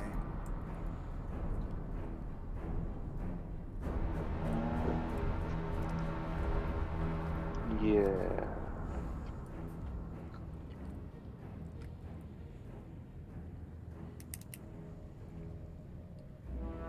End your turn? Yeah, that's a very complicated spell, but it's how I'm trying to help. Understood. Just a point of order. You guys have barricaded the door quite well, but the question is, where are you going from here? Are there no other exits to this room? You've been at the front entrance and have literally looked nowhere else. Well, as soon as we do with that one tooth fairy, we'll take inventory, see what our options are, and then if that's the only way, then we'll tear it back down. Okay. What is I will that say- purple on the top right? What's the purple? The purple on the right side of the map. That looks like an alchemy table. That's where I'm going to go when I have a second. Okay. I'm going to say, just to speed this up, because we are running a little late, I will say that ideal, you're able, since you're the only one not afraid, I would say that you would just run up and just Eldritch Blast the shit out of this last tooth fairy. Yeah. Okay, it is dead. The door that you guys were barricading is, you can hear the sounds of clawing and scratching and just like the sound of putting your ear right next to an active beehive is what it sounds like. No, thank you. Belda, you go up and you check the alchemy table. You see many different components. You see the vial of blood there again, and it seems like there's was some work done with that here. I'm going to torch it just to be safe, but I don't think it's doing anything anymore. Okay, you torch it. It lights on fire.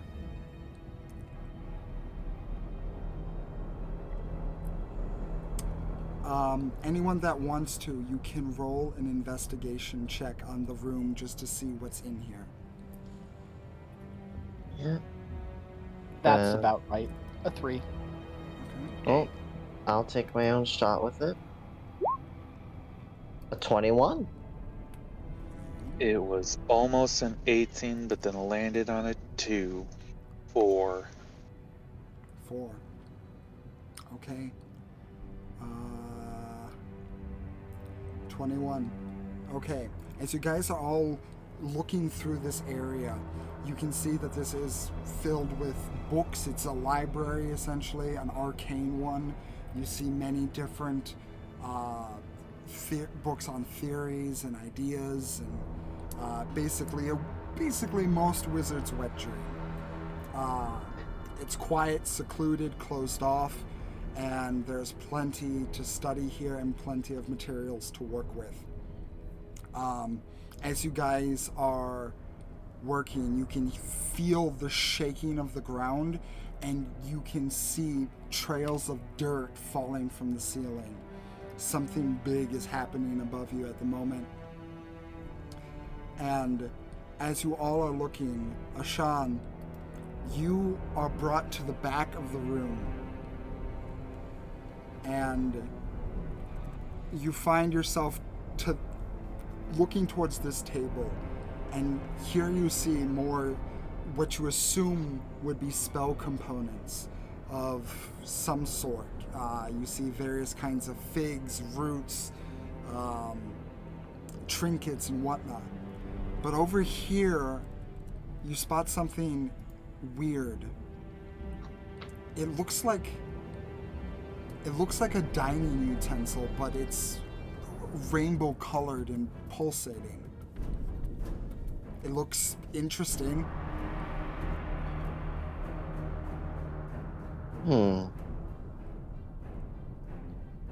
He does not have any way to identify this, so he will simply pocket it and try to figure out what this is later. Okie doke. You guys reconvene after, a few minutes of trying to find out what's going on. And what do you guys tell each other you found? Not a thing. Someone had to summon these demons here from the inside, but that's not really a surprise given the cultists we already saw. Indeed, I didn't find any particular interest related to anything that's going on.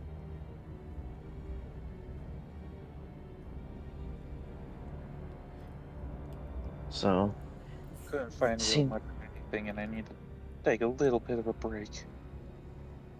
indeed. I don't think we have time for that. As much as I would love to rest, we need to get back out there. Something's going on.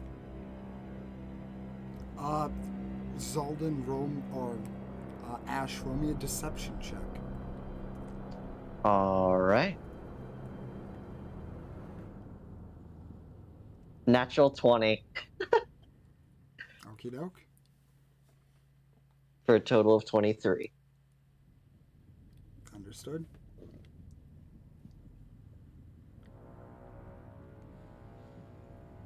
Even if I could beat it, I don't think Adeline cares enough to even try. Yeah, no, it would just go against your guys' passives.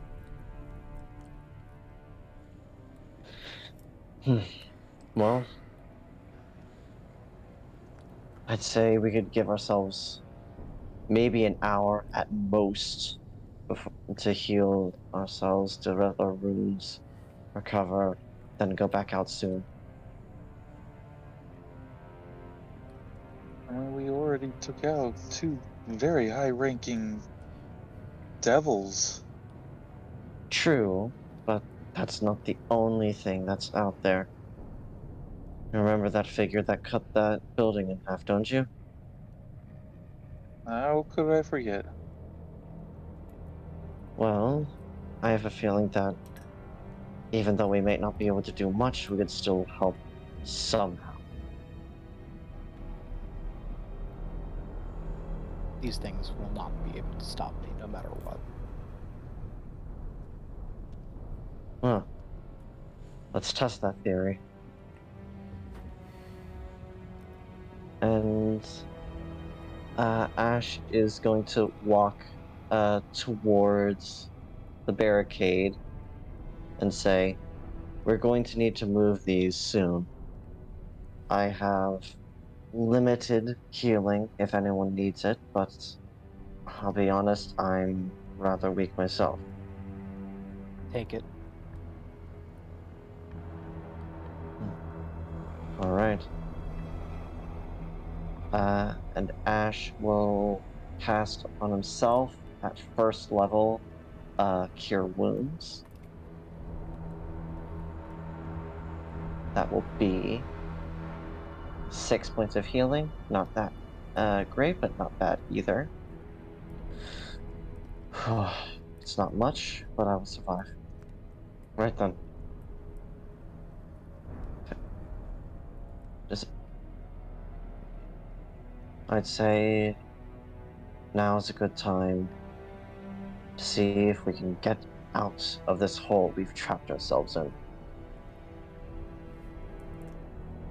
If we go to remove the barricade, Adeline will summon her echo and use it to help. Are we deciding not to take that hour rest? Are we what now? Are It we is an deciding not to take the rest?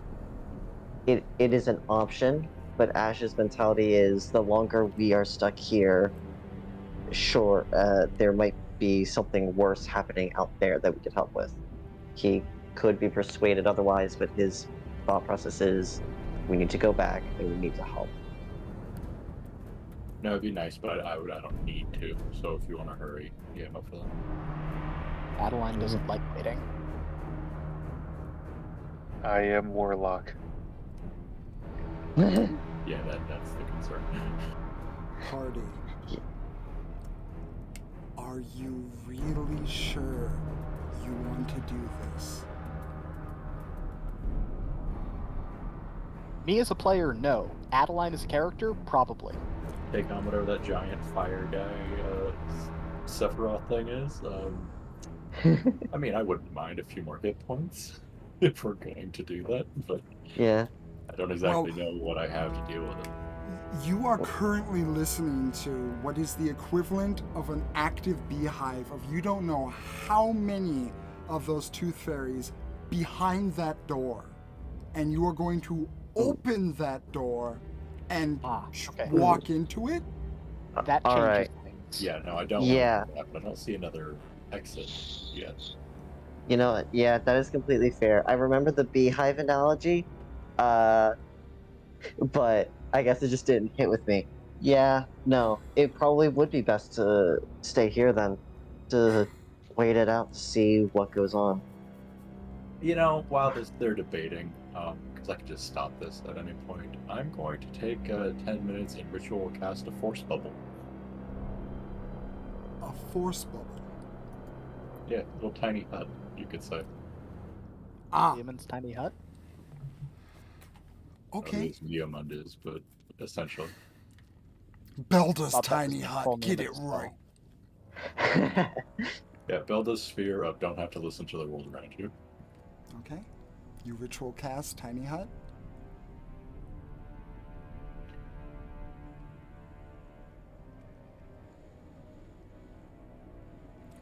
What is everyone doing? Well, if we can't go anywhere, there's no other way out, there's nothing else to do, Adeline will take a short rest. Yeah, if there's absolutely nothing else, take the short rest and maybe try to figure out what this rainbow utensil is on his own. So you're going off on your own to try and figure it out. Mm-hmm. Okay. Everyone can take a short rest. God damn it! I keep wanting to call you Estelle. Ash. Roll an Arcana check while you take your short rest. All right. Where is Arcana? There's the skill. Yeah, no, 4. That makes sense. Not a fucking clue. I don't know why it doesn't auto-roll the health like it says it does in the checkbox.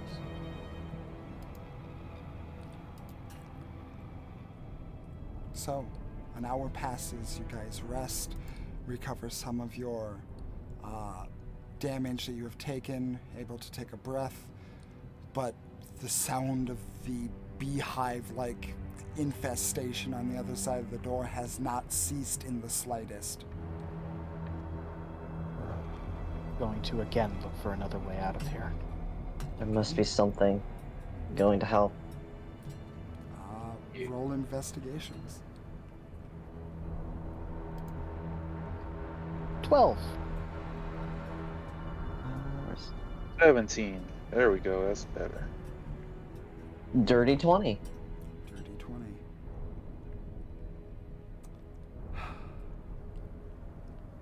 Belda? Sorry, I was fixing my spell slot, so what was the question? Roll investigation. 18. 18. Where did you put that tuning fork, Ash?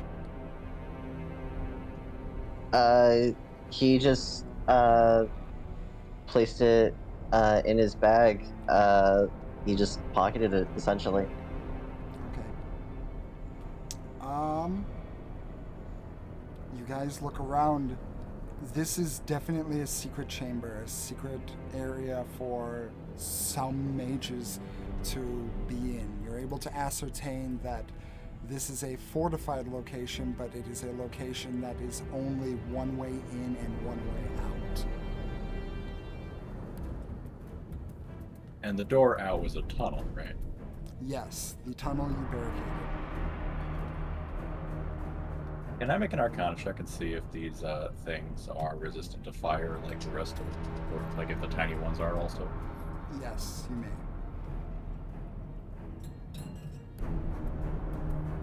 19. 19? They're fiends, most likely. Well, is it a straight tunnel? It kind of goes like down and then flattens out and goes straight, so it descends into the earth. Well, if we do have to go out that way, I can, loose a lightning Ivex. You can run down the tunnel. I can't guarantee it'll kill all of them at once, but it's something. Maybe not. We may not have to do that. I did find something earlier, but I wasn't sure if it would be entirely useful. But it's something that may help. And despite not wanting to in the first place, it might help them get out of here. It might help them survive. He'll take out the rainbow utensil looking thing. And why didn't you bring that up sooner?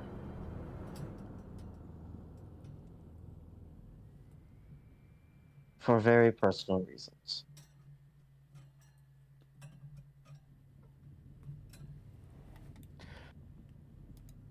Yeah, she's not going to incite that. I don't think she cares enough again. Okay.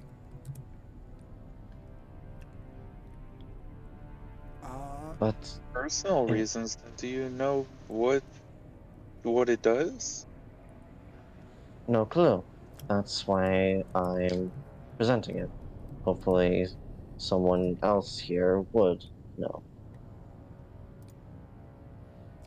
Belda, roll me a Arcana with advantage.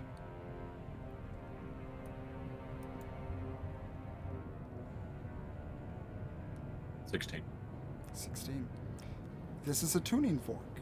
It is a fork that is attuned to a specific plane of existence that allows one to traverse to it.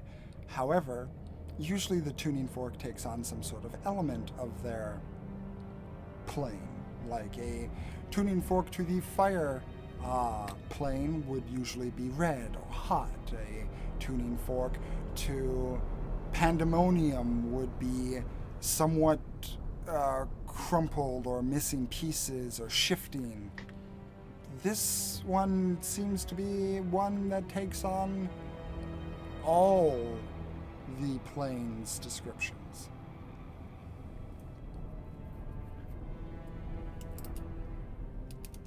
I relay that information. Oh. We So could we probably go into the Feywild with this thing. could go anywhere with this. Oh, that's very valuable. Oh man. How? All right. So if this will get us out of here, then how do we use it? With that Arcana check, you would know that it would have to be used by a caster of an arcane nature, Belda. We have above game. I don't have plane ships, so I don't really know what I can do with it.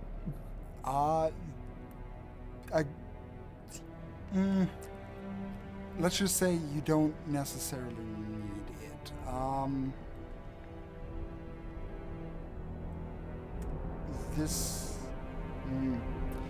How to explain this? 16 is still good. This one, again, tuning forks are basically parts of the plane that are shaped into a specific shape in order to allow one to traverse between planes. However, they are inert objects. They usually do not have any kind of magic within them. They just allow magic to be transferred or funneled. This one has magic in it. It clearly has magic in it.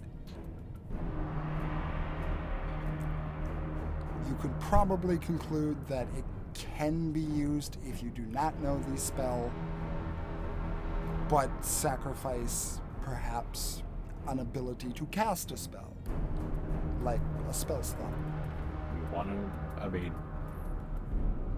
Do we want to risk jumping into the Feywild?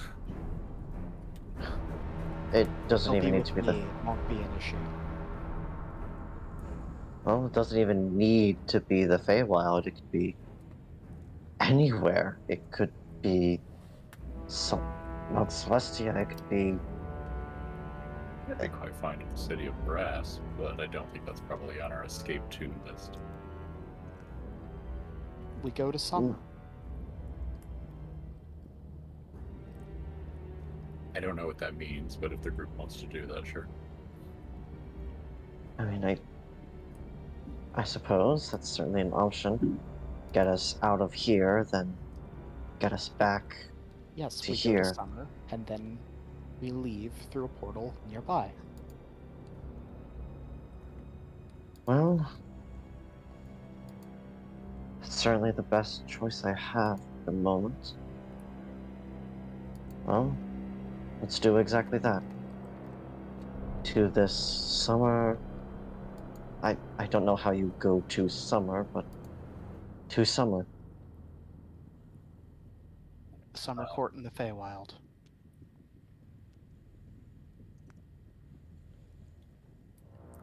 I mean, you just hold. I mean, Ash, you hold it and you say that, and nothing happens. Well, he is going to hold the tuning fork in his left hand and rest a hand on his shield and the holy symbol of Bahamut in doing so. And say a prayer in Draconic. Please, Bahamut, oh, please let this work. And he'll try to use a spell slot to put magic into it to kickstart it, and maybe that will help us get to where we want to go. Belder, do you want to stop him? Should I? I mean, with your Arcana check, you were able to ascertain that this would probably need someone who has arcane magic in order to activate it. What is Ash? Ash is a divine user. He's a paladin. I mean, he can try as much as he wants, and when it doesn't work, I can hold out my hand for it. Okay, sure.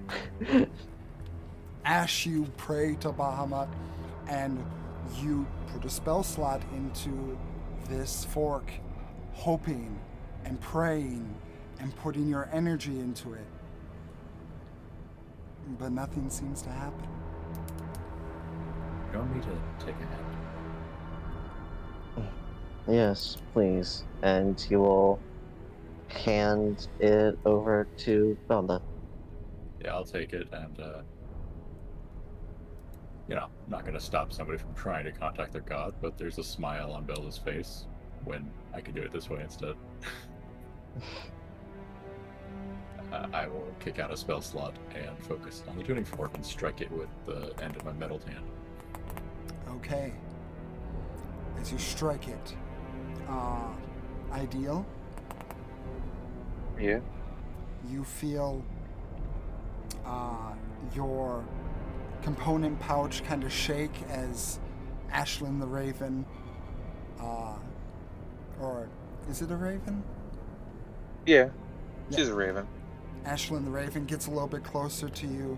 You feel the crab get a little bit closer to you. You feel the clutching of your friend on your back get a little bit tighter. And you didn't notice this because of everything that's been going on, but there's a quick puff and you feel another weight on your head as tightly the cat holds on to your head as well. Belda strikes the tuning fork. And as you do so, Belda, roll me a D100.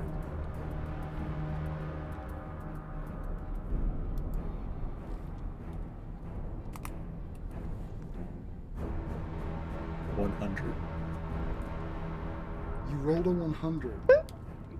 000. Okay. That's really cool. But You say cool, which makes me think it's not good. okay. Hey, it's fair because you're not the only one rolling. Adeline, roll me a D100.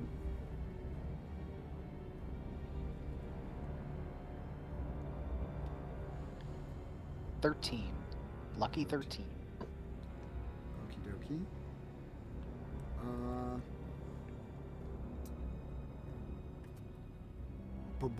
Ash, roll me a D100. 33. 33. Okie dokie. This is fucking weird already. Holy shit. I was not expecting that 100 roll.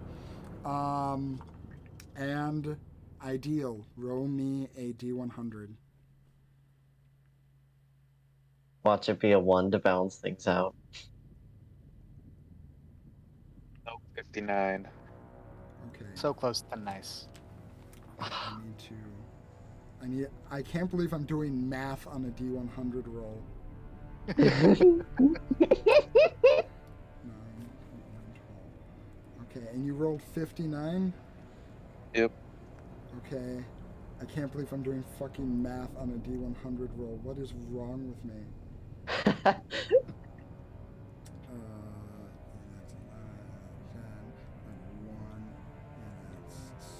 Okay. I can't believe I had to fucking do that for a D100. Here we go.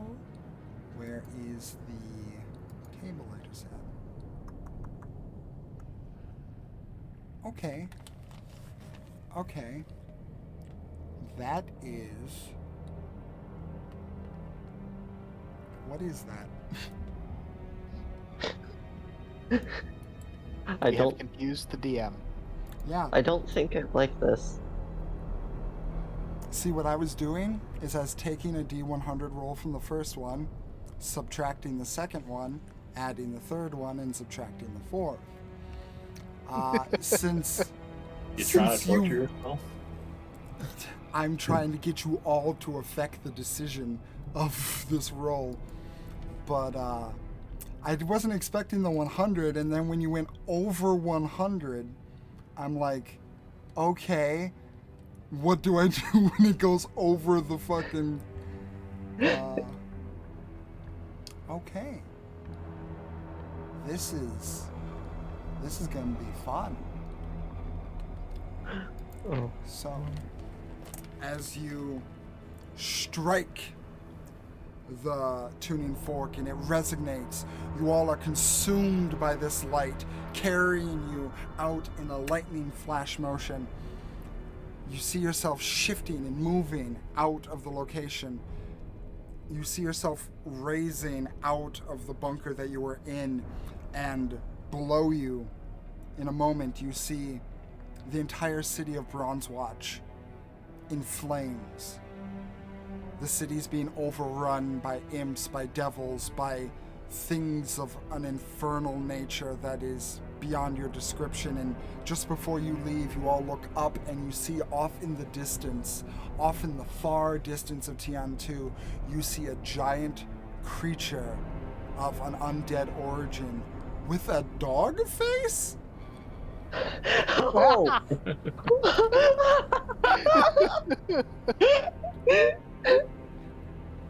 That's fucking Yeah, weird. that's my notes. Belda's doing the math. God, dog, God. I think this is right. Adeline is surprisingly unsurprised. You see weird shit in the Feywild. So, you guys are fully transported, moving through space, time, dimensions, shifting, everything shooting in front of you. And as you do so, you finally stop. And you feel yourself overcome. Not by emotion, but by an overly oppressive air. It's heavy and thick and hot. Hot. The air is absolutely hot. For you, Ideal, it's fine. Oh, I've been here before. But it's not dangerous at the moment. You gather yourselves and you look around, and noticing around you, there are pools and rivers of lava and fire. But in front of you stand two tall brass gates. Jackpot. We My actually went to the friends. city of brass. Yeah, you fucking rolled lucky on that one. You were one away from rolling. What was it fucking called? What was it fucking called? The negative quasi-element plane of ash? I don't know what that is. I've never heard of that one before. Neither have I. But yeah, my friends, you are in the fire plane at the gates of the city of Brass, and we will join our friends, our party again in the future. I specifically made this game because our upcoming Tian-Tu game is going to be featuring a new player, but this new player can't always make every session, so if there's a session they cannot make and their character is crucial for being there, we will switch over to this game. Ooh. Okay. Alright. Then I will keep what I was going to say about Adeline a secret. And hey, I wasn't just BSing. Ideal has been here. He got his pet raven here. So, Oh boy. thank you all for tuning in this week. Appreciate you. And next week, we'll be back when we take a trek into the Unsealing Court. Oh, I'm excited. I'm excited. I'm excited. Bum, bum, bum. See y'all next week. See everyone later.